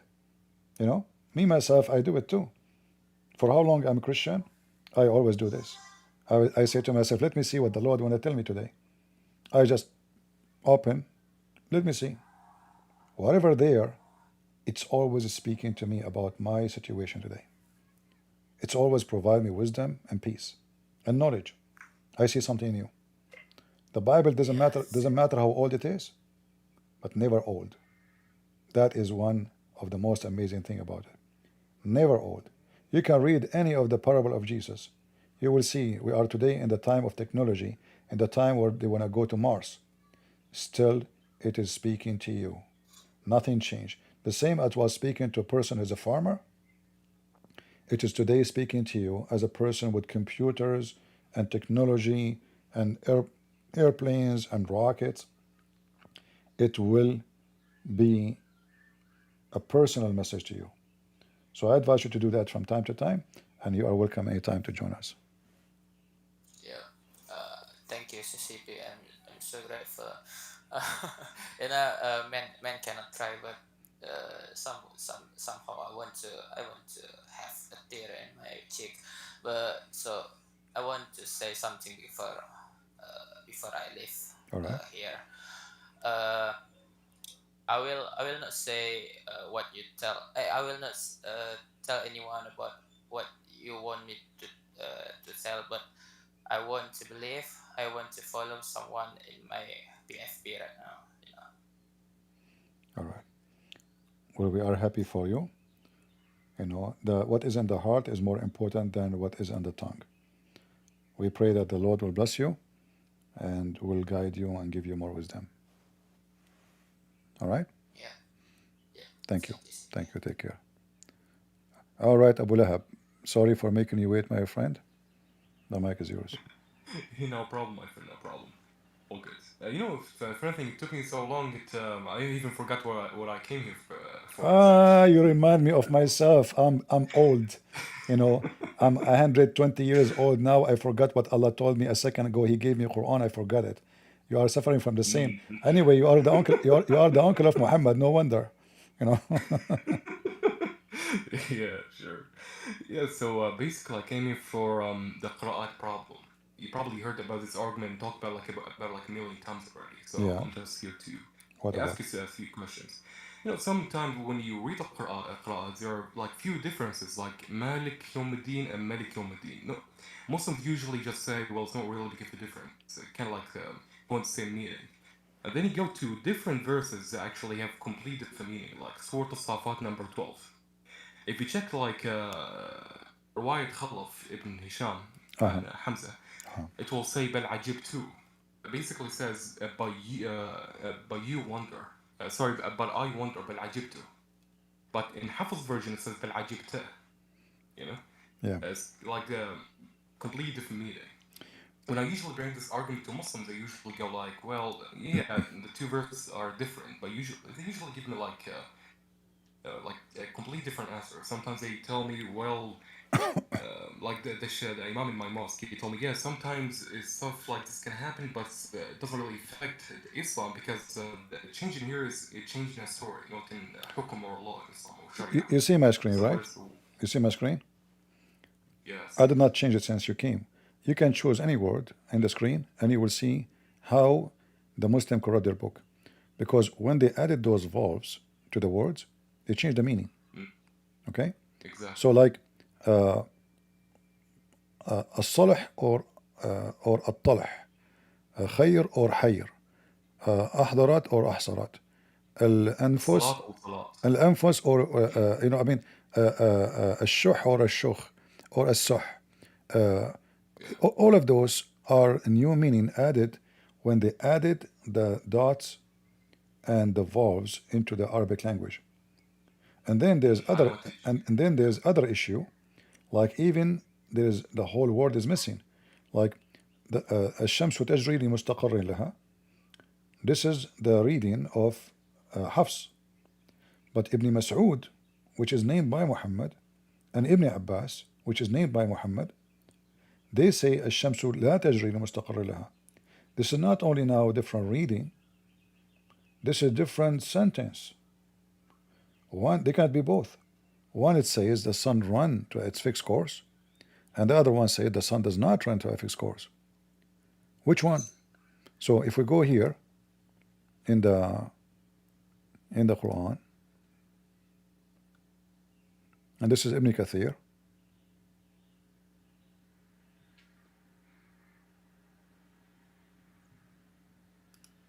chapter Yasin, verse number 38, and then you go down, you will see here that the reading says وَالشَّمْسُ تَجْرِي لَا مُسْتَقَرَّ لَهَا. You see it? Yeah, I see it. Okay.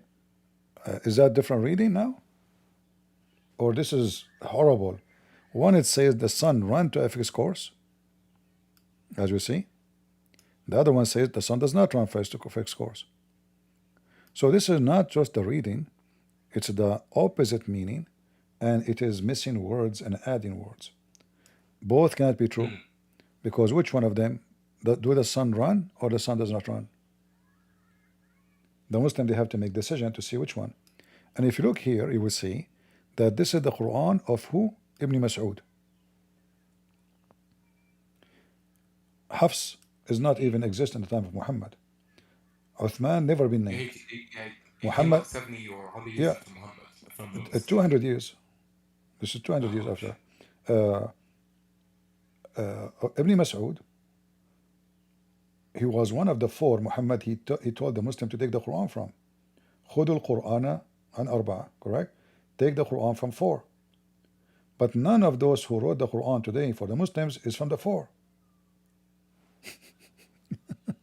So, based on Muhammad's statement, Ibn Mas'ud is the one to take his Quran. What the Muslims do?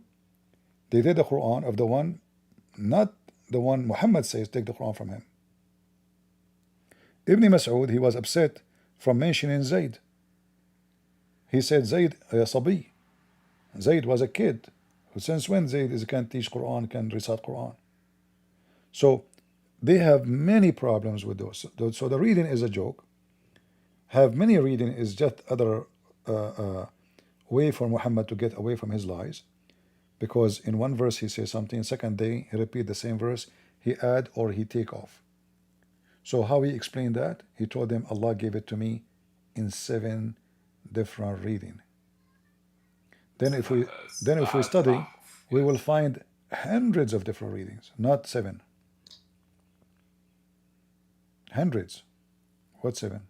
I mean, just like the thing in here, whatever Muhammad makes a contradiction, he always Muslim always takes his first response as like a complete or final answer. Like, think about yourself. Do you think Muhammad will actually admit to be wrong? Yeah, I mean, it doesn't really make sense. You see, when the Jews and the Christians from Najran, they came to him, and they said to him, how you say that Mary is the sister of Aaron? Right? So Muhammad now, and Ka'b al-Ahbar, if you remember the story, he came to Aisha and he told her there's hundreds of years between Mary, the mother of Jesus, and Maryam, the sister of Aaron. Muhammad now he knew. So now he decided to fix it. So he told them they used to call them by their great prophets, but Aaron is not the great prophet in his time. What about Moses? Is Moses is the greater or Aaron? Plus, he made already a big poo-poo. He called the father of Moses the father of Mary, remember? Imran. Chapter of Ali Imran. In the Bible, the father of Moses, his name is Umram. Correct? So Muhammad, he made two poo-poo. Was one of them, they remind him of it, and he was able to try to defend it, to fix it. But already the poo-poo is getting bigger. So now Maryam is confirmed to be the daughter of Amram, which is the father of Maryam. Yes, Aaron, he have a sister, her name is Maryam. So the stupid Muhammad, he heard the Jews that Maryam is the sister of Aaron. He said to himself, oh, Maryam is sister of, so Jesus now is the nephew of Moses. So now the family of Amran is blessed. There is a whole chapter about it. But Muhammad, if he have little education, he should know that Maryam have nothing to do with Amram. They are not even from the same tribe. Yeah, I think Amran's like from the tribe of Levi or something. Yeah, if I'm not mistaken. exactly. When Muhammad he mentioned that, he proved to us that he's ignorant, stupid. He heard the Jews saying things he don't know what they are saying. So they said Aaron, the brother of Mary. Yes, the Bible says that Mary, she have a brother, his name is Aaron, and she is the sister of Moses. But this is different, Maryam. This is not the same one. But then it's impossible to fix it because already in the Quran. So now Mary is sister of Aaron, and Mary is the daughter of Amran. And not only that, Muhammad continue, and he make more poo-poo. We know that the Quran says that the mother of Maryam, she make a vow, nadartu, right? What was the vow? Do you remember? What exactly? Chapter 3, verse 35, it says, when the wife of Amran, she said, "O my Lord, I have vowed to you that the child in my womb will be dictated to your service." Do you know how that destroyed the Quran? Oh. What vowed to be in your service mean? No, what exactly? Monk or nun. But the same stupid book says that monk or nun are fabrication of the Christians. So how Mary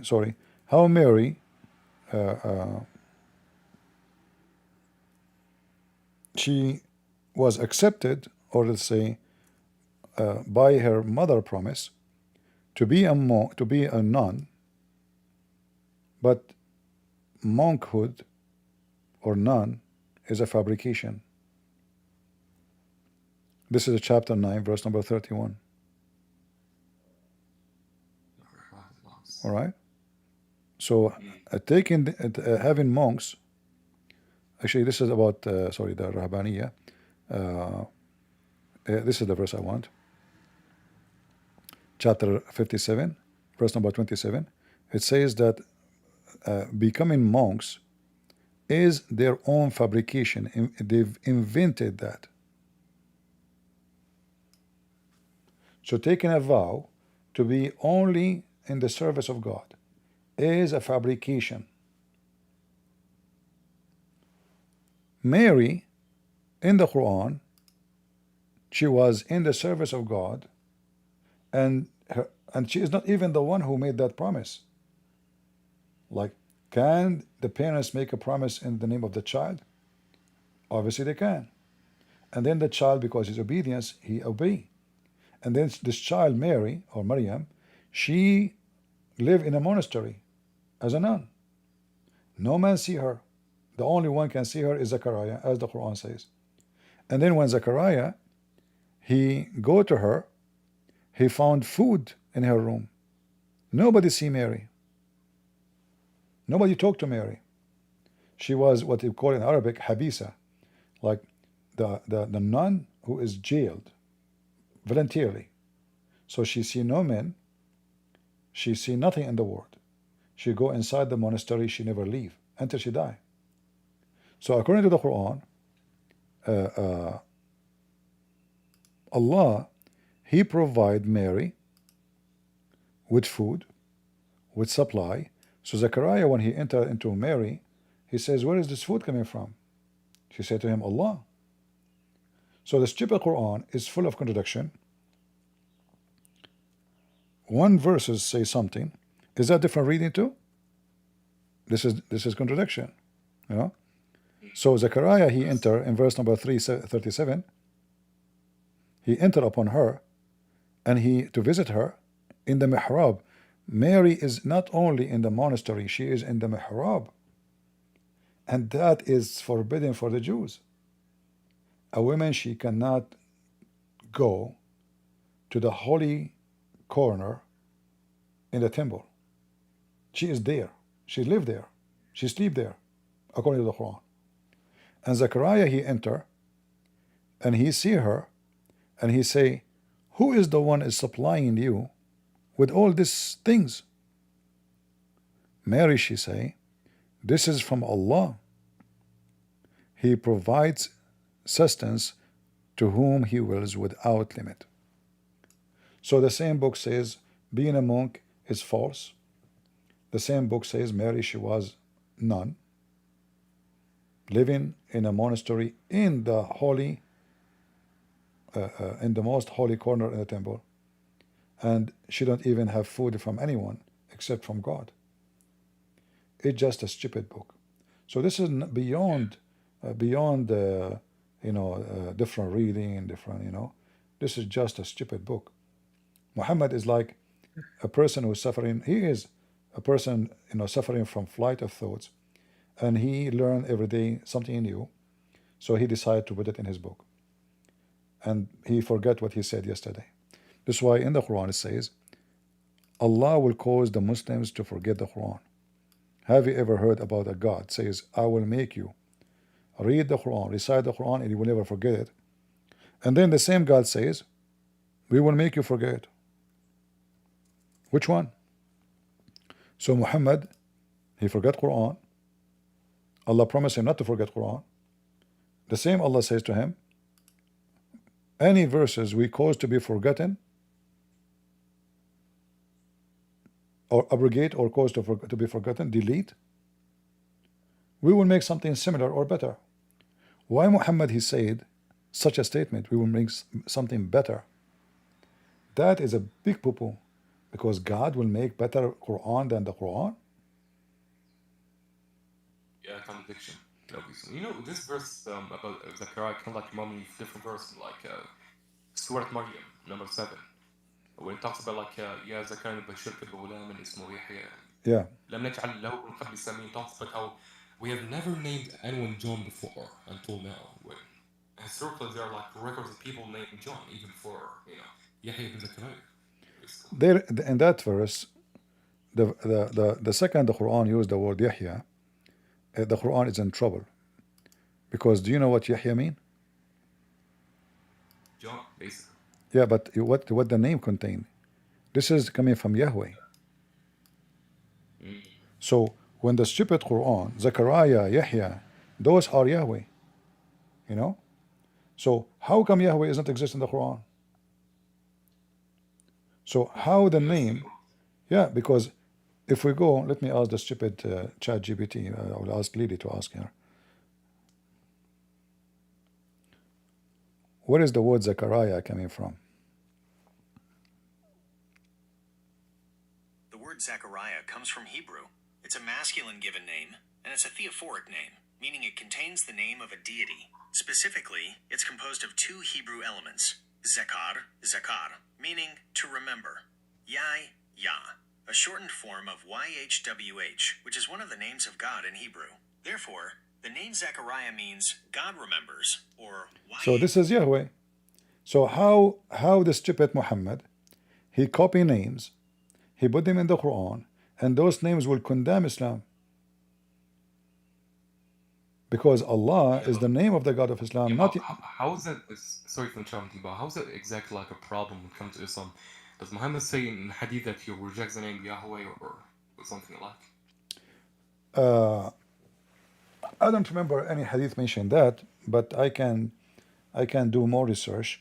But as long the Quran mention, and the Muslim they mention that Allah and Muhammad they mention 99 names, correct? Yet we cannot find Yahweh is between them, correct? Yeah, but the 99 names is more of a human invention, wasn't it? This is what? Wasn't the 99 names sort of a human invention? No problem, but if the Quran never contain it, and obviously the Hadith never contain it, because if it is, it's something I do not know, it should be in the 99 names.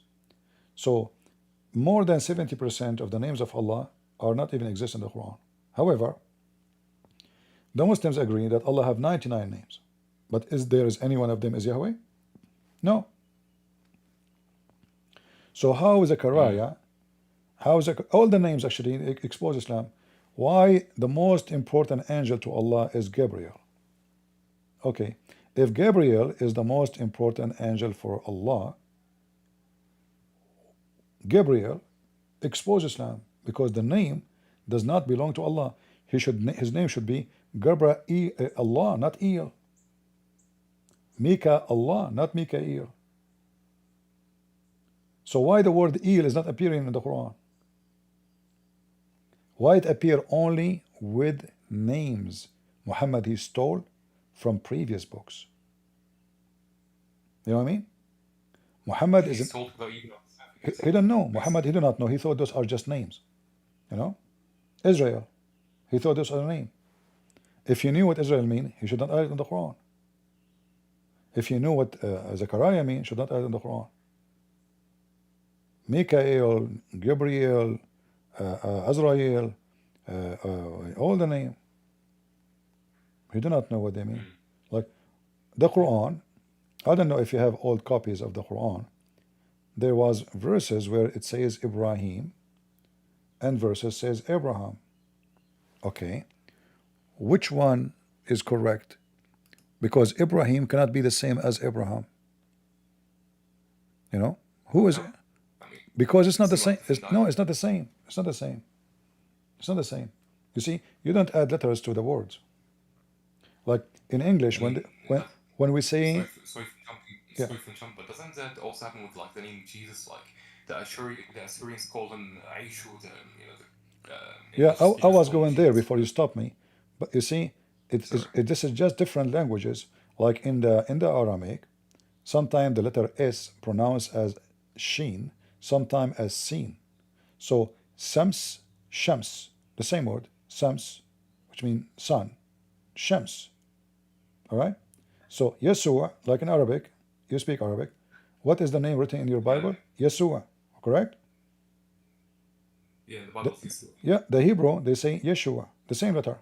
It's not different name. This is the language. All right? But here, in the case of Abraham, sorry for changing the subject, but it's kind of like a fast question. Do you think the name Isa is the name as like in Jesus, but like different? Let us focus first in Abraham. We'll go to Isa. Ibrahim, sure. If I was the Muslim, what Ibrahim mean? There's no meaning, because this is not this word does not exist. This is why I'm saying adding this letter change everything, because you see, what the Bible says about Abraham and about his wife. God, he gave letter H or aha ha to the name of Abraham and the name of Sarah. So their name, the original name, does not have the letter ha or H. So God gave this letter as a presenting or to add the Spirit of God to the name. So Sarai became Sarah. Abram became Abraham. Muhammad copying the names. He do not know what they mean, but by copying the name, he destroyed Islam, because Islam does not believe God is a spirit. Are you getting my point? Yeah, I'm getting it. That's actually a very valid point, to be honest with you. Yeah, so it's not valid name for the mythology of Islam. The name itself will expose Islam. Do you now believe that Allah have a spirit? The Muslim will say no. So how you accept the name of Abraham to be in your Quran, or even Ibrahim? But because Muhammad is an idiot, he do not know that this is not really his name. God gave him Abraham. He gave him that letter to him and to his wife Sarah. Muhammad, because he's copying names, he do not know what they mean, and that always will put him in trouble, will make it easier for us. Now going to Jesus. Jesus versus Yeshua versus Isa. If you try to find, you will not find one Arab Christians he called the Messiah Isa, correct? Yeah, correct. So why we don't have this name? Because obviously this is not an Arabic word, and it is not a Hebrew word, and it's not a Greek word. You know?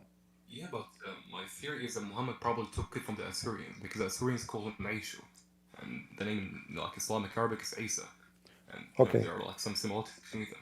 Don't you agree? The Assyrian, they call him what? Aishu. Isho. Aishu. That is coming from the Greek word Isos. Kind of. Probably. Because they don't have the some letters, you know, so they are using the Greek word. So either Muhammad is trying to copy the Greek, and he add a letter is not there, copying the Assyrian as you said, or he is making up a new name. Doesn't matter what name he's using. This is never mentioned in the Bible. I mean, now I think maybe he took it from the Greek, because he even took the name Iblis. Iblis is originally a Greek name, if I'm not mistaken. Yeah, Biblos, yeah. Iblis, yeah. All the names prove him to be false. He take names he don't know what they mean, and by adding them to his book, he exposed himself. You know, Muhammad is like it's like an identity theft person, and then the police ask him where you are born, he don't remember. You know, like he steal information from others, but he do not know where he got the information from and what they mean. That's why Muhammad forbid the Muslims from asking questions. Like when he would like get like very angry if people like keep asking the same questions, especially when it comes to like fate and destiny. I mean, Muhammad sometimes when he talks about destiny, he sometimes says that it's all controlled by Allah. Sometimes he says that it's controlled by the humans themselves. In fact, he doesn't even know himself. If you go right now and you speak Arabic, you go to Google and search Islamic tafsir, what the word Masih mean. You will find every Muslim give you different meaning. One of them, that he was called the Messiah because he have a flat feet. Can you believe it? You have a flat feet. Jesus have a flat feet. He will not be accepted in the army. You know, if you go to join the army, before you enter to the physical test, they have a wet mat. You step on it to see if your feet are flat right away. So Jesus, if he applied to the army, he won't be accepted. You have a flat feet. They are so ignorant in the language, in the religion. Mary, she become part of the Trinity. The Messiah become a flat feet. Abraham did not know what they mean. Adam did not know what they mean. Israel did not know what they mean. Gabriel did not know. All those words have nothing to do with them, because Muhammad is a thief. Can the Quran be a book by itself? It cannot, because it's an empty book. If we ask any Muslim now, if any Muslim would like to join us, tell me. Anyone can tell me where I can find what the word Abraham mean in Islam? Anyone can tell me what Moses mean? Isa mean? Even Allah mean? Even Allah. They don't know. because all those words are stolen from other belief, other religion, other culture. They don't know. Yeah. Why the You know, why the Kaaba called Kaaba? They don't know. Why Mecca called Mecca? They don't know. They start giving you guessing. yes. That's why every one of Something them, interesting. you see, they have Sorry different for interpretation for sorry the for same book. Go ahead. Did I lose you? Okay, I think, I don't know. Maybe you have to go. Zadim, go ahead, Zadim. Zadim, sorry. Are you there? Zadim? Guys, do you hear me? Did I lose my voice in Discord? No sound? Okay, we don't hear Abu Lahab if he's talking, I don't know. Are you there, Abu Lahab? Oh yeah, I'm here. Yeah. Alright. So yeah, like I asked you earlier, the name Injil or Gospel means like good news, basically. Injil, yeah, Injil. And this is the word Muhammad he stole. And that is actually additional problem. Because if Muhammad he called the gospel of Jesus Injil, and then the same Muhammad he say, Allah never sent a messenger except in the tongue of his own people. Correct? So if the name of my book is German, what is the text inside the book will be? Deutsch. It's going to be German. So if Allah never sent any messenger except in the tongue of his people, so they can understand. So he have to be from them, which means Jesus have to be Greek. Not only he speak a Greek, he have to be from the Greek. It says, ما أرسلنا من رسول بلسان قومه. Correct? Does it say قومه? Which mean his people. His people. So if the book of Jesus called Injil, that means based on this, Jesus must be Greek. And Muhammad taking a Greek name of Jesus, applying it to the Greek book of Jesus, making Jesus a Greek person. This is how stupid Muhammad is. Yeah. So the names. Yeah, my point. Yeah, but my point wasn't this exactly. My point was that I mean, if I'm not actually mistaken, you can correct me, but I've heard a while ago that the word "good news" or "gospel" was usually said on like like an animal that you sacrifice for your God. Like this animal be breaking the gospel, is in the good news of like salvation. I don't understand. Can you say again? You are speaking fast. I couldn't understand you. Say again. Sure. So basically, I heard from like a guy called Adam al-Masri. Have you heard of Adam al-Masri before? Who? Adam al-Masri. Yeah, never mind. So anyway, he said Adam. It's like an expression basically debating Muslims. He said that the word gospel exactly means good news, as in it's something you'd call an animal that you be sacrificing for the God. So by Muhammad saying that Jesus brought the gospel, it's like Muhammad saying that Jesus brought salvation, as in to die for their sin, the same as we would say to an animal, you know? Am I correct here? No, I don't know who is this guy. Is that the atheist guy? He has an atheist like yeah, this guy. I made a video. I wiped the floor with him. Yeah, he's a potato. You know. Yeah. When somebody says something, always ask him where you get this from. All right. I can say things now. Like, did I say anything to you without showing you on the screen? Ask him where you get this from, and then we can see what he's talking about. They make things up. Secondly, how in the world that it's mean good news and this is about animals? How that work? Yeah, you know? I'm sorry, come again? How this is called good news and it's about animals? I mean, it's more of the salvation that the animals kind of bring. No, you see, first of all, salvation is not done by animals. Sacrifice in Christianity is not done by animals. It's done by Jesus, correct? So yeah, but I'm talking like before Jesus. The Jews used to like, even today they like sacrifice chickens and cows, whatever. They are not no. The sacrifice, my friend, is not about even salvation. The Jews, they give sacrifice because when God destroys cities, He gave them a sign. You do this. So they do, like, you heard of something called the Passover? Yeah, Oh, the carnal rule. all right. So the Jews, they celebrate occasion in their life. So remembering what God He gave them and what God did to them. But sacrifice, when Abraham, when God He asked him to sacrifice, is that because Abraham would be saved if he sacrificed? I mean, sins will be clean, but no, he won't be saved. No, no, no. Abraham is already believing in God. Is he saved or not saved? He is saved. So he did not need to sacrifice. The sacrifice was that God, He want to give message to Abraham. In the same time, even the Muslim, they come and say, well, this is a test to Abraham to see how good he is in belief. But it's way deeper than this.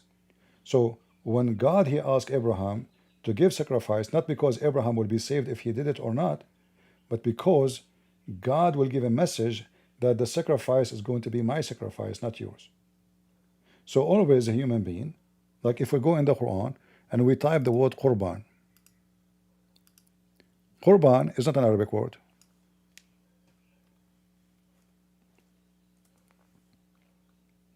You see it? Qurban, Qurban, Qurban. From the time of Adam, according to the Muslims, Qurban is practiced. Even the children of Adam, all right? And Allah even make a condition in the Jews that when you want to examine a prophet of God, if he is true or not, he gives sacrifice, and then I will send the fire to consume the sacrifice. So the Qurban, the sacrifice, was for many reasons: to approve somebody or disapprove, or message from God about His own sacrifice. So when the Quran says وَفَدَيْنَاهُ بِذَبْحٍ عَظِيمٍ, بِذَبْحٍ عَظِيمٍ, a great sacrifice. So Allah, He Himself, He gave sacrifice instead of Abraham. I'm sure you know the story, right? Yeah, of course. All right. Why God gave sacrifice? Is that because God is giving animal? Is that God? Is God saving Himself? Is God need salvation? No, it doesn't. So God Himself is giving sacrifice. So this idiot, he think that sacrifice is the same as the pagan, like the God is angry, so we sacrifice to Him, so He will not be angry from us. This is not the case. As you see, even the stupid Quran could not hide the truth. So when God, He asked Abraham to sacrifice his son, and you will notice here, God is not asking Abraham to sacrifice an animal, correct? It is his son. It is correct. So there's no animal involved. God is not asking for an animal. He said, your son. This is the son which Abraham was waiting for long. His wife, she is old. It's a miracle to have a son. And then God gave him this miracle. And then God Himself is saying, do this. Abraham either have to obey or disobey. Abraham is a very obedient person. And the son is obedient too, because the son, he can say no. The son agree with the father. So both are obedience. So the obedience do not need to sacrifice. God, He sent His sacrifice. And the Quran says clearly, we ransomed him with a great sacrifice, i.e. a ram. Why God need to ransom somebody with sacrifice? This is a question the Muslim cannot answer. And this idiot, Adam, he's just a fool. He makes things up. And I watched one of his videos before. I died laughing. I made a video about him. People, they say to me, let him, the guy is now in jail, you know, poor guy. I don't care. He's an idiot. So the sacrifice, when they give the sacrifice, it's not for the sake of salvation. God will not save you because you gave a chicken or a ram. God don't eat it. And we are not pagan. God Himself, He gave sacrifice. To tell you, I will send you my own sacrifice, which is a great sacrifice. As the Quran says, Azim. One of the names of Allah is what? Al-Azim, correct? Okay. Azimun, Jabbarun, La'imun, whatever. So Allah is Azim. Yeah, Allah is Azim. This sacrifice called Azim. Why it's called Azim? Because this is the sacrifice of God, not the sacrifice of man. So when the Muslims they say, why God need to send his son, sacrifice his son? I will ask you the same question, Muslims. Why Allah need to send the sacrifice? Why need to send a ransom? What ransom? To who? Allah, the Muslim they will say, oh, so God, he sacrificed to God? This is what they say to you when you say Jesus, he sacrificed, himself for our sin. Oh, so Jesus, he died for your sin. Can Jesus forgive your sin without doing this? Okay, no problem. Here we go. Abraham, he commit no sin. He obeyed God. Yet, your God, they are copying the story from the Bible. He sent sacrifice instead of Isaac, not instead of animal. Is that correct? Yeah, that's correct. So who is going to save Isaac and the people of Isaac and the children of Abraham? The sacrifice which is going to come from heaven. That is the ransom. And that is Jesus. So the good news is not about sacrificing animals, as this idiot he said.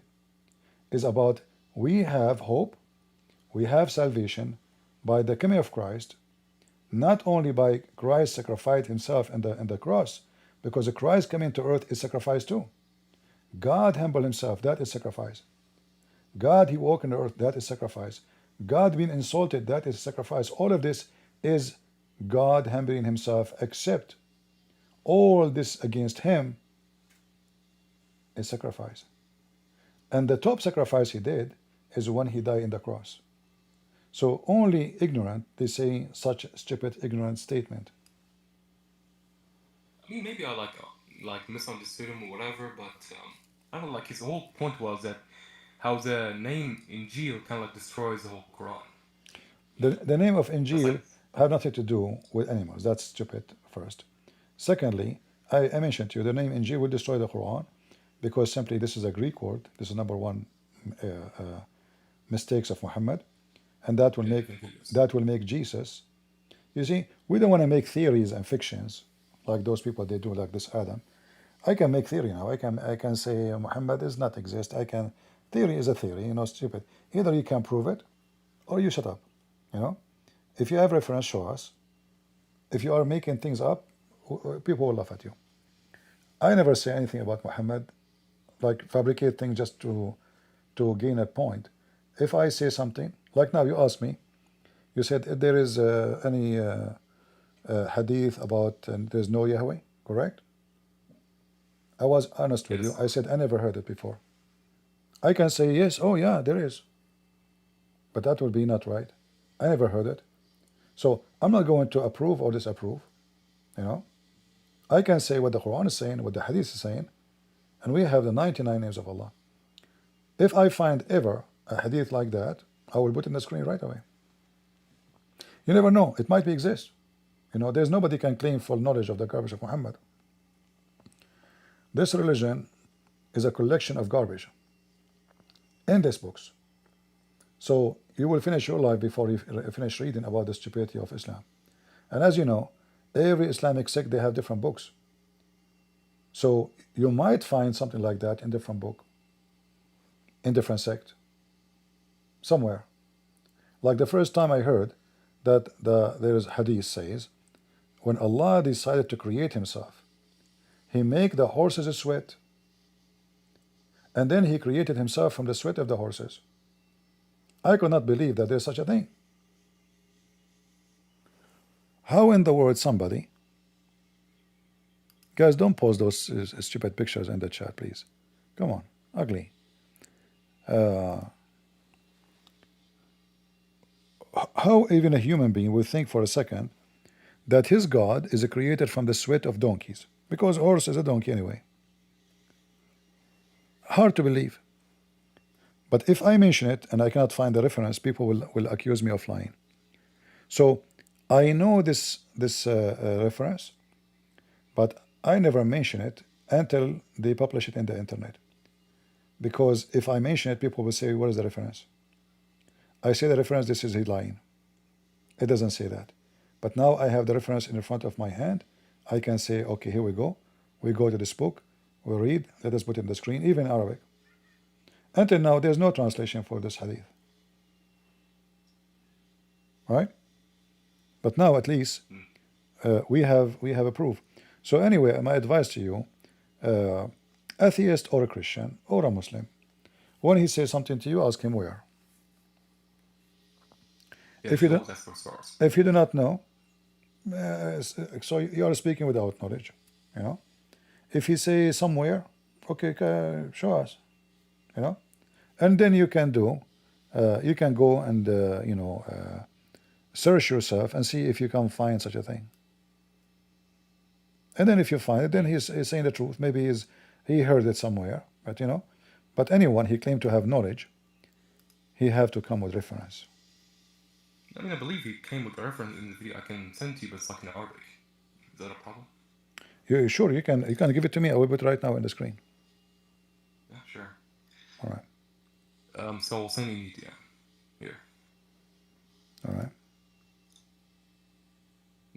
What I think I sent you the wrong video. Give me a second. Send it in the chat in Discord. Yeah. I mean, that's even a little nice. What usually people would do, they will no. I don't want the video. Give me the reference. I'm not going to play the video. Give me the reference he mentioned. You said he mentioned reference. Yeah, I said I believe he did. I mean, he like showed a lot of source, whatever inside the video. You know. You see, any source, I can show you tons of source. Any source is not Christian source is not a source. So he can show you as much as you want.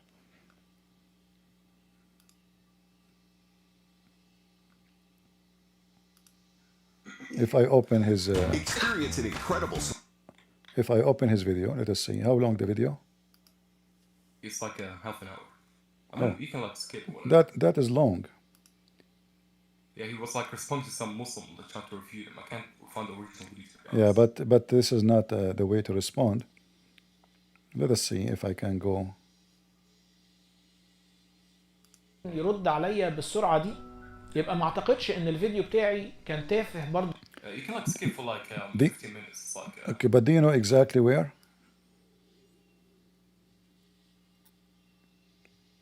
Yeah, stop here. Yeah, I think it's here. ده كان عمق الحجة بتاعتي. سميها بسورة، سميها بشورة، سميها زي ما تسميها، انما ما ينفعش لفظ انجيل من ايفانجيليون باليوناني بالذات. ليه؟ هل عشان اللفظ يوناني؟ هل لو حضرتك اثبتت ان المسيح كان بيتكلم يوناني كده المشكلة اتحلت؟ برضو لا. لان انا مشكلتي مع اللفظ اليوناني ده تحديدا وليس اللغة اليونانية عموما. Yeah, there's no subtitle, so we can translate to people. Yeah, that's Anyway, you see, I believe that both of them, they are playing deception game, you know. So you notice here he's saying the Greek word, right? I will give you an example. You heard about the word gay, right? You know what gay mean, right? Gray isn't the color? What do you want? Gay. Oh, you homosexual, yeah, dude. But this is not true. Gay mean happy. So if he want to go and say this word was used somewhere, somehow, that is false, because Christians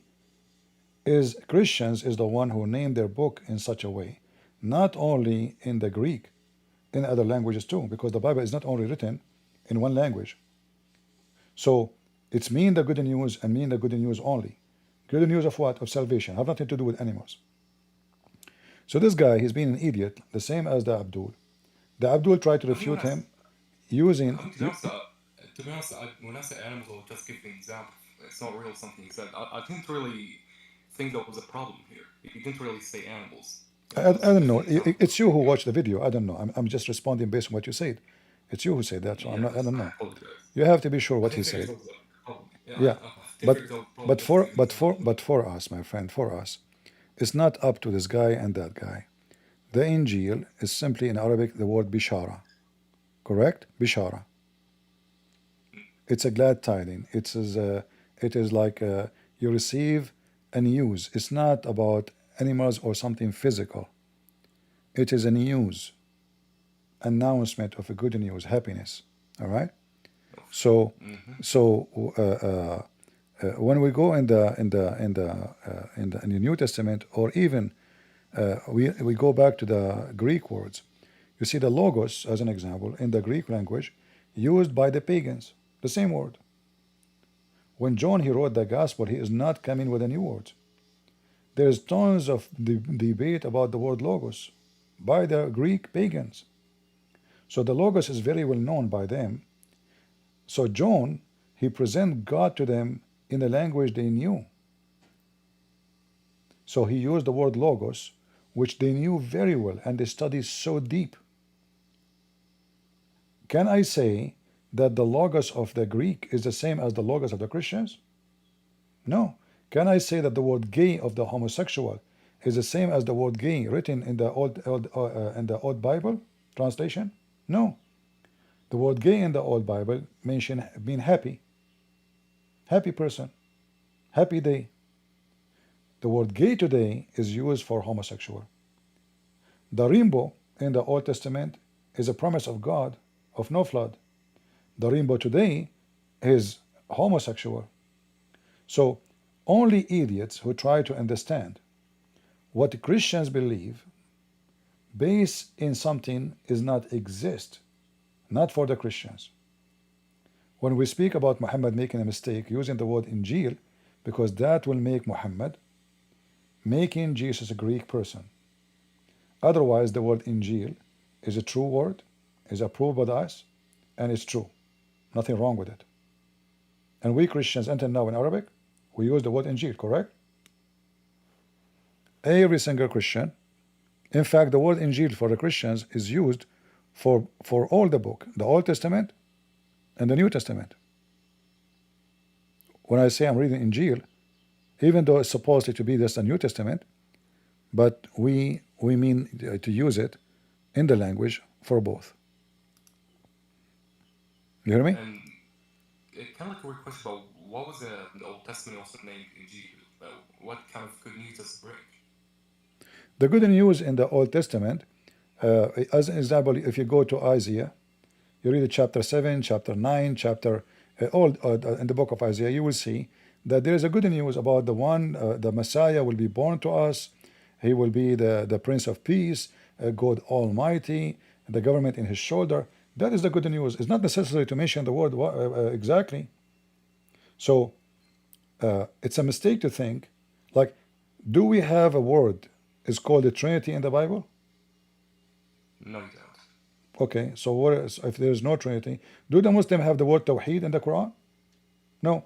No, they don't. Okay, No. so if it's necessary to use exactly the same word, then we can say, okay, well, it have to be used. But we will know, we will find out that the same word can be exist in the Old Testament, but it is in different description, a Hebrew word.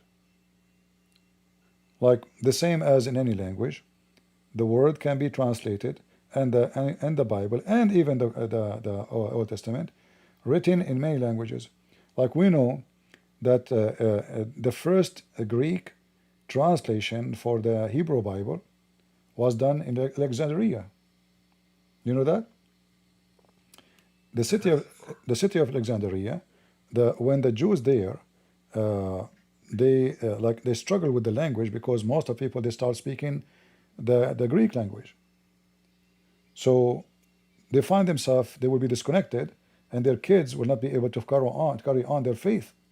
So what they did, they gathered together, and I think it's called the translation of the 70.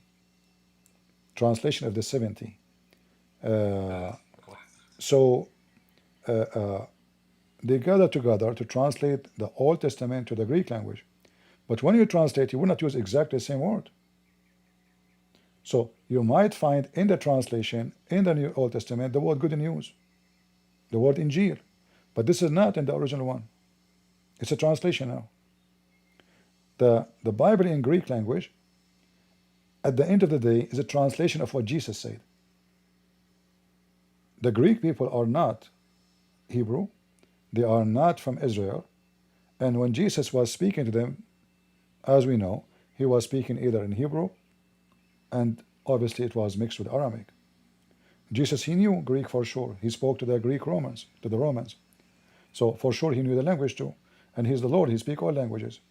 Even his disciples, they spoke all languages. So when we have the book in the Greek language, it's going to use the Greek words, not Hebrew words. So people can understand it. The only thing can not be changed is the names.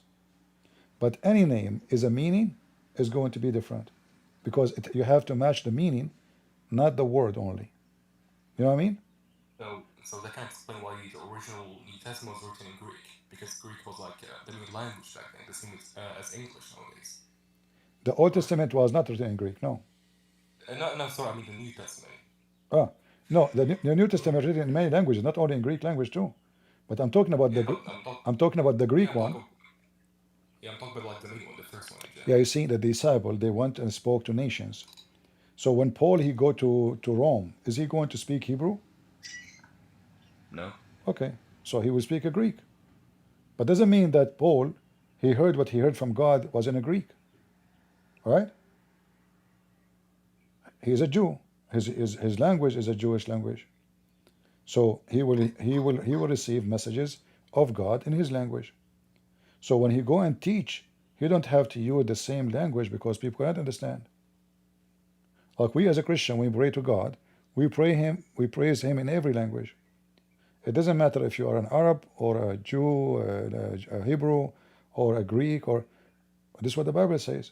So you praise him in any language, and God, he can understand you. But if I speak to you in a language you don't understand, how in the world you are going to know God if you don't understand me? Like when David, he speak to the pagan, he's speaking in which language? Same as all kings or prophets in the history of the Bible. So language is an act of communication, is not the purpose. It's not the purpose. God, he speak to Moses in a language, but when God, he spoke to Abraham, that language wasn't exist yet. Correct? So God spoke to Abraham in his own language. God spoke to Moses in his own language. God spoke to Adam in a very basic language. There's no languages. So God speak languages to communicate, not because the language itself is the purpose or it's holy. But the whole point about Muhammad using the words, those words will expose him, because those words will demolish his belief. It's not about, if Muhammad he's saying in Arabic, so Jesus gave them the good news. There's no problem with that. But using the word Injil, he got himself busted. You know what I mean? If he used the meaning in Arabic, bishara, like, okay, if you go in the Quran, you will see something. You will see the word bishara appear. You know that? Do you know that? Sure.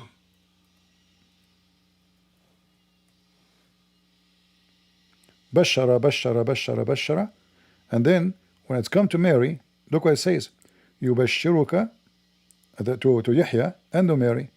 In Yahya, in the case of Yahya, which means John, he says, Yubashiruka bi Yahya musaddiqan bi kalimatullah min Allah. In the case of Maryam, it says, Ya Maryam, inna Allah yubashiruki bi kalimatin minhu. This is in total agreement with the Bible. Total agreement. This is the gospel. You know, God will give you a glad tiding. You see the word Injil? But Muhammad now here did not make a mistake, because he used the Arabic language. Using the word Injil, simply that means Mary, she must be a Greek person. And the messenger, he was sent to a Greek people, because Allah, he made it clear, he will never send any messenger except in the tongue of his people. So here he used the word bishara, which is in total agreement with the Arabic Bible too, and even the Greek one. So our problem is not the word meaning, our problem the word itself. Because that word, according to the Quran, should not be used unless the person is belong to that language, and he is belong to those people who speak that language. You got my point? Yeah, I got your point. But speaking of which, you kind of like remind me of the story of Samari. You know, it's Surah Taha number 85, whatever. Yeah. Muslims usually, you know, like it's a clear problem when it comes to like a Samari existing in the time of Moses. You know, because Samaris only exist like hundreds of years after Moses. Exactly. So, yeah, but Muslims always come to the idea that, you know, the word Samari in Hebrew means Shammaron. And I spoke to a few Jewish people, and they told me Shammaron can be used like to point out that someone is a guard, or like someone you can trust, who's your belongings, whatever. You know, that's like the original meaning of it, like a savior or protector. And the Quran has like a very long history of you borrowing a lot of foreign words. So, what is the proper response to this? See, this is the same what we are saying, that Muhammad, he don't know what the word mean, so he just threw them there. But by throwing there, you know, without knowing the meaning, he put himself in trouble. Right? And not only history is wrong, there's hundreds of years between Moses and the Samaritan. He doesn't know what he is saying. He doesn't know what he's talking about. So it is for our, let us say, best that Muhammad is an idiot. Is going to be more difficult to expose the lies of Muhammad if he was smart, if he was educated. So using those words will help us to expose him today. So we are thankful that he is using them. Yeah, we should be thankful. Yeah, because those are the point where you can expose that Muhammad is an idiot who do not know what he's talking about. Okay?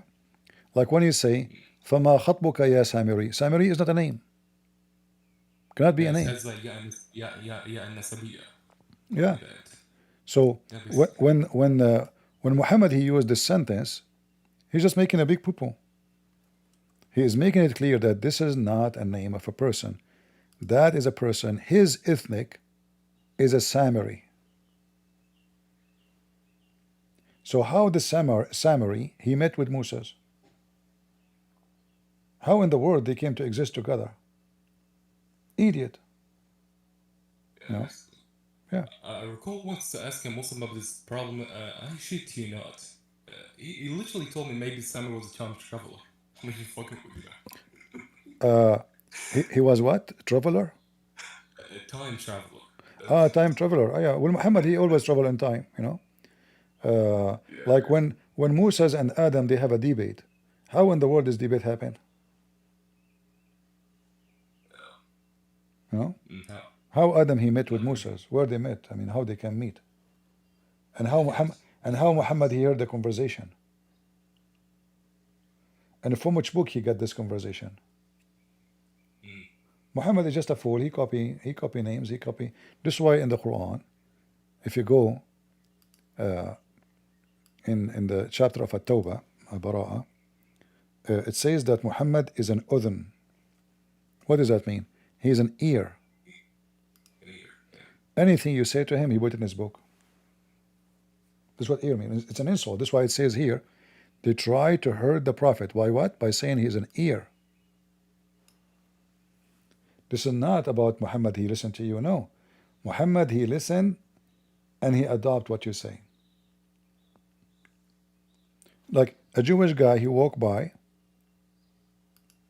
He told Muhammad, you are practicing paganism. You are not monotheist.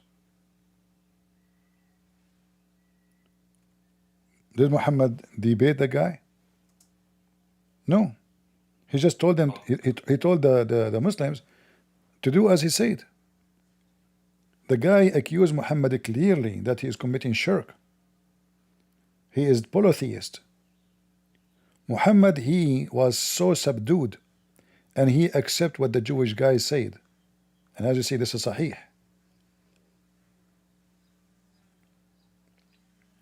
It was narrated from Abdullah ibn Yasir, from Qutayba, from a woman from Juhayna, that a Jew came to the Prophet and he said to him, "You are setting up rivals to Allah and associating other with him." Look at the crazy accusation. Muhammad is a mushrik. The Jew, he just told him, "You are a filthy pagan mushrik. You worship someone with God." Did Muhammad scream at him? Did Muhammad argue? Did Muhammad debate? No. He did exactly what the Jew says to fix it. So look what he says. You say whatever Allah wills, and you will. And you say by the Kaaba, they swear by the Kaaba, they are pagan. So the Prophet command them, if they want to swear on oath, to say by the Lord of the Kaaba, and to say whatever Allah wills and what you will. So if Muhammad is a person sent by Allah, who is the one should correct Muhammad about how to say things, Allah or a Jew? Especially this is about monotheism. Obviously Muhammad here is trying to build a religion, and he don't know, he have no education of what monotheism mean. And he took the Jews as his rabbis.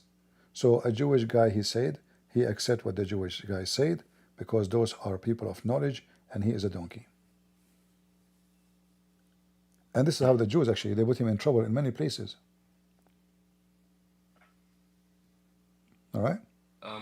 Yeah, speaking about the original subject summary, I've heard from a guy called Brother Richard, if you have heard of him before. You mean Rashid? Yeah, Rashid Hamadi. Yeah, in English his name is Brother Richard, basically. Okay. So, I've heard him, he had like a theory basically that because of how common hatred was among the Jews and Samaritans, Muhammad just thought himself that maybe because of his hatred, that maybe the one who made the cow was a calf was actually a Samaritan. No, I don't believe with this theory. I love this brother. He is a very wonderful person. I think what happened, the Jews usually, they trap Muhammad. So they give him false information to test him. It's like now, you can give me something, it's false, I agree with you. All right? So you can tell me now, in the history, in the year of etc., this happened, and then I claim that I have knowledge, I'm prophet of God. I said, yeah, it happened at that time, and then everybody will be laughing in the background, right? Because I just acknowledged a lie, which everybody knows it's a lie. So I think that what the Jews, they were doing always, they feed him false information to expose him. As an example, I don't know if you know the hadith about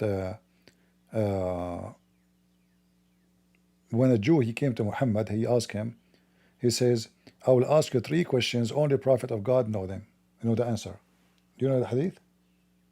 Yeah, of course I know. And then he asked him about how a gender is created by God, and Muhammad gave him like false scientific knowledge, came by Greece. Yeah, and he told him, Jibreel, he just told me, right? Jibreel had just told me. And the question is, what is the first meal? And etc., what will happen in the day of... And then how the baby resemble his parents. Yeah, all right? By gender. Yeah. Muhammad said like a series of things with the Greeks from other thoughts, basically. He said if the man have orgasm first, the baby will look like the father, will be a male and look like him. If the women have orgasm first, the baby will be a girl. So I believe that this was not a coincidence of like just a question. I think the Jews, they were making fun of him to get him busted. And Muhammad, he fell into the trap. Actually, the question itself showing you how stupid Muhammad is. If I come to you right now and I say, I will ask you a question, only prophet of God know the answer for them. And then the guy who is asking the question, he knew the answer for them. Isn't it mean that he's a prophet too? You know what I mean? Yeah, it's either like a fabrication from Bukhari or like... No, I don't believe it. I think the Jews, they are just making fun of Muhammad. He's stupid. Shouldn't Muhammad say to him, okay, hold on. if only prophet of God know the answer. How come you know the answers? Are you a prophet of God? So the Muslims, they are so proud about this story, but the same story proved that Muhammad is an idiot, is a fraud, and the Jewish guy is making fun of him, and Muhammad is stupid. Because now we have two prophets. We have the guy who's asking the question, his name is Abdullah ibn Salam, and Muhammad knew the answer. But remember, only a prophet can answer. Only.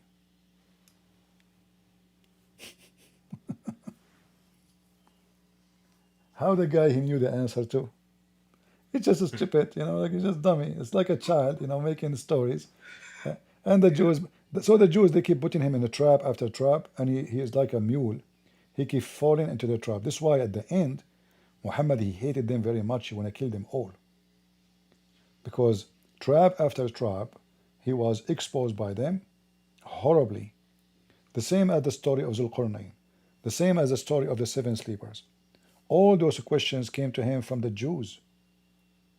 They make fun of him, and the donkey, he took the bait. Muhammad is like a mice, but he never learned. He fell in the trap first time. He come and he eat again. He fell in trap again. The Jews, they take him from the trap, let him go free. They laugh at him. Okay, go. He come back again and again and again. And then here, when he say, Jibreel just told me, and then they said, the Jews, they said, oh, Jibreel, the enemy of the Jews? Have you ever heard of a Jew will say Jibreel is his enemy? They are laughing at him. They are making fun of him. So now Muhammad, he think, oh, Gabriel is the enemy of the Jews. Ah. Who is the one saying, who is the one who said to him that? The Jewish guy. Ibn Salam is the one who said, aha, Jibreel, the enemy of the Jews, he said that to you? Doesn't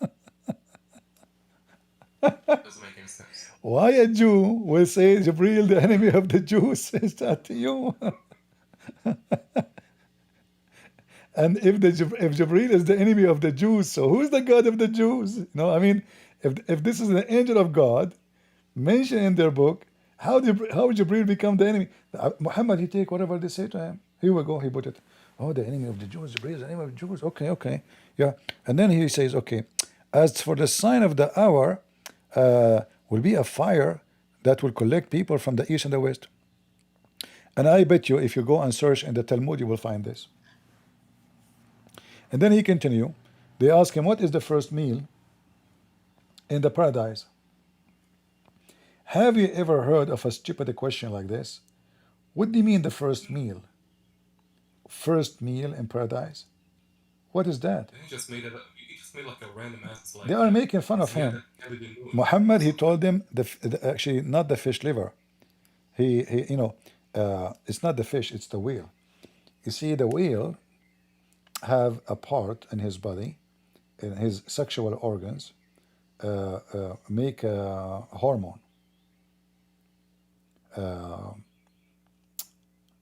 You heard of the word amber? You mean the rice or? I don't know what they call it in English. Amber. You mean like the vomit of like a whale? Yeah. It's called amber. Yeah.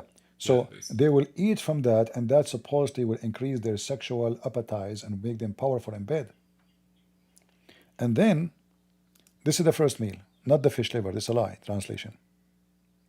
Yeah, I can see. And it doesn't say fish. It says in Arabic. It says hoot. They always lie in translation. If you read here, where is the word hoot?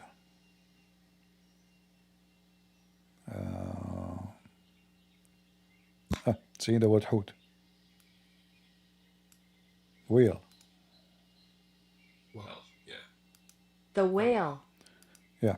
So, and then Muhammad, he continued making poo-poo, claimed that Jibreel told him that the reason the baby resembled the parents, if the man have orgasm first, the baby will resemble the father. If the women discharge first, the baby will resemble the mother. And for sure, the Jews, they were dying laughing at him. All right? I mean, how dare you to laugh? It's scientific miracle. Can you Yes, imagine? absolutely. This is why if I get married, I will never have orgasm first. I don't want my son to look like me. Horrible, you know? You Yeah. know, recall some retard called Haytham Talat. You've 100% heard of him, right? Haytham Talat. Who? Haytham Talat is like an Islamic apologetic. He's like the dumbest person alive, to be honest. He mostly debate like atheists and whatever. You know, people like me. He doesn't debate Christians, so I'm not real surprised if you haven't heard of him. Yeah, he actually tried to save the Quran from this mistake, and he said this new study, brand new, that says that actually a woman vagina is capable of accepting like chromosome Y, chromosome X sperm if you like put like what is the thing in English? Khal. What's in English? Khal vinegar. Vinegar, yeah. He said if you put pure vinegar in like a woman's vagina, it will kind of like change the gender of the child based on based on aesthetic chemicals. And the study itself is actually made 120 years ago. You see, this guy, bring him to me. Ask him, do you dare to come to me? Because I will wipe the floor of him in 2 seconds. Based on what he said. Yeah, well, he will never dare. Yeah, if you read here, you will see that the gender is the last thing Allah decide, not the first thing. Based in science, the first thing is the gender, right? Because now he changed the acidic concentration of the vagina, and that will change the gender, correct? So there's many sperm coming inside, and then the level of the acid in the women will decide, because certain kind of semen will die, and certain kind of semen will survive, and that will make the gender one superior to the other, because they don't get a chance to reach the egg. But this guy, he forgot that his God, he mentioned and he explained how it worked in the Quran and in the Hadith. The last thing Allah decide is his gender. You see it? All of this is authentic. The last thing, not the first thing. So after he became a alaqa, and then a mudgha, and then a khalq, then Allah, the angel will ask Allah, is it a male or a female? And this is simply totally against science. Like when his prophet says it's stay for 45 days. All right? So the last thing Allah will did is the gender, when in science is the opposite. The gender is already decided from the first second, because the semen, which is fertilizing the egg, either going to be, gender is there in the semen, either is going to be female or male. Muhammad again is stupid, and whoever tried to defend him is a mule. Yeah. Speaking about which in general comes to like all these scientific miracles in the Quran, whatever. What do you think is like the best argument against Islam? Either the Qur'an is the scientific miracles and how they sometimes like disprove of Islam instead of vice versa. The best argument is to use the Muslim argument. Which is? Anyone. Like now, we are talking about what he said. Don't give him argument. Tell him, okay, I agree with you. Let us take it into test. Can he deny it?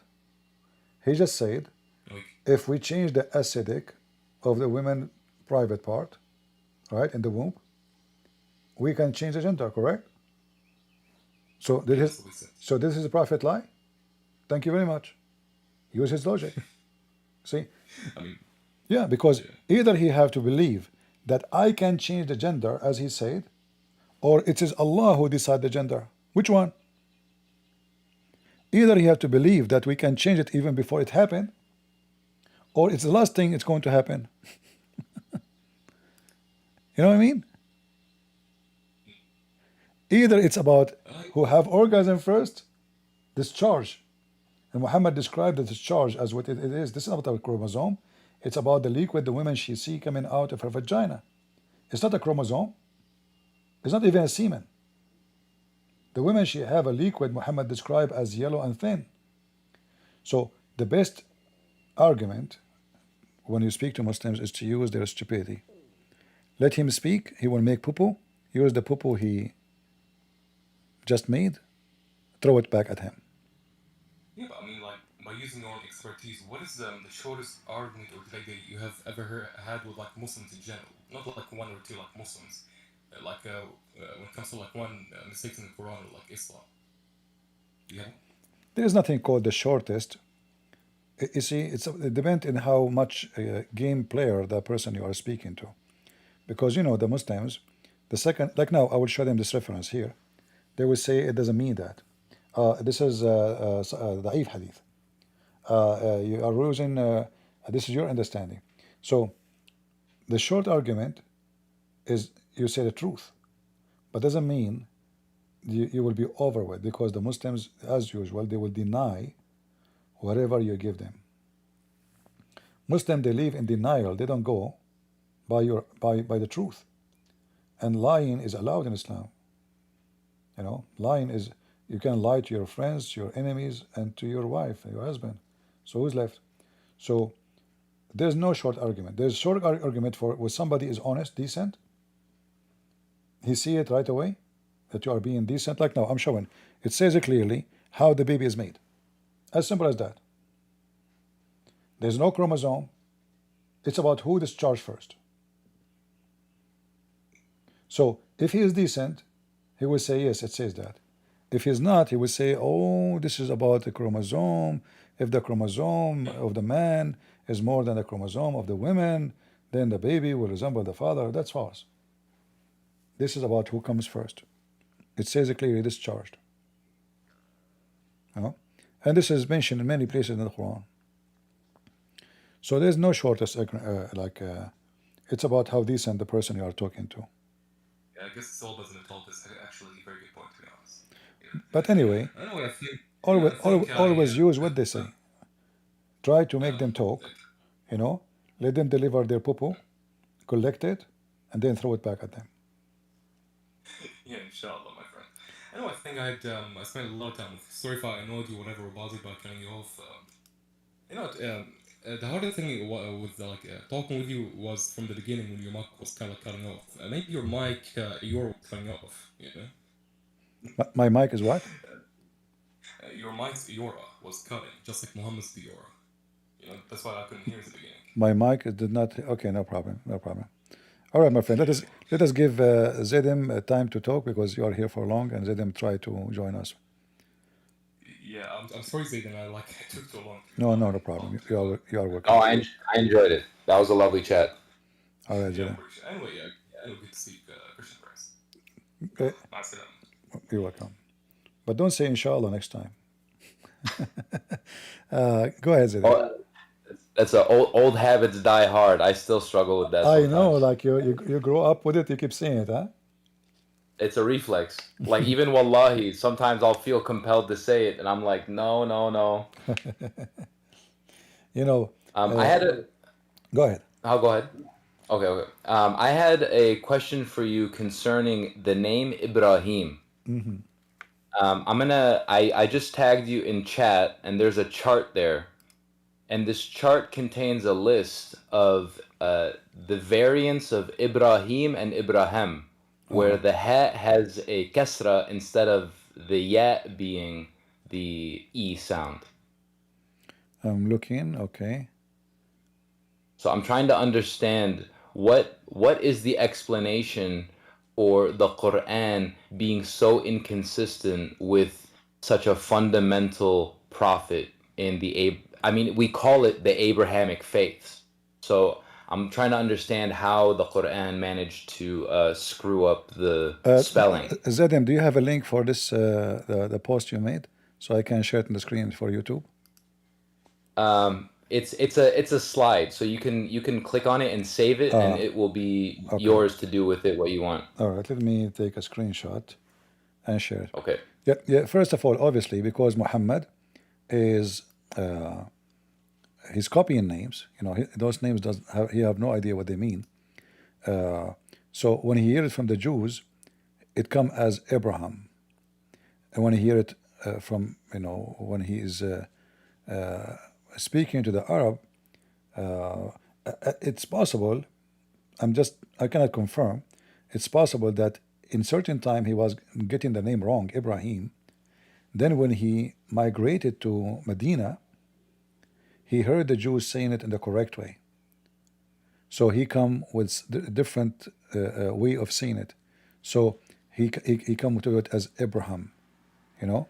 Even by the way, in Arabic it is pronounced wrong, even with Abraham, because you know, remember the Quran was given as a recitation. So if we say Abraham, that we have to add alif after the ra, correct? So one is coming as Ibrahim, one is coming as Abraham. It depends Muhammad is listening to who and learning from who. So when he was speaking to those who they are not Jews, possibly they were reading the name wrong, and he was speaking to the Jews, they were giving him the name correctly. So Muhammad, he have more than one way of reading the name, and either way Muhammad, he got the name wrong, because this is not the original name of Abraham. Do you guys still hear me? Yeah, I can hear you. Yeah. So when Muhammad he you know, like, let me add this picture to the YouTuber. I took a screenshot so they can see it. Perfect. Actually, I believe that this is not too much accurate. The list is made, but I will go with it for now. It's a rough sketch right now. We're still working out the details for it, but All right. the principle of it stands. Yeah, actually, I can find. Let me see if I can find from the Quran itself, because you know the Muslim now they are trying to change the Quran. So now they are taking the word Abraham from the Quran and make it all Ibrahim. Interesting. How can they do that without Oh, obviously committing? You cannot find Abraham anymore in the new Quran. Can you find it? Do you have any copy? So you have to find the old Quran. Yeah, Let's see. old copy. Let me see. Ibrahim. I have a Quran, but I don't know how old it is. We'll give it a shot. It have to be like more than maybe 30, 40 years old. But May not be that old. but thanks for the internet. We will get them busted. No worry. Yeah, of course. Yeah. Wonderful. Let us see. Where we can find it.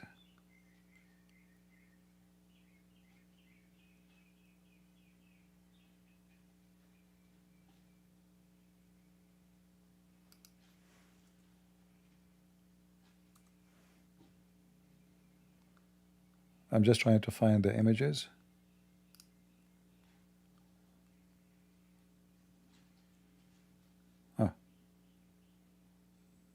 Maybe this one. Look at this. Let me share this slide as one example.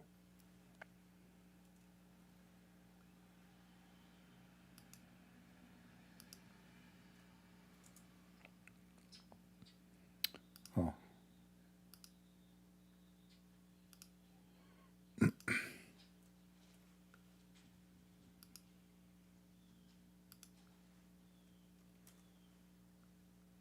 You see my screen? Yeah. Okay, do you see here it says? Yeah, وَإِذْ قَالَ إِبْرَاهِيم. See? Ibrahim. This is Al-Baqarah 126. Is it mentioned in your list? I don't think so. Yeah, it's mentioned actually. No. It's mentioned. But it's written wrong. You know? Because it should have the alif. They make it short. This is for decoration. Abraham. إذ قال Abraham. Then we continue. Verse number 2, 260 in the cow. إذ قال Abraham. Then if you go down, إذ قال Ibrahim. This is An'am, verse number 74. إذ قال Ibrahim. Now let us go and check the first two. Chapter 2, 1:26. We cannot find Abraham. Can you? It's not there.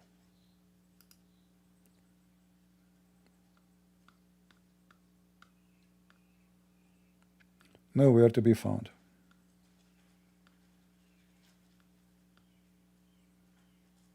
See? Ibrahim. Wow. Yeah, they changed it. Yeah. Wow. The same for all the other verses. The Muslim, they change it from Abraham to Ibrahim. And you know, they say to you, they say to you, we don't change the Quran. We don't change a single letter in the Quran. But this is their Quran, old version of the Quran, and this is a new version of the Quran. As you see. It قال Ibrahim. Yeah. Yeah. This is very normal. You know, the Muslims, they always abrogate their Quran. They change the words, they add new words, and they come with a new here we go. I found, but this is, let me see.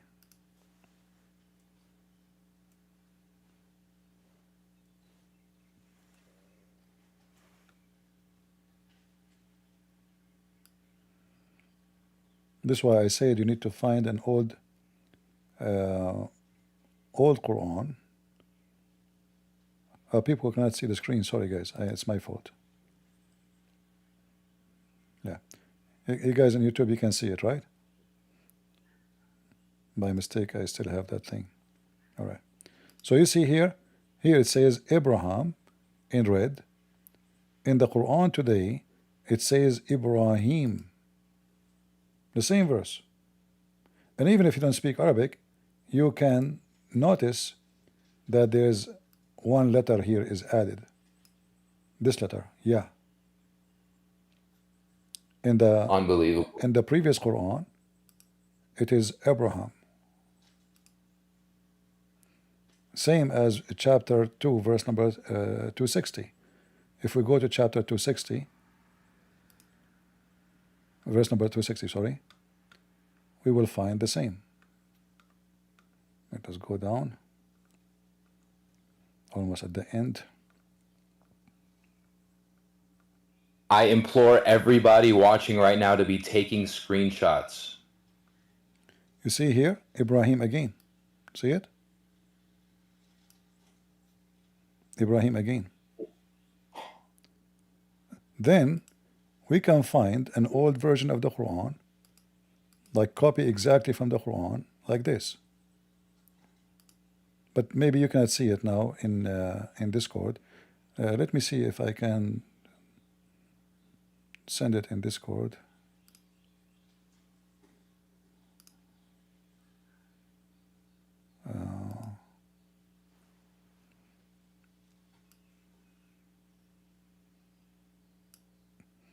Can you see it?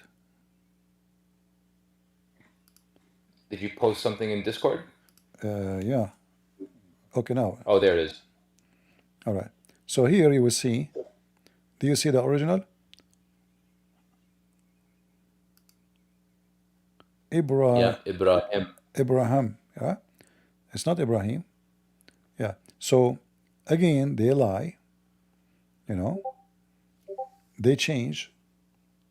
And actually, this alone is enough to prove that the Quran is corrupt. Isn't the Muslim, they say if you change one letter, is it corruption? Yeah, for anyone that doesn't know, tahrif, the word harf means letter. So tahrif is achieved with even changing a single letter. Exactly. And there is tons of example. Thanks to the internet now, we can get them busted.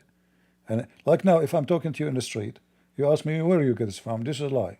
How I can prove it to you? I'm going to carry all the books with me, you know? Right. But thanks to the internet, it took me 2 minutes to find, you know, a proof that they are really corrupting, you know, their book. And this proof does nothing if you don't share it with the Muslims that you speak to. Yeah. Like even you know, if you go and read other words in the Quran, Like even Ishaq, even Yaqub, everything in the Quran is wrong. You know, how is even it's written? Because they don't know the names, they don't know what the name mean, they don't know how to write the name correctly. Muhammad is just learning from people around him. Udun. Do we have any Abdul? Anything else, Zidane? Well, actually, you know what? We had an Abdul that had a comment earlier. Let me see if I can scroll up. What was their name? Ruby? Something? Robin? Robin said, did Abraham's name not change throughout the Bible? And then they quoted the Bible, Genesis 17:5, which says, "No longer shall your name be called Abram, but your name shall be called Abraham, for I have made you a father of many nations." Now, I would like to see from you an explanation as to why the name changes in the Quran.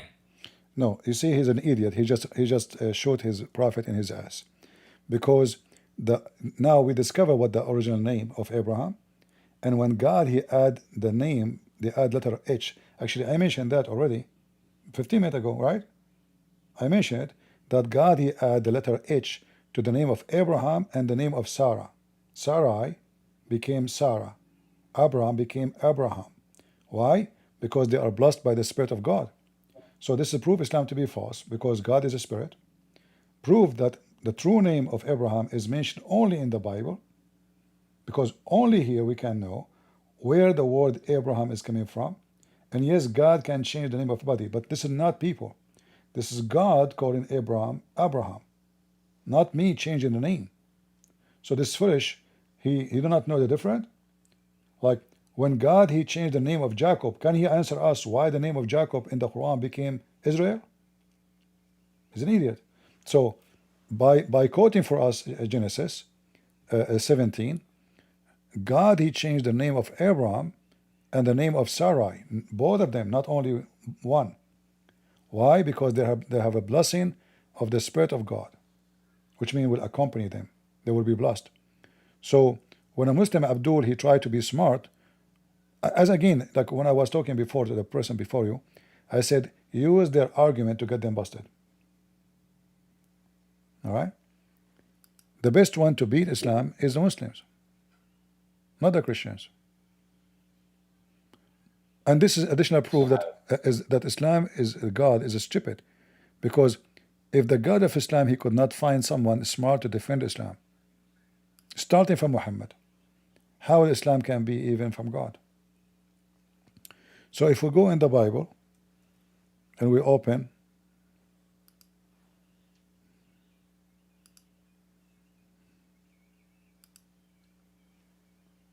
what this potato he mentioned,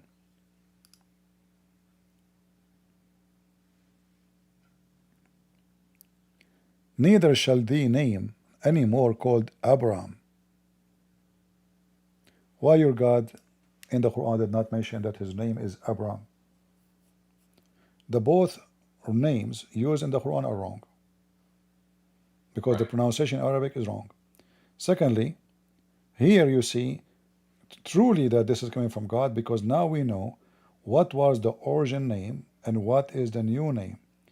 Abraham is the one who crossed to the other side from pagan faith into true belief in true God. Sarai is the same. Actually, the Bible here explains what the name means. So neither you, Abraham, neither your wife Sarai will be called such a name, and God will bless you, and he will add a letter to your name. So a Muslim, when he speak, he made us laugh. A Muslim is like Joe Biden debating,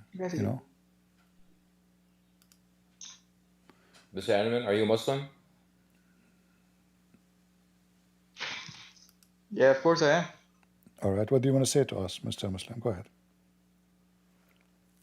Well, I think that I just found a mistake in your speech, because the thing you said, okay, just tell me how do you pronunciate the letter in the variation or the Quran that you now show to us, okay? How do you pronunciate it? I just want to pronunciate, I just want to listen to the pronunciation you make right now, okay?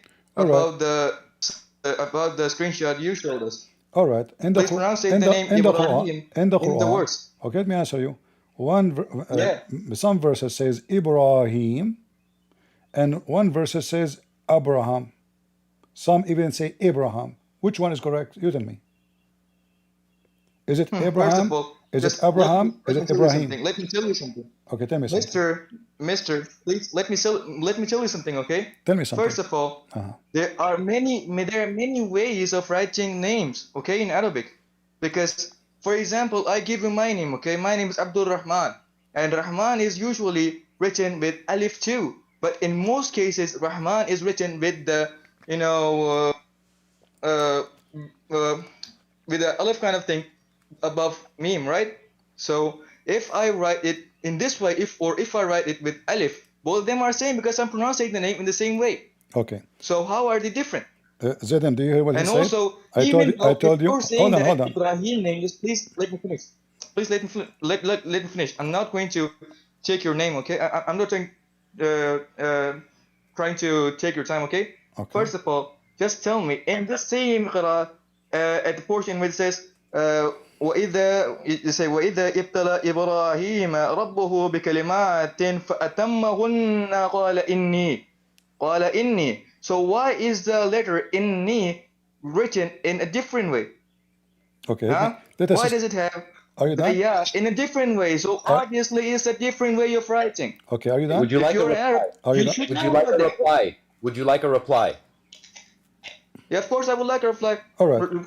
Come on, you just mentioned that the word Rahman. Guys, did he say that? Not me. He said that the word Rahman in the Quran mentioned once as with alif, once without alif. Correct? Did you say that? I'm not talking about the Quran, bro. You're adding your words in my mouth. I'm saying usually the word Rahman is written in alif with alif, but most of the times it's written without alif. Okay. So what do you mean? What do you mean? Hold on. One by one. No, it's in the Quran. We're not talking about Hadith. I'm talking about the Quran. In the Quran, is it Rahman with alif or Rahman without alif? I'm not talking about Hadith. Why you cannot listen to me correctly? I said usually, not in the Hadith, not in the Quran. Usually, the people write the name. No, don't tell me, Mr. Usually. There's nothing is called usually. This is false because Rahman without alif is a mistake. Rahman without alif, it is a mistake. It is a mistake. Hold on. Secondly, why you have to say Rahman once and one you say how we miss the alif? Where did the alif is gone? Who took the alif? Are you there? Who took the alif? Necessary to take out the alif. First of all, who took the alif? Who took the alif off? Who took different way of writing Ibrahim in the Qur'an you're showing? Abdul, you are the one who came with Rahman when you start talking. Now you don't want to talk about it. Who took the alif? I want to answer. Who is the one take the alif from the Rahman in the Quran? I think he ran. He left? Yeah, he ran. Because there's nothing in Arabic. It's called Rahman without alif. Never. I mean, I doubt he can even read it if you asked him. He don't know how to read. But you see, I remember I told you use their argument, right? Secondly, when we speak about Rahman, you will see that the Muslim they delete the alif, but they add something in the top to remind you there's an alif. It's missing. Look at this. The Quran. You see this thing in the top. You see here in the top. I can zoom more. This is alif. The Muslims they took it from the writing, but they add little to tell you this is the alif. There is an alif here. When you pronounce it, say it. Okay? Don't take it off. The same they did with bism. Look at the word bism. There's no in Arabic language. There's nothing called bism. Wouldn't that be a smile like besme? There's nothing is called bism. Bism. What bism? No. Besamli. No. Like he smiled for me. No, you have to. This is the wrong word still. Like you say tabassama, basma, basim, but you can say basam. There's nothing is called basam. All right. So look what they did. But the correct word in the Quran is mentioned in many places. If I type now bism, you will see it right away.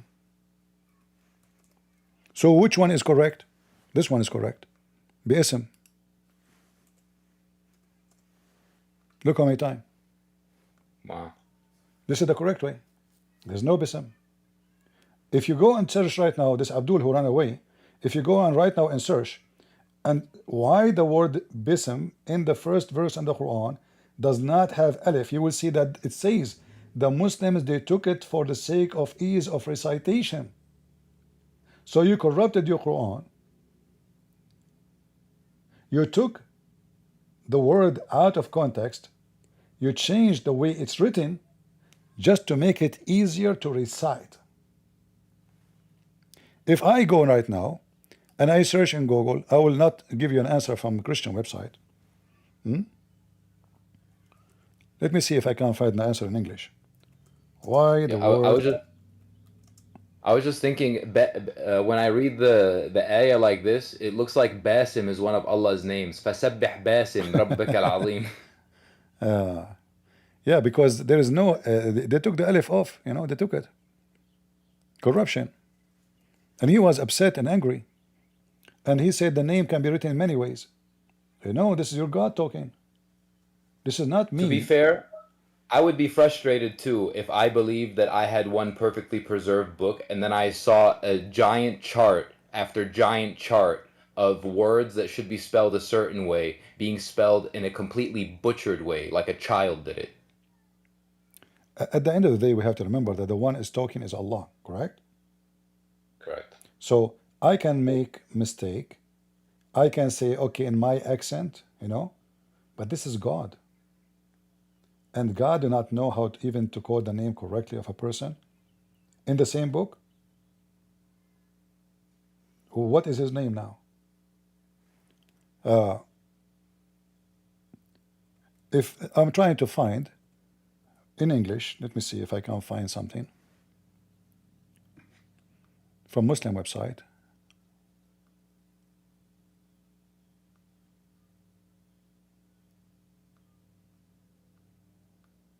Let us see. I can find it in Arabic if I could not find it in English.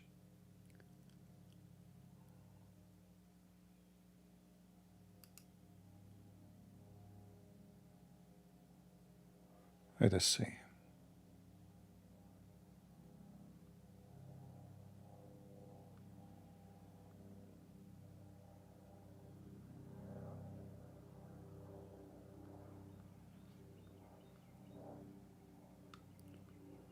Yeah, I found a forum, discussion forum, but I want to find like an official Islamic website so we can use it.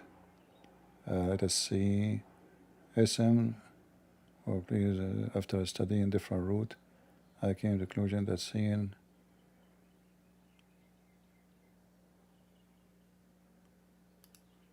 let us see, maybe this is a Muslim website. But maybe Zadim, you can find in English, you know, your English is better than mine. Let me find in Arabic.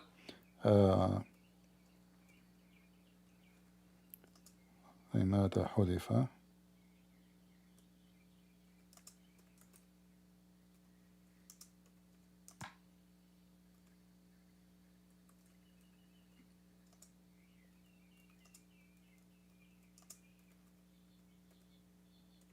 and you will see right away, they say to you that they took it off for the ease of recitation.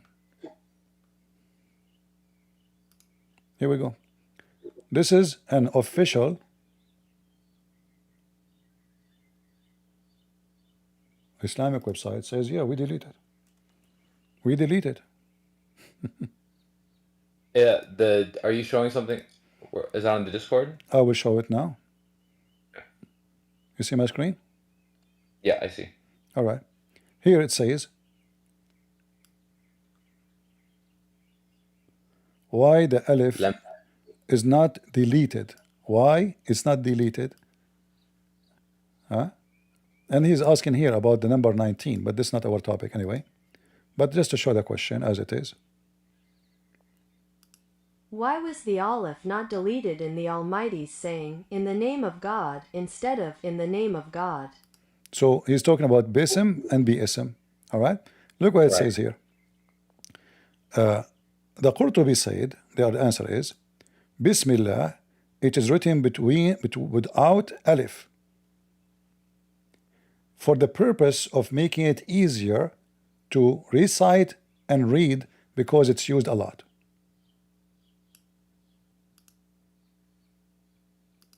In the name of God, it is written without an aleph because it does not need the letter ba in pronunciation and writing due to frequent use. So the translation not so accurate. So because we use it a lot, so it's not going to be easy to say, keep saying bi-ism. So we make it bism. It is deleted. They deleted. Here it says, and Yahya ibn Wathab, he said, the alif is only deleted except with the name of Allah, because it's used a lot. Yahya ibn Wathab, it is only omitted with Bismillah because it is used a lot in this case. See? So to make it easier to recite when they sing the Quran, because it would sound ugly, so they took the letter off and they make it bism instead of the correct way, be ism. Where is the Abdul? He get angry from me. Right. Like, is it still a language if you're writing everything phonetically? Like just going by the way things sound, there's no actual structure to the letters and words? If you do that, then this is your. If you go to exam and you do such a thing, you will not pass the test. You will fail in Arabic. Which explains why so many Muslims are Arabic illiterate, because the book that they rely on to teach them is like this. All what it takes the Muslims is just to go and search the same as I did, and then you will see that the Quran is there's a lot of a change. For me, I don't care for the Quran change or not, because what the point of proving the Quran to be changed if the Quran, all of it is a fraud? But this is not the scenario. Even Aisha, the Aisha herself, she said the Quran is full of errors. What kind of error we are talking about? The whole Arabic is error. So Aisha, she told Uthman, but this is wrong. Uthman, he says, Inna fil Quran lahan. In the Quran, there's an error in the Arabic. They said to him, shouldn't you change it? He said, the Arab will fix it with their tongue. So even Uthman and even Aisha, they admit together, unless the Muslim, they will say Aisha is a stupid and the Caliphate Uthman is a donkey. They say and they admit that the Quran they have very bad errors in Arabic. This is Tafsir ad-Durr al-Manthur. Let me put it on the screen. Sure.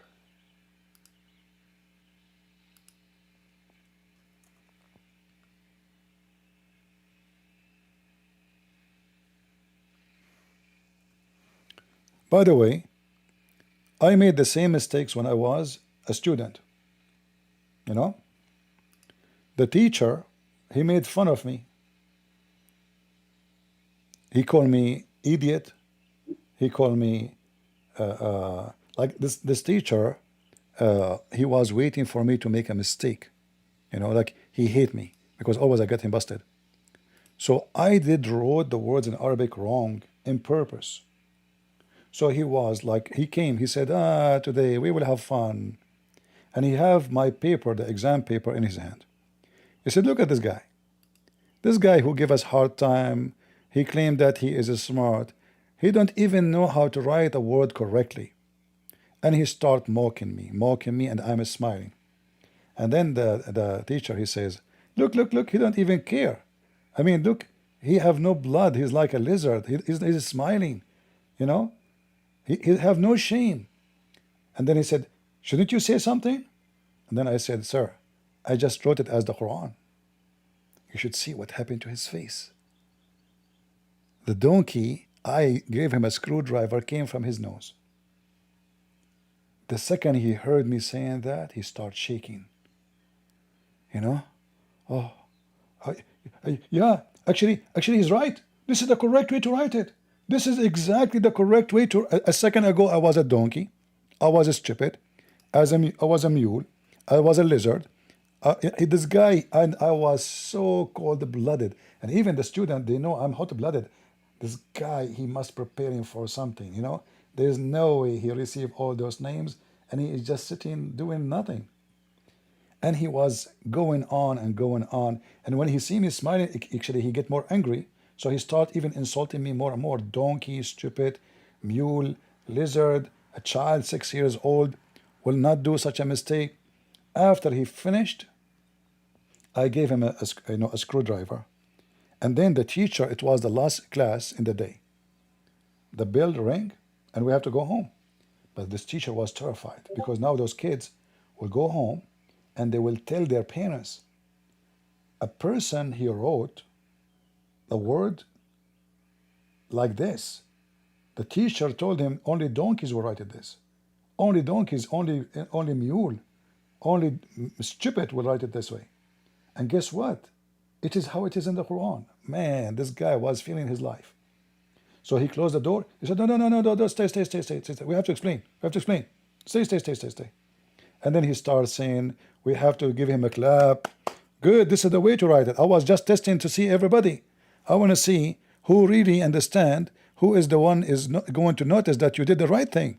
So a second ago, I was a donkey, I was a monkey, and then suddenly, yeah, I mean, I will give you the highest grade. You deserve it. And he took the paper, you know, he gave me like, I don't know, maybe 30s, I forgot.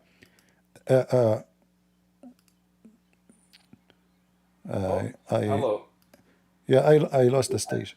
Anyway, so suddenly I became the smartest. And then after we left, he walked with me in the corridor. He said to me, you are the devil.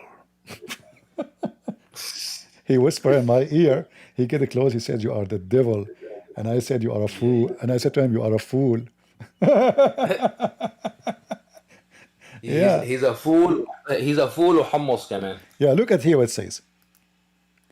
This is قال عثمان. Your screen's not sharing. Okay, hold on. Sure.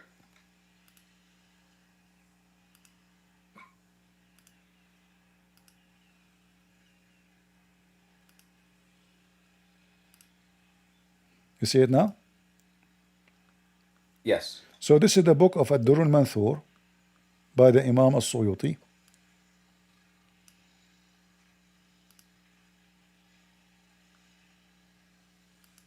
Interpretation of Al-Durr al-Manthur in interpretation by Hadith al-Suyuti.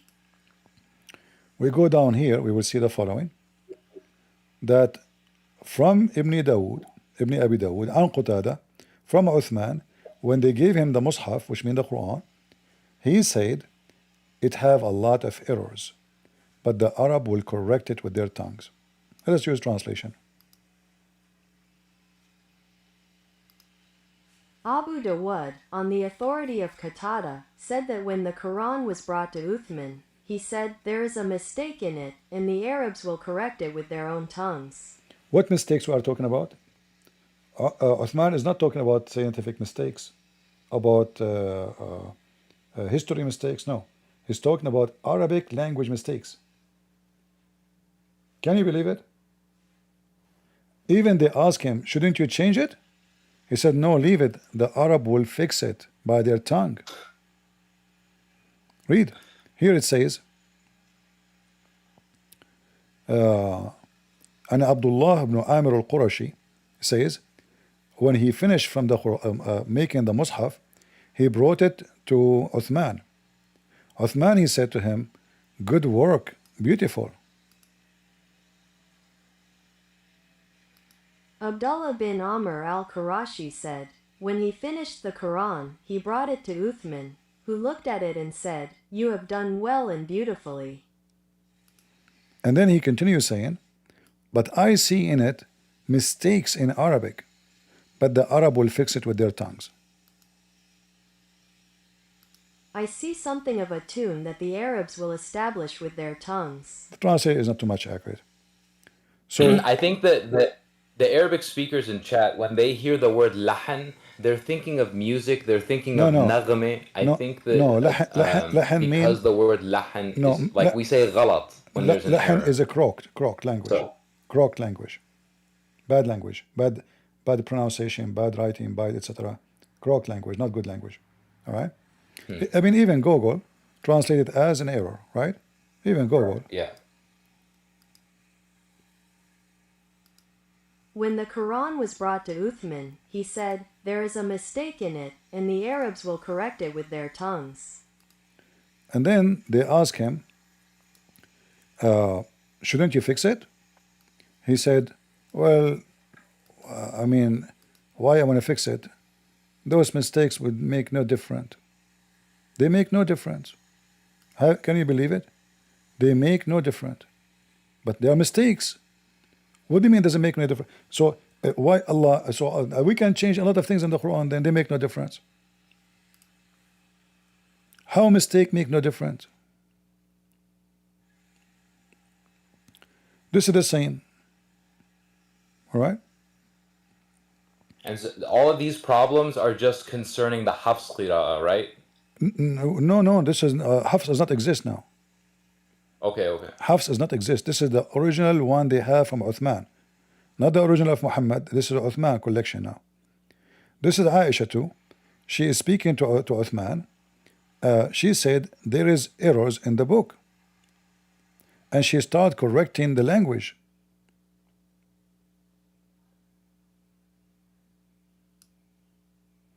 Let us use Google Translation. It was narrated on the authority of Aisha, may Allah be pleased with her, and Aban bin Uthman, it was a mistake made by the scribe that it should be written, and those who establish prayer. Likewise, his statement in Surat al-Ma'idah, indeed, those who have believed and those who were Jews and the Sabians al-Ma'idah, 62, and his statement, indeed, these two are magicians, Taha, 63. They said, that was a mistake made by the scribe. Uthman said, there is a mistake in the Quran that the Arabs will correct with their tongues. So it was said to him, why don't you change it? He said, leave it, for it does not make permissible what is forbidden nor forbid what is permissible. Can you believe it? Insane. Even though it contradicts on the matter of alcohol. You see, it's not about contradict or not. It's about they admit it's a mistake. And by the way, it's not a mistake of the scribe. This is how Muhammad he said it. This is not a mistake of the scribes. If you read the Arabic, it doesn't say the mistake of the scribes. Here it says at the end, that is خطأ من الكاتب. Here in the spot it says the scribe. But what it says in the front of us is what Muhammad said. So Aisha, she is speaking about it's a mistake in the language. We should not say sahiran. We should not say الصابئون الذين هادوا والصابئون. This is false. You cannot say that in Arabic. إن هذان لساحران. So Aisha, she is giving example, not limited, that those are horrible. Who wrote those? And then they complained. They said to Uthman, shouldn't you fix it? He said, leave it. The Arab will correct it. It doesn't make any difference anyway. And then the Muslim, he come to us angry, and he's saying, you change your book.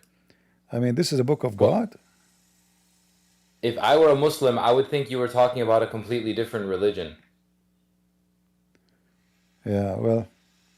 This is completely different from anything that if you were raised Muslim, if you are surrounded by Islam, this is a world within a world. Well, this is many. You see, the funny is, the Muslims in the old days, they admit, as you see, that the Quran changed. The Muslim today, they go in denial, which is weird. Like we are going back to Uthman. We are going back to Aisha. So which one the Muslim they will take? Mimi hijab, Mimi blue job, or Lili Da'wah, or Aisha and Uthman? No, they will take Mimi hijab. Right, that's the truth. Yeah. you see, As-Suyuti, Al-Baghawi, those are big names. Like when we say As-Suyuti, that is not a joke. This is like we are talking about official Islamic websites, official Islamic scholars, big scholars, big deal. We are talking about the companion of Muhammad. Do the Muslims accept the companion, or they accept Abdul in YouTube? Abdul in YouTube. The groupies. Because the Abdul in YouTube is the one is defending what will make them leave Islam. Those will make them leave Islam. Uthman will make them leave Islam. As simple as that. Funny enough, hijab and Lili Dawa have been probably the best Christian apologists that we could ask for. Yeah, like you remember when Lili Dawa, he says, God cannot enter his creation, remember? And then... This was in a conversation with you? No, Dawa never spoke to me. When I called Mimi Hijab not there to join even, to talk, he was there. And when I went to him just maybe 3 months ago, he called himself, he said to me, Christian Prince, if you are a Christian Prince, I am Muslim Princess. Can you believe it? He called himself Princess. Have it your way. Yeah, the video is there. He was very nervous, and he started calling me names, but he did not dare to talk to me. But when he said God cannot enter into his creation, if he do, he is not God. 2 weeks after, he said in the speaker corner, he says, yes, God, he entered his creation. How? We don't know. Yeah. The same guy. See, he forgot to exercise the bila kayfiyya. That saves them. Yeah. Like we can search for the video actually. Let us see. Yeah, I would argue Allahu Alam and bila kayfiyya are actually the 6th pillar of Islam, and it holds it all together. But you cannot argue. Already you said God cannot. If he do, he can't be God. Already. Such a disrespect to worship such a limited God. Let me see. I'm trying to find the video. Yeah, I worship an all-powerful God that can't enter the bathroom. Look at this. This is the same Lili Dawa. Hey Sheikh, tell us what happened to Allah? Part of the night. Yes. Can you explain to us what that means? Yes, sure. So, I asked him a question. He replied with another question. I'm going to respond. Okay, I'll answer. We believe Allah subhanahu wa ta'ala enters into his creation. He said the lowest part of the heaven, the way it befits his majesty. How that happens, how it happens, I have no idea how it happens. We don't know. It's a mystery, brother. The audio on the YouTube for the Discord is not coming in through. It's not coming? Wait. Guys in YouTube, you cannot hear me?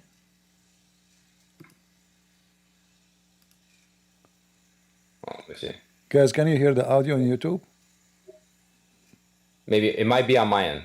Yeah, maybe in your end. Would you? Yeah. Would you hit play? Maybe exit and come back.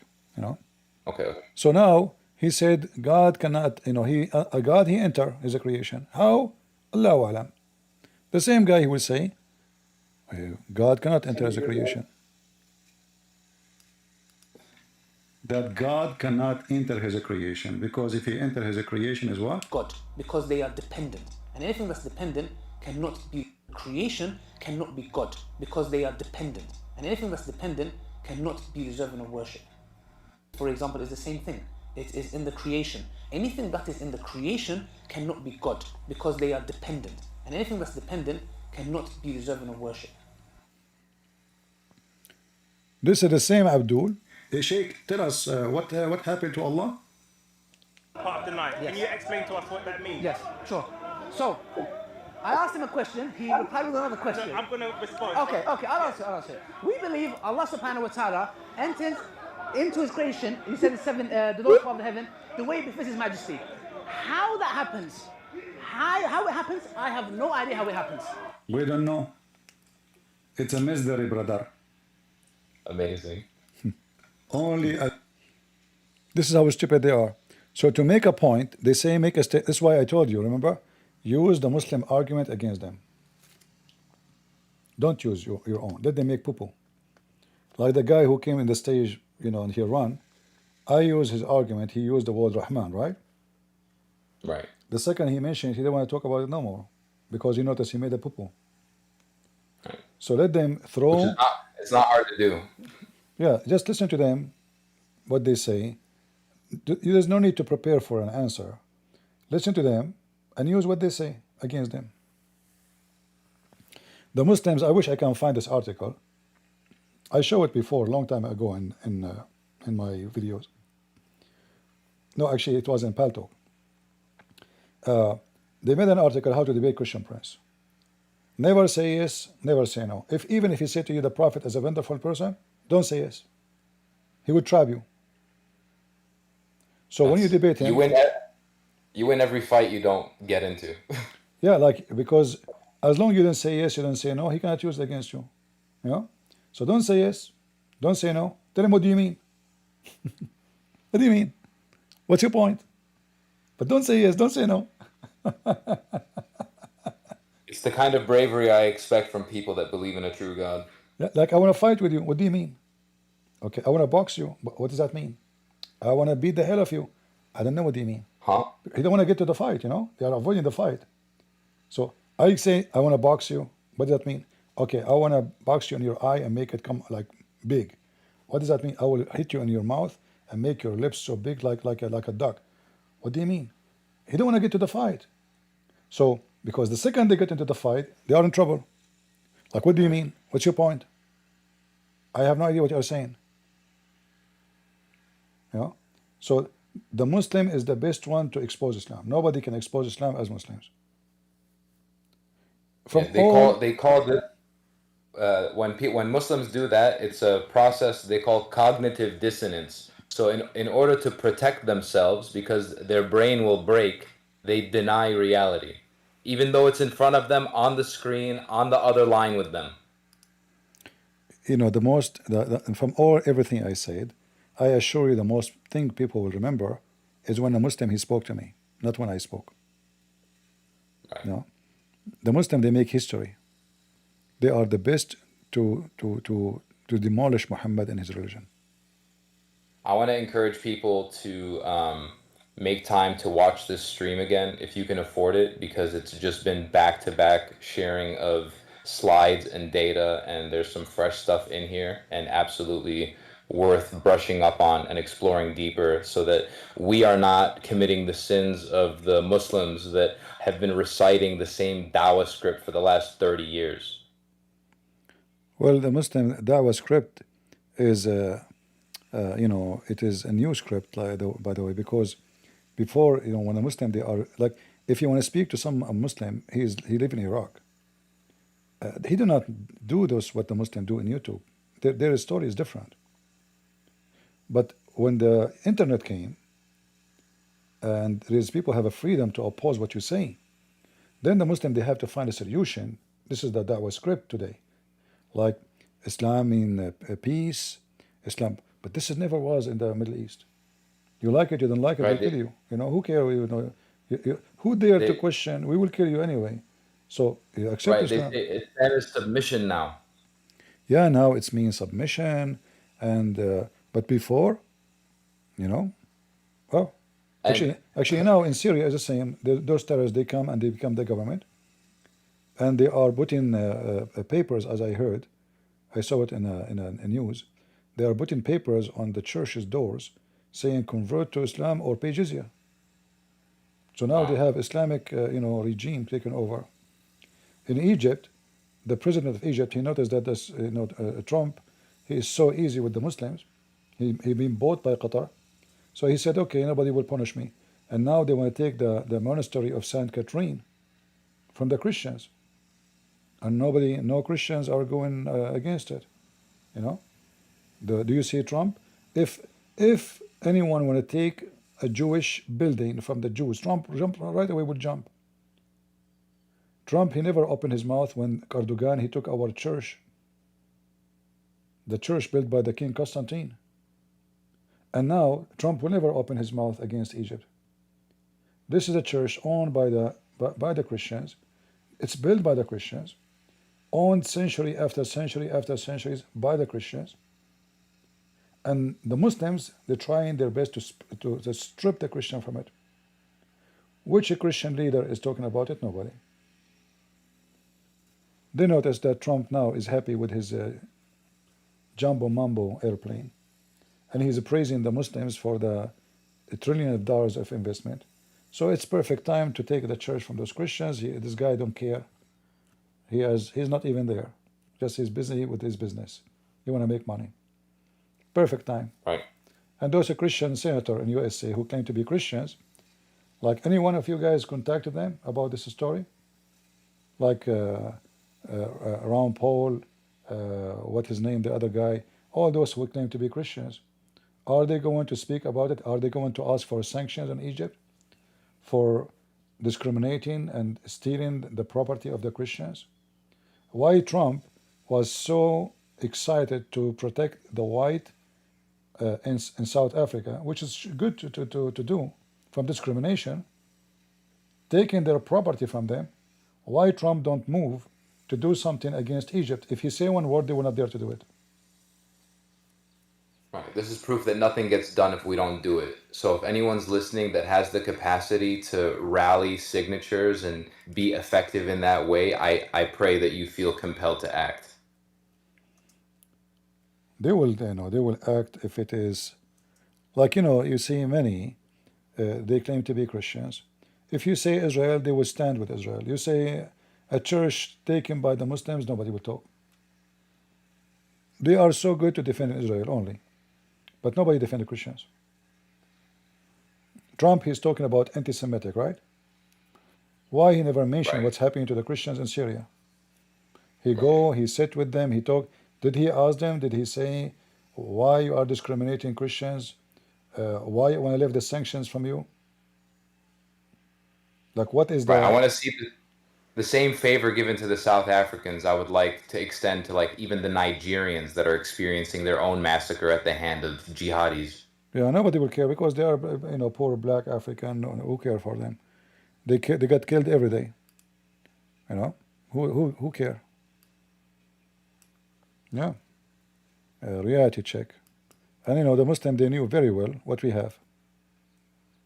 Those are businessmen. They are not Christians. They remember to be Christians only in the election day. Right. Visit the church, say hi. Yeah. This is the news. Let me share it with you. In the screen. And by the way, this church is where, according to the Bible, where God appeared to Moses. So this is not a joke. This is where God, he spoke to Moses in that mount. So this is a very ancient church. The appeal court of Egypt ruled that the monk of St. Catherine Monastery of Sinai Peninsula have the right to use the monastery. But this is temporarily, you see, step by step.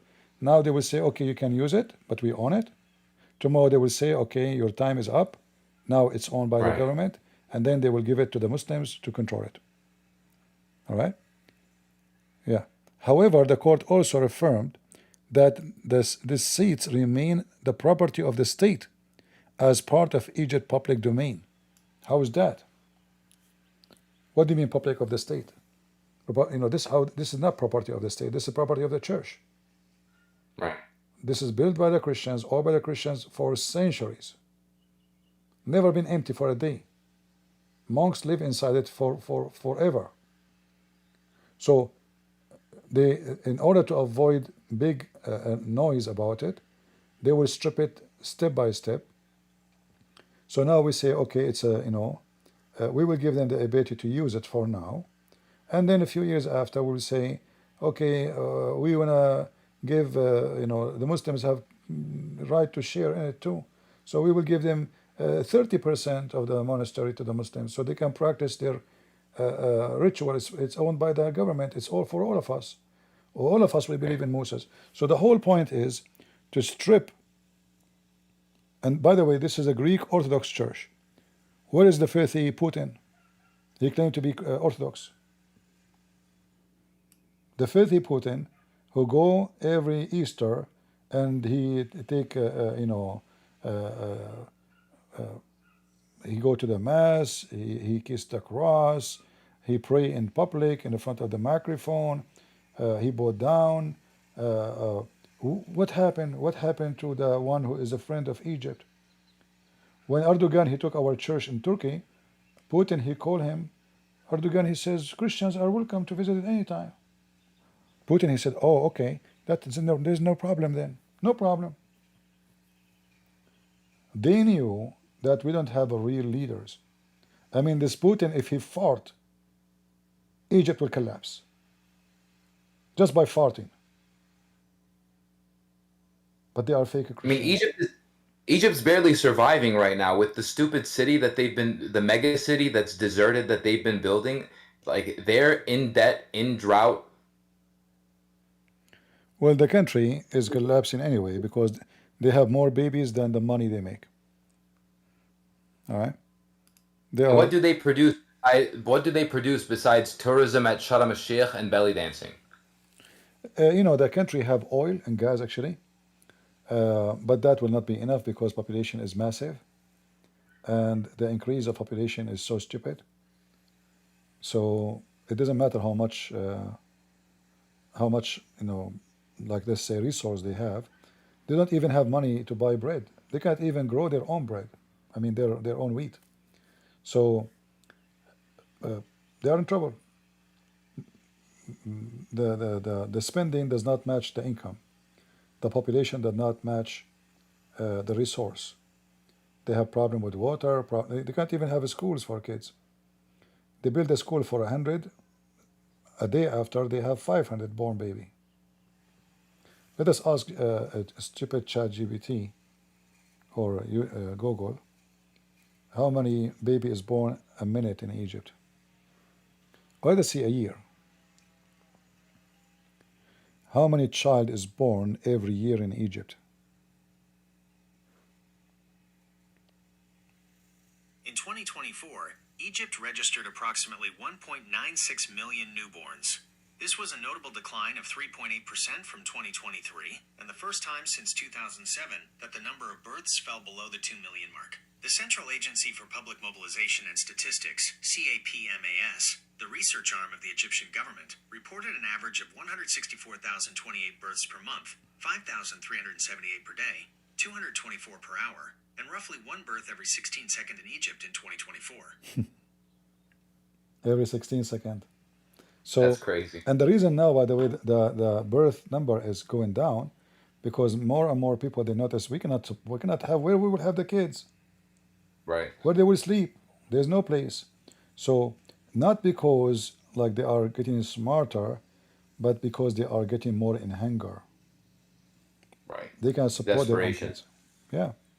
So now, now this is after like since 2007, never went down under 2 million. So imagine every year they add 2 million. What's wrong with those people? 2 million. Who is going to? I mean, they're probably going to just give them a bunch of guns that were manufactured for Russia in World War II and send them to die in a stupid war. They can't go to war because more need money. You can't go to war too. Even war with rocks, you need. Even rocks will cost you money. To make an army, you have to buy them uniform. You have to feed them. You know. Yeah. Tank tops and flip flops. Allah mak. So like this, what happened to them when they attack Israel? You know, a bunch of savage. They thought they have a big number. Israeli are a small number. We can attack them, and they, bingo, they will run away. 2 airplanes destroy them. Just 2 airplanes. The Israeli have 2 airplanes. Actually, they are not even owned by the government. 4 Israeli from America, they volunteer with their old civilian airplanes. They did fly with their airplane all the way from USA, all the way to Israel. 2 of those airplanes, they did not function during the war. Other 2, they were able to function. The Arab, they surrender by a small, tiny army of the Jews, and 2 airplanes. That's it. And they took Jerusalem, and they took half of Jordan, and they took, I mean, it's a disaster. In the news in Egypt, if anyone remember, the Egyptian government, they were celebrating victory over Israel. They hide the news. Imagine how Muslims always are. People are dancing in the street because in the news they hear, we destroyed this, we destroyed that, we occupy that.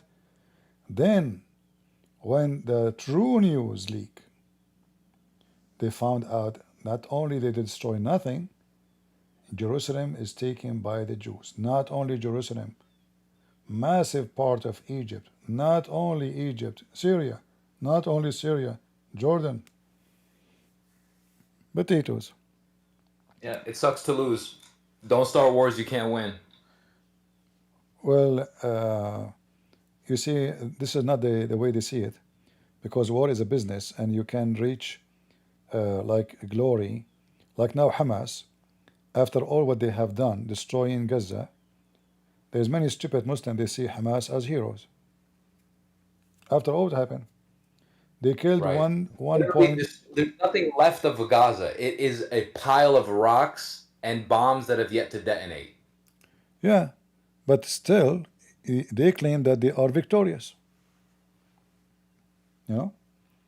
Even they have conditions to stop the war. It's them who have conditions. Well, maybe when they say victorious, it's like when they say that a woman's a virgin when they really mean she hasn't been married. Yeah, actually, virgin, and yeah, virgin is mean for them is a woman, not a woman. She did not have sex.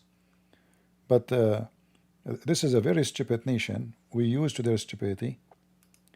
Their mind is demonic, and it doesn't matter what happened to them. Still, they claim that they are victorious.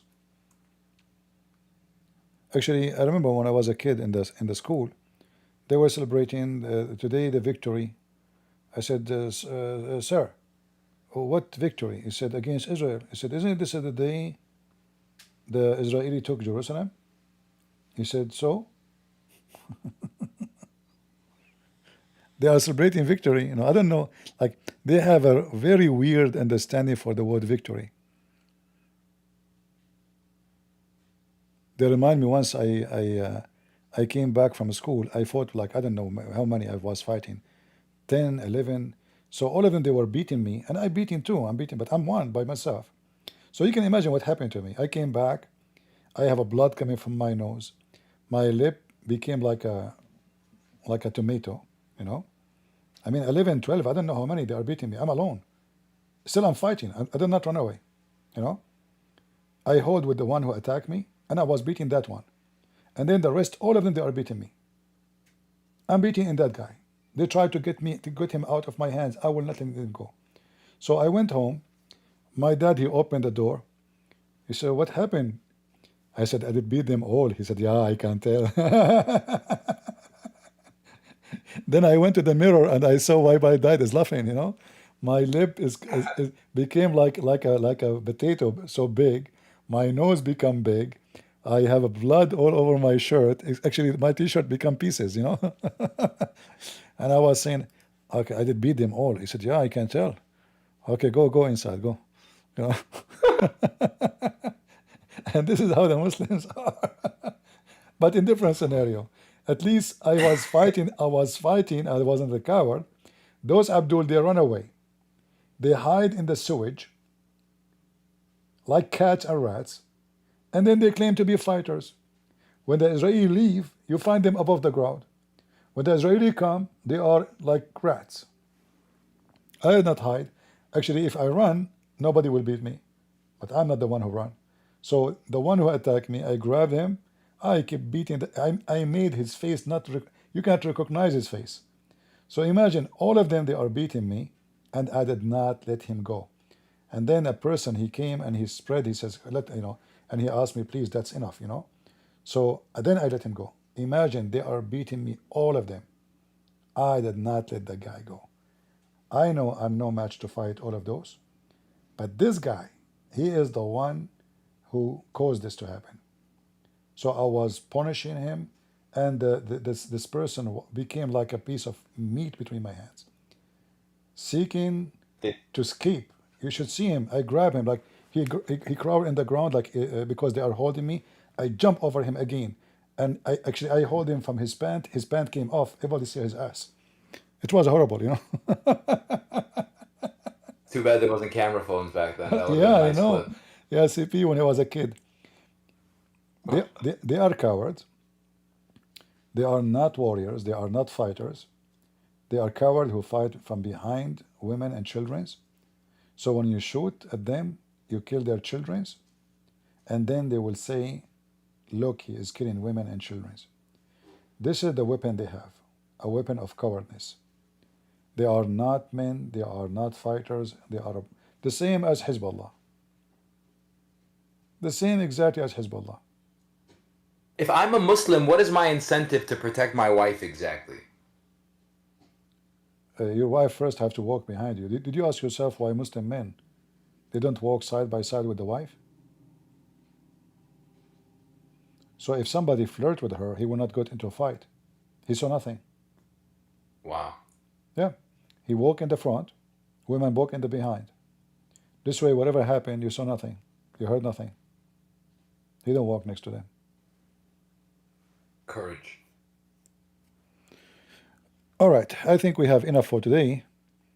It's been a lovely chat. Thank you so much for your time, Christian Prince. God bless you. You're welcome. So thankful for the work that you do on a daily basis. Happy to be in the audience. Thank you very much. God bless you. God bless you, brother. Shalom. Shalom. All right, guys. I think we have enough for today. I'm supposed to come live for 15 minutes, as usual. And the 15 minutes became 15 hours. How many hours now? And and the funny is still nobody will watch. The funny is, my video will be downloaded by somebody else. My video there will have 40,000 in 2 days. My video in my channel will have 15,000. How? Allah knows best. Those who download my videos, they get very high view. Me, I don't have the view. Weird, isn't it? Yeah, this needs scientific study, PhD. Obviously. It is 2075 by now. No, in my side it says 9006. I know that you two play games, you know. Let me show you. This is what I see in my screen. Let me share it with you.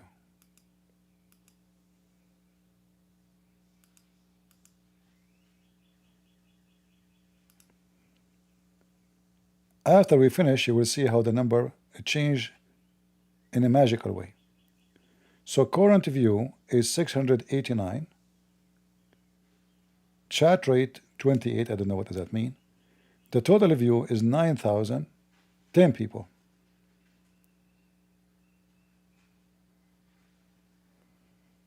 After I finish, please check the number of the view. Let us see if it's going to match. It's going to be 9,000. I don't think it's going to be even 3,000. Let us see. You want to see? Check it out after we finish. Visit the YouTube page for the video and check the view number and see for yourself how much truthful they are in the view regarding my channel. Obviously, they are playing games with me and they are not being decent, but nothing new. All right? Nothing new. I'm used to it. So I want to say thank you all for being here. May the Lord bless you. God is good. So is Jesus. I mean to that. And we are the crusade. See ya.